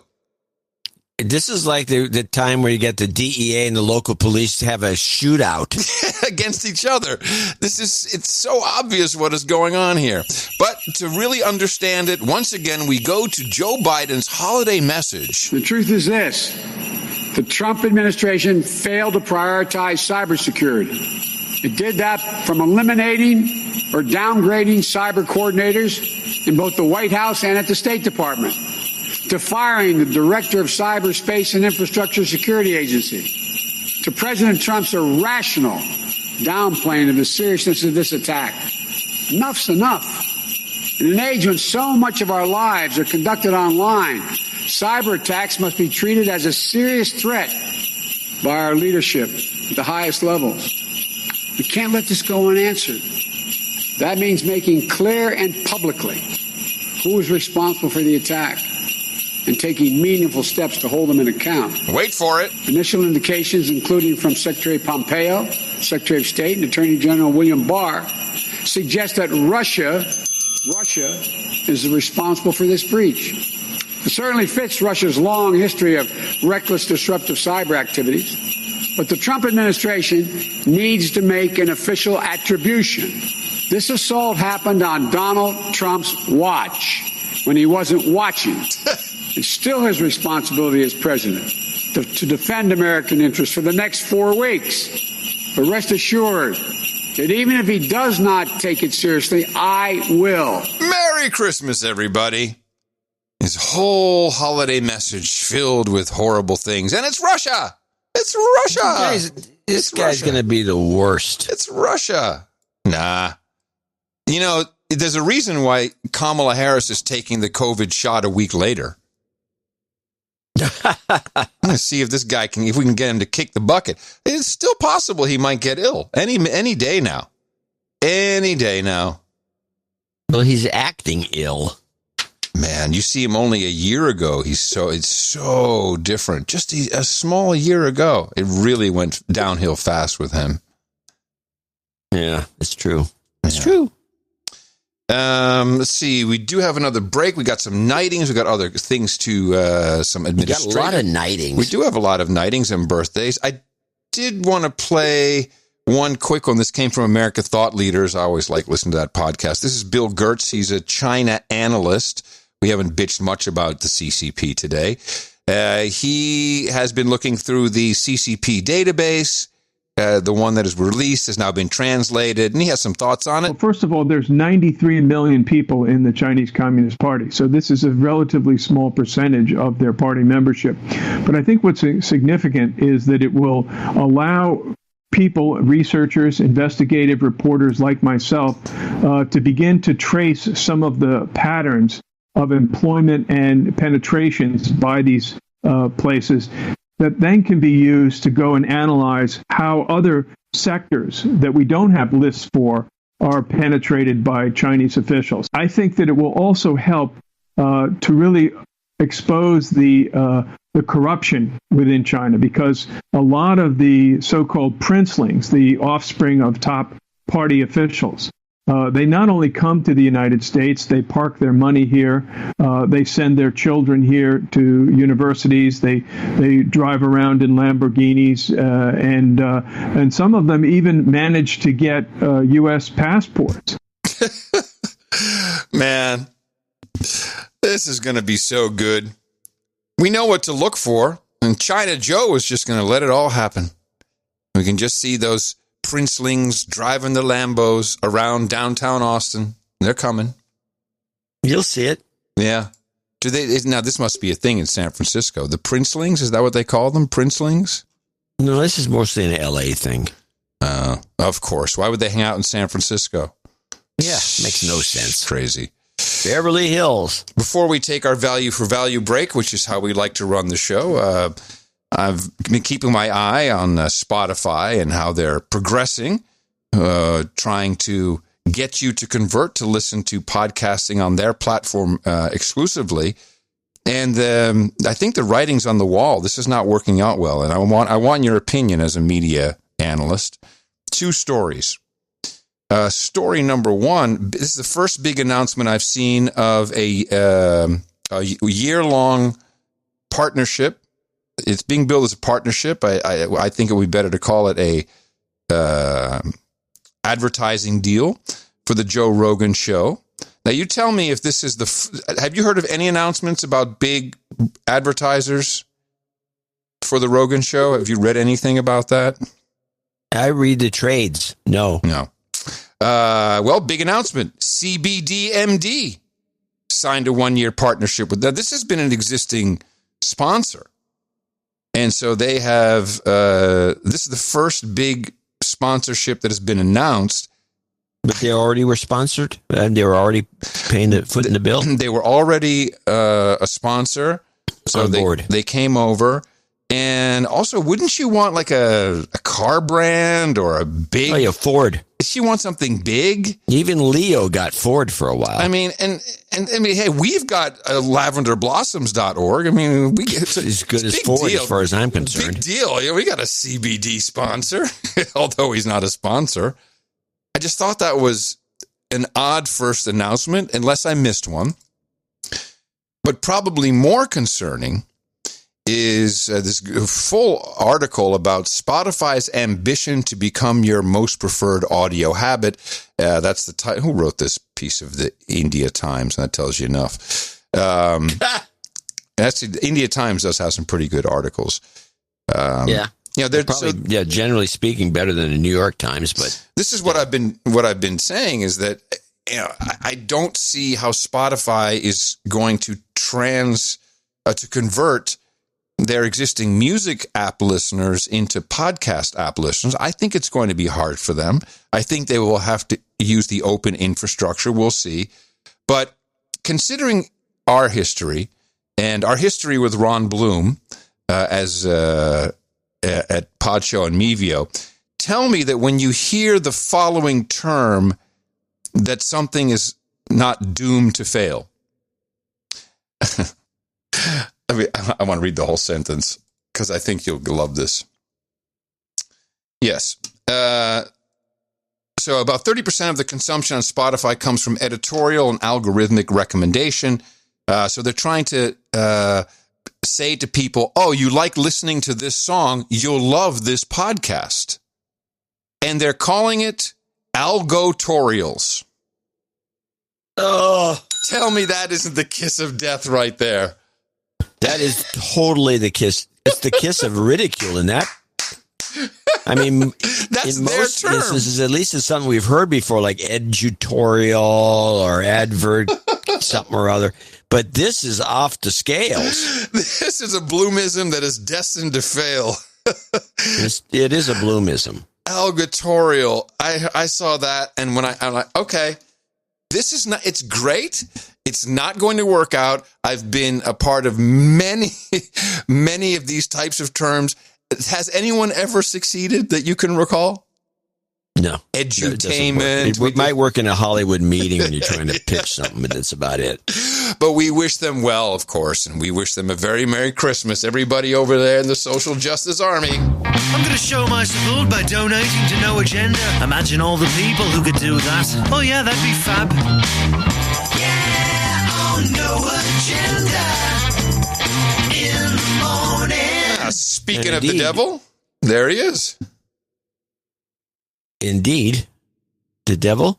Yeah, Sir Cal of Lavender Blossoms. We were just talking. Sir Cal, yeah. We were just talking Sir Cal about of Lavender Blossoms, right at the top of the list, $172.27. Thank you, Sir Merry Cal. Christmas, he says. Merry Christmas to you, Eagle Scout Brett's. We have a lot of Eagle Scouts we should mention to listen to this show, and military types.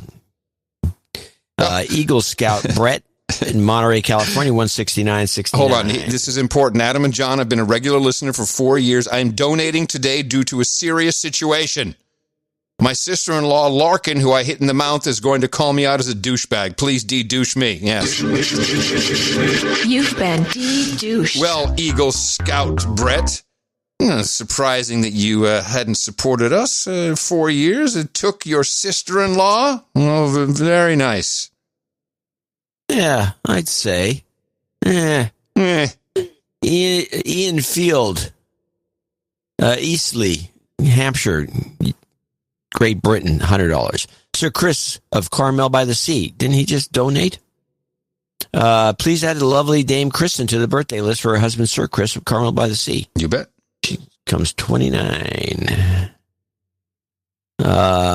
He's in Walnut Creek. Jeff Phelps, 100. Cooper and Lily Batsold, 100. Who say, Merry Christmas, Dad. Hope this gets you closer to knighthood. Love from your kids, Cooper and Lily. Aww. That's nice. Sir Hashtag Null in Beverly Hills, $100. Dame Patricia Worthington in Miami, Florida, 100. Sir Dragonheart in Beverly Hills, another Beverly Hillser. Wow. How often does that happen? And not often enough. 100, and the Smudskis from Pleasant Grove, California, 100.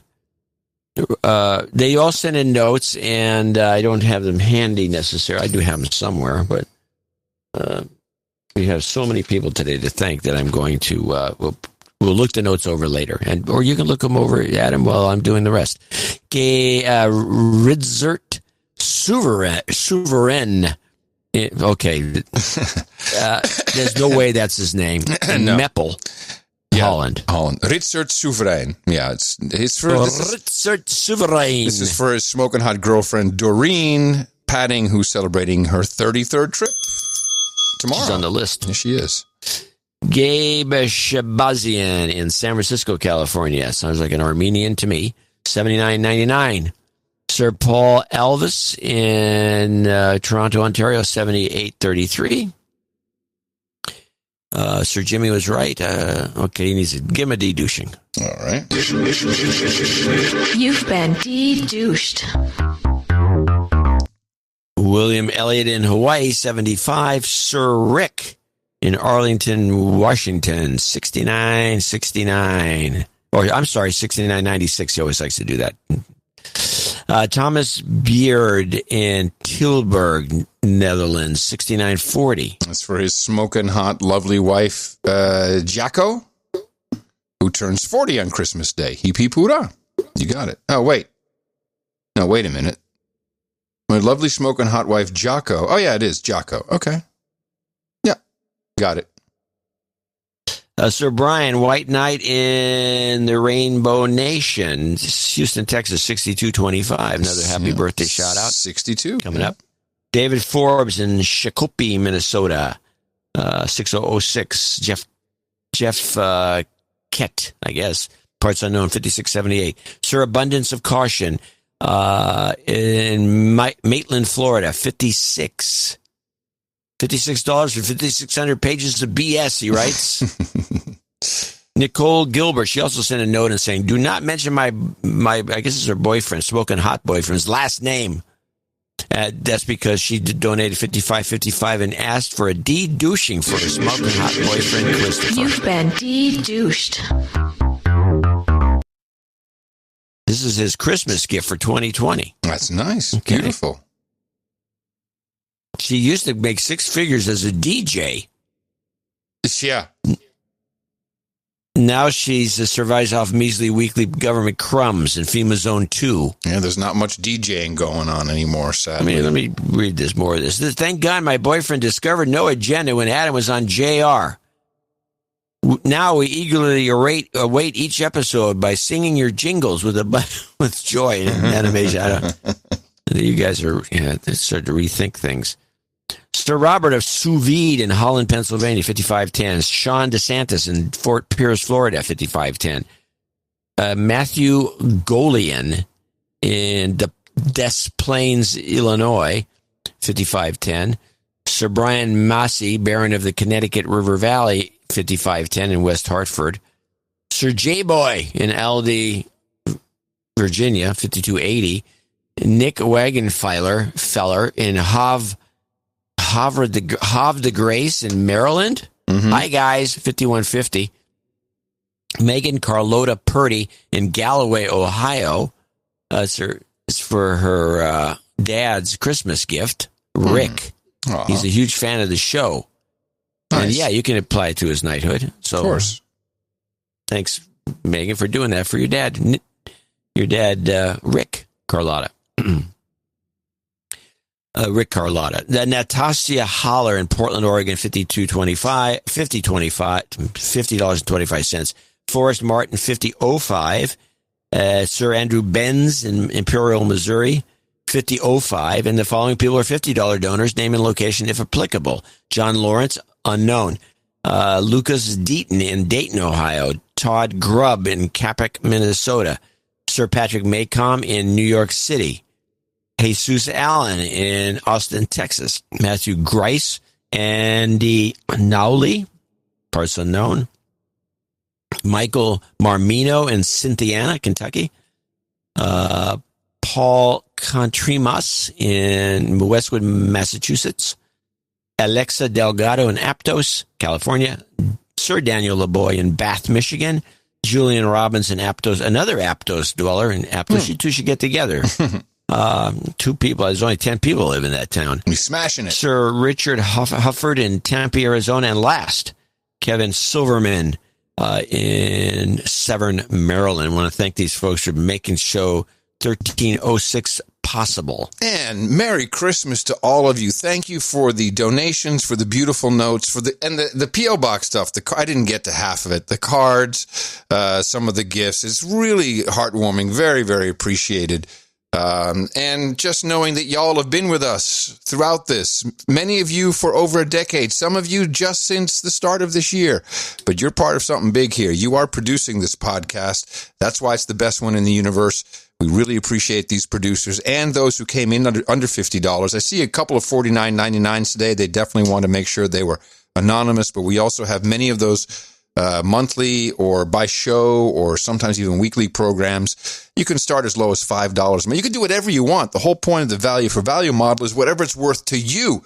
You put it in. $5 may be a lot of money to you. That's just as appreciated as anything else. And if you'd like to do it before the end of this year, we got another show coming up on Sunday. Dvorak.org/NA. For everybody, a final Christmas Code Karma. You've got karma.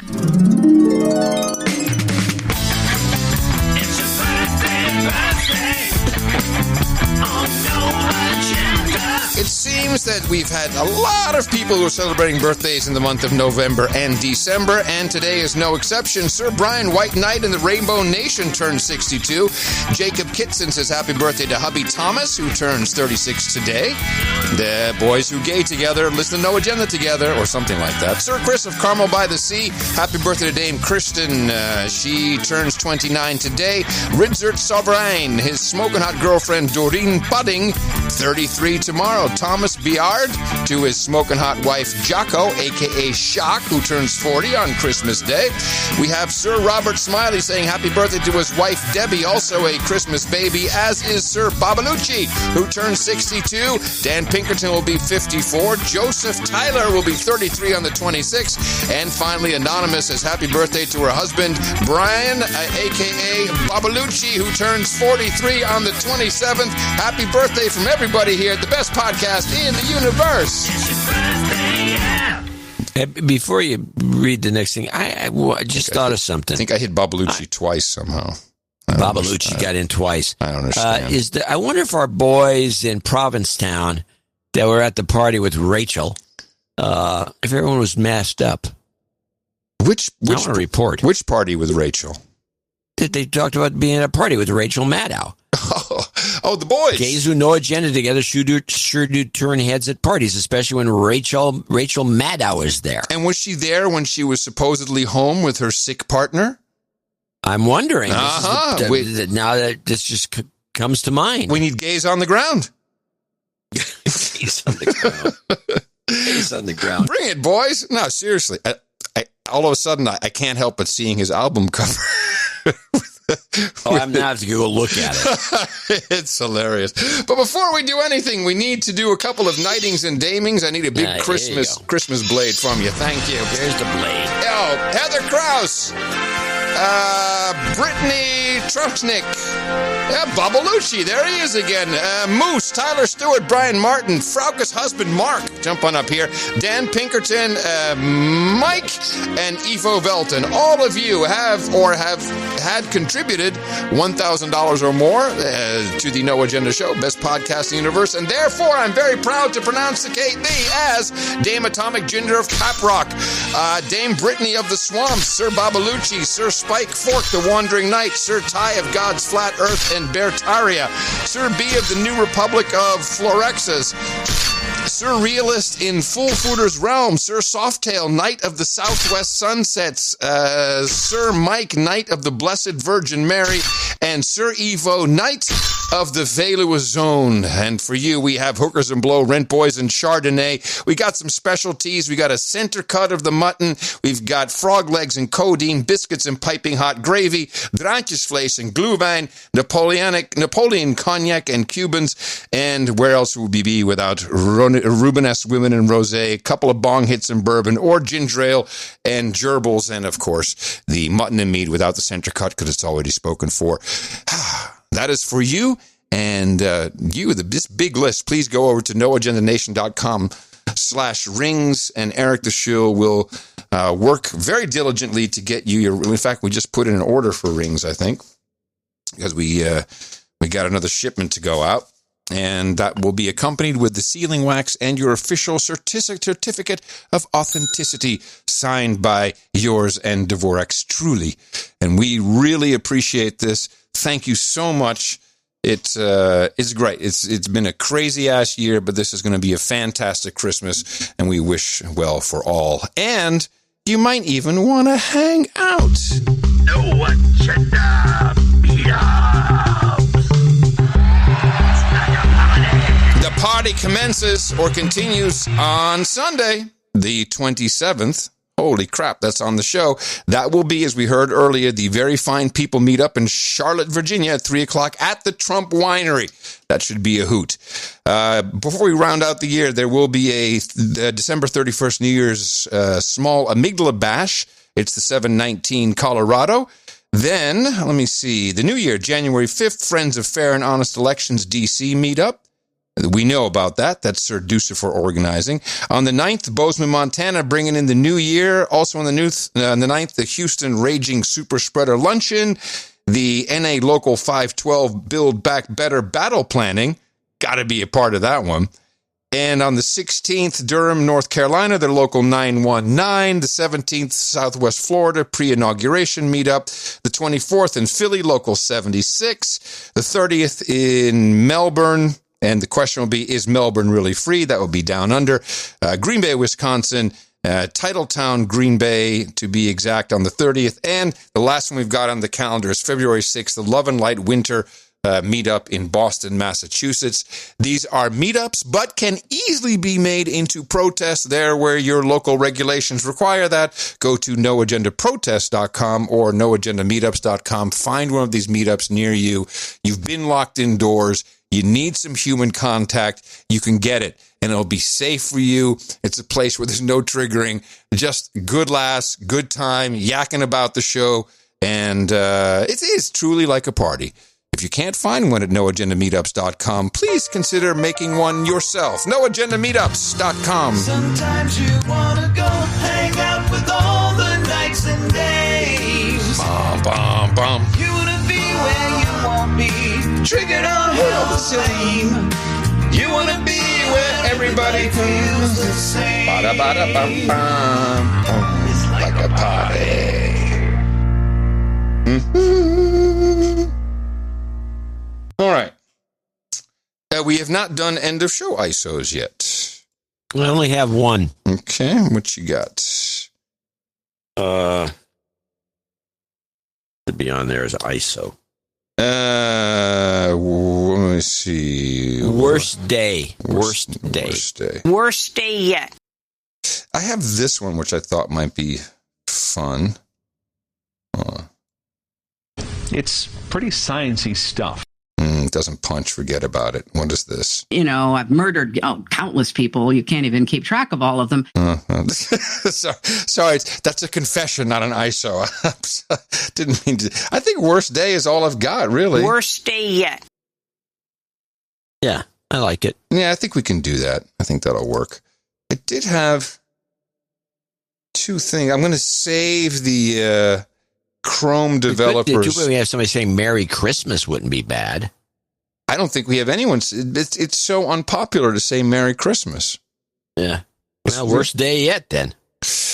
We got to wrap this up, but I did want to make mention. There is a song in the Netherlands which was done by Joep van het Hek, who is a cabaretier, which is old school name for stand-up comic in the old world. And he wrote this song, this must be 40 years ago, called Floppy. And Floppy is a song about a rabbit, hence the flappy ears. And what happens to Flappy, this poor boy's pet rabbit, on Christmas Day. And would you believe that this song, this Floppy song, has been covered by Todd Rundgren, of all people.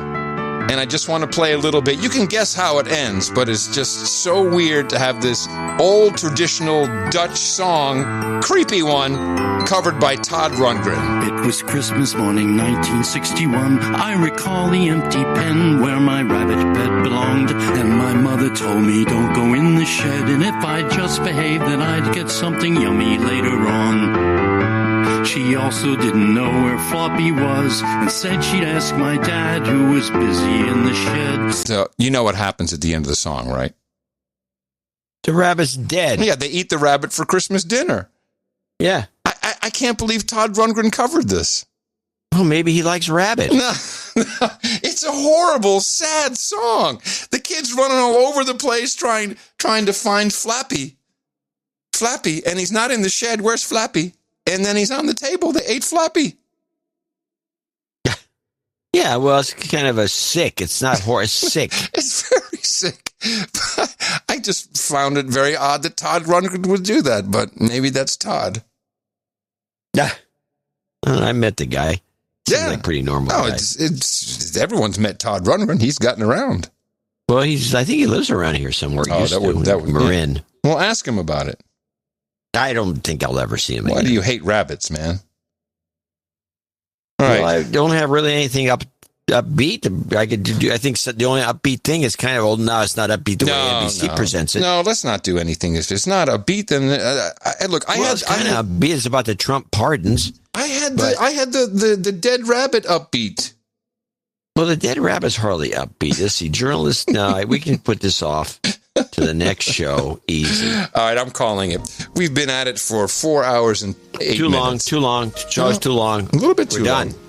And Merry Christmas to everybody. Not Happy New Year because we got another show on Sunday. We're still working. Merry Christmas. Merry Christmas, everybody. Thank you so much for supporting us. I'm glad that you could hang out with us. Those trolls who are here, they're still in there. We got a lot of trolls hanging out. We return on Sunday, which will be, what will that be? The 26th, 27th, that'll be 28th? Yeah. It's going to be a hoot as we take out the old year and bring in the new normal. 27th. The new 27th. 27th? We'll be bringing in the new normal. After show mixes, let me see. Unprepared, we got Jesse Coy Nelson. We got Greg Dalby and Sir Seatsitter, and coming to you from Opportunity Zone 33 here in the frontier of Austin, Texas, FEMA region number 6 on the governmental maps. If you're looking for it in the morning, everybody, I'm Adam Curry. And from Northern Silicon Valley, I'm John C. Dvorak. Random Thoughts next on NoAgendaStream.com. We'll see you right after Christmas, everybody. Have a good one. Until then, adios, mofos! And such.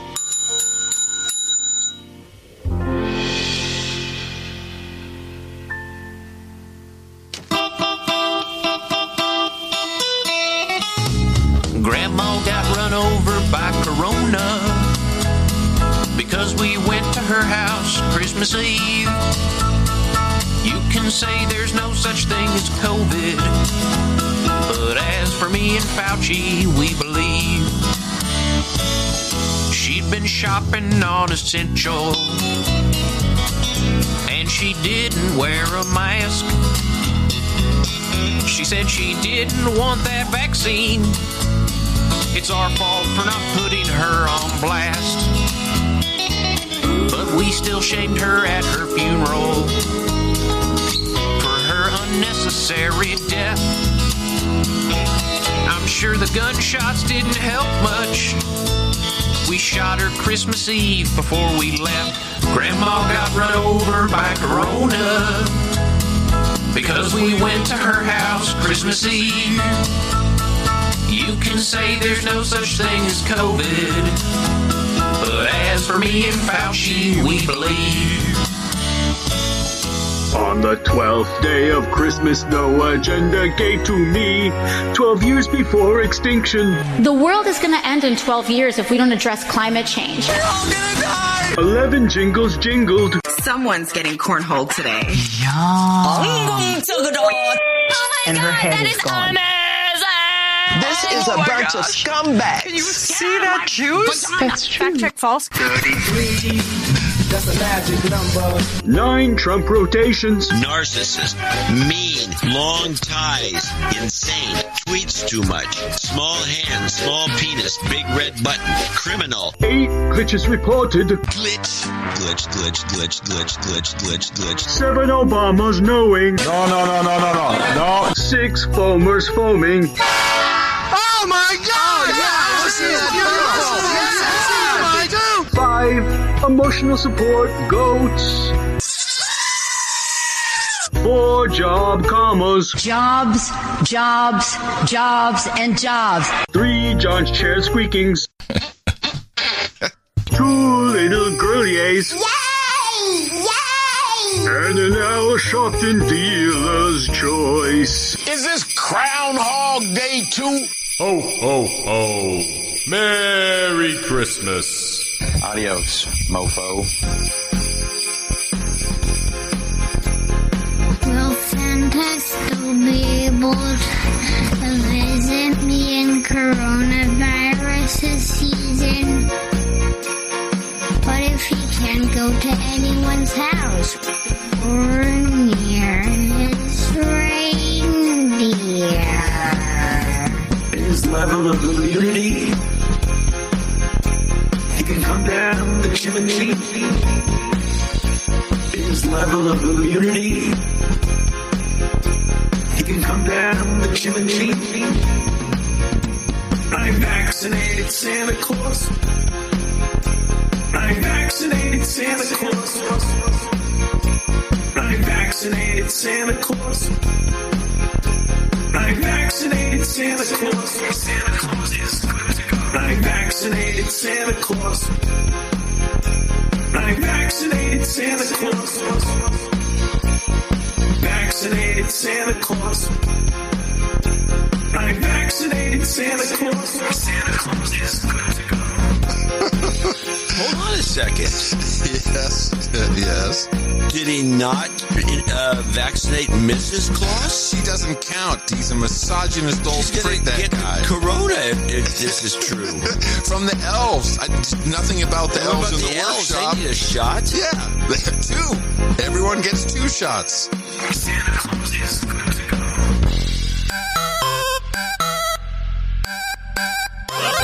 Podcast in the universe. Adios, mofo. Dvorak.org/NA. Worst day yet.